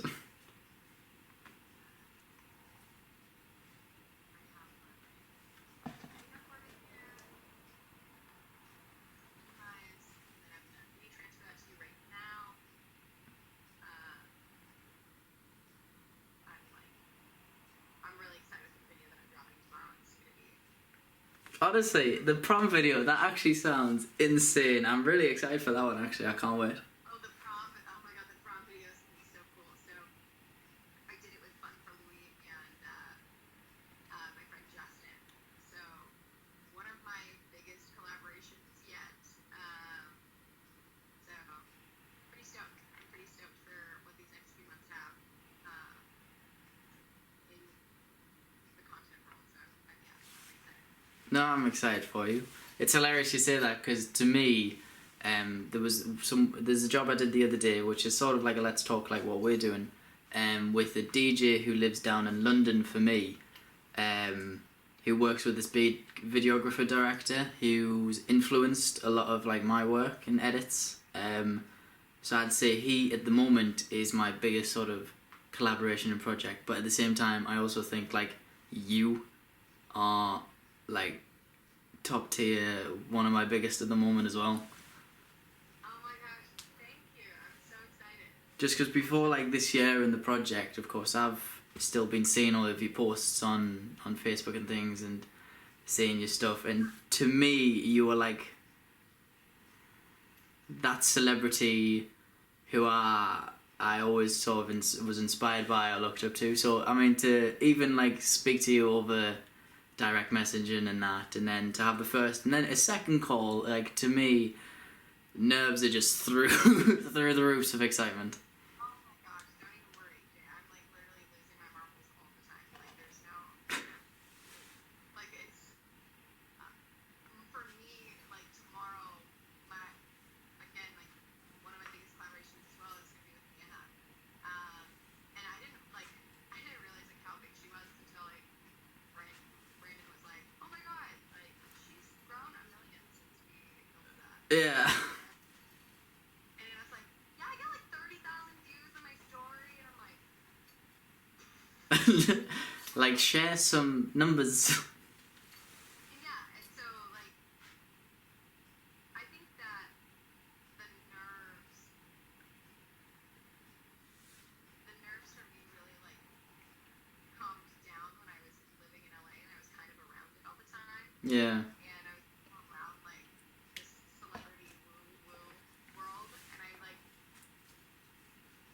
when you're in it, you don't realize it until you go back to your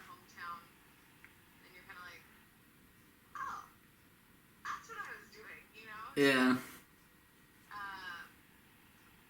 don't know. I respect your hustle a lot, and I think my advice to you right now would be direct message everyone you want to talk to. Like, um, whatever, like, when you start to grow, I have a lot of connections in the space. Um, so, like, once you get to a point where you feel confident and enough, my connections, like, if you want to reach out to someone Mm-hmm. and you need help, feel free to ask. I love connecting people. I love it so much. And so I've been working, like, depending on where my relationship is with that person at that time, Mm-hmm. whoever it is, I'll let you know. Don't ever be afraid to ask, and I'll just tell you yes or no if it can happen, or if it's possible in the future. So, for example, like, I know the Yes guys. Is it possible right now for you to interview them? For me to ask that for that interview? No. But could it be in the future? Absolutely. And so it's moments like if you see someone that I'm following that you need an introduction to, just feel free to, like, let me know, and I will completely. I'm like, don't ever stop asking or messaging people. Yeah, I DM'd the CEO. Her name's Sophia, and she's like so badass. She started this company called Nasty Gal. She's like, I like want to be her. And so I messaged her, and I was like, hey, like, I'm doing this golf video. Like, will you be on my video with me? She's like, that sounds amazing. I was like, oh my god, you replied. Like, Yeah.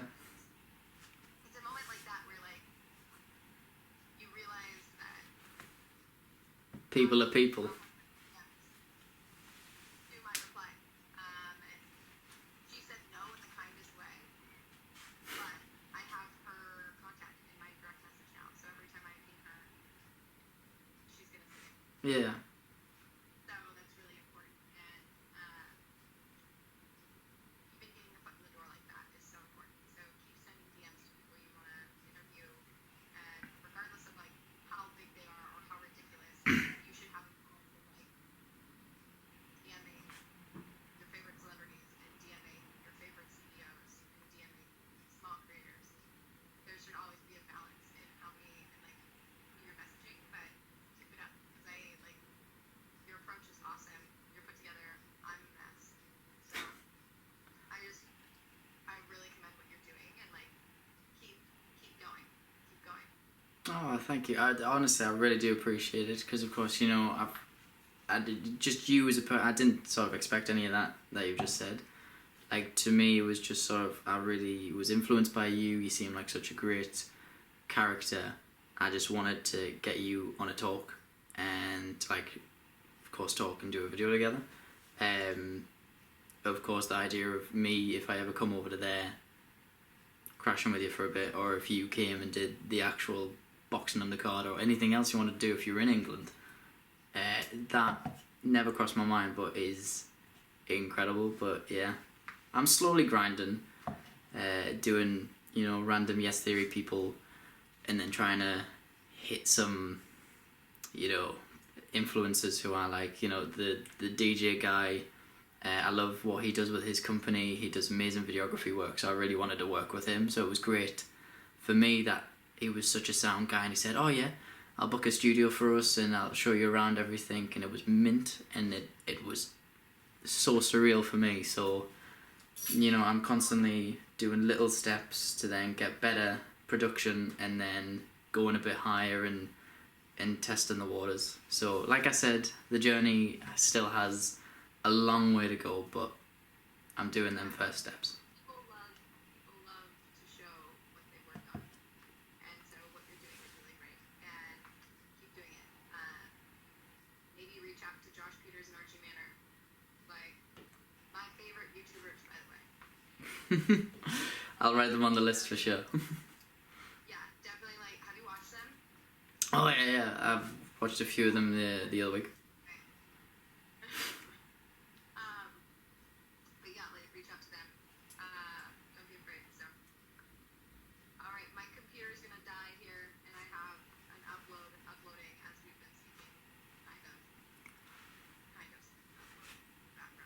No, it's all right. I'll let you run and sort your stuff out. Thank you. All right, No. well, feel free to message me if you have any questions or anything, if you need help with anything or any guidance on socials or honestly anything. No, I appreciate it, and same goes to you. If there's anything you want that I might be able to help with or provide, then shoot us a message. Thank you. Thank you very much, bro. Appreciate it. Have a wonderful day. You're amazing. You too, Brooke. You take care there. Bye. Bye.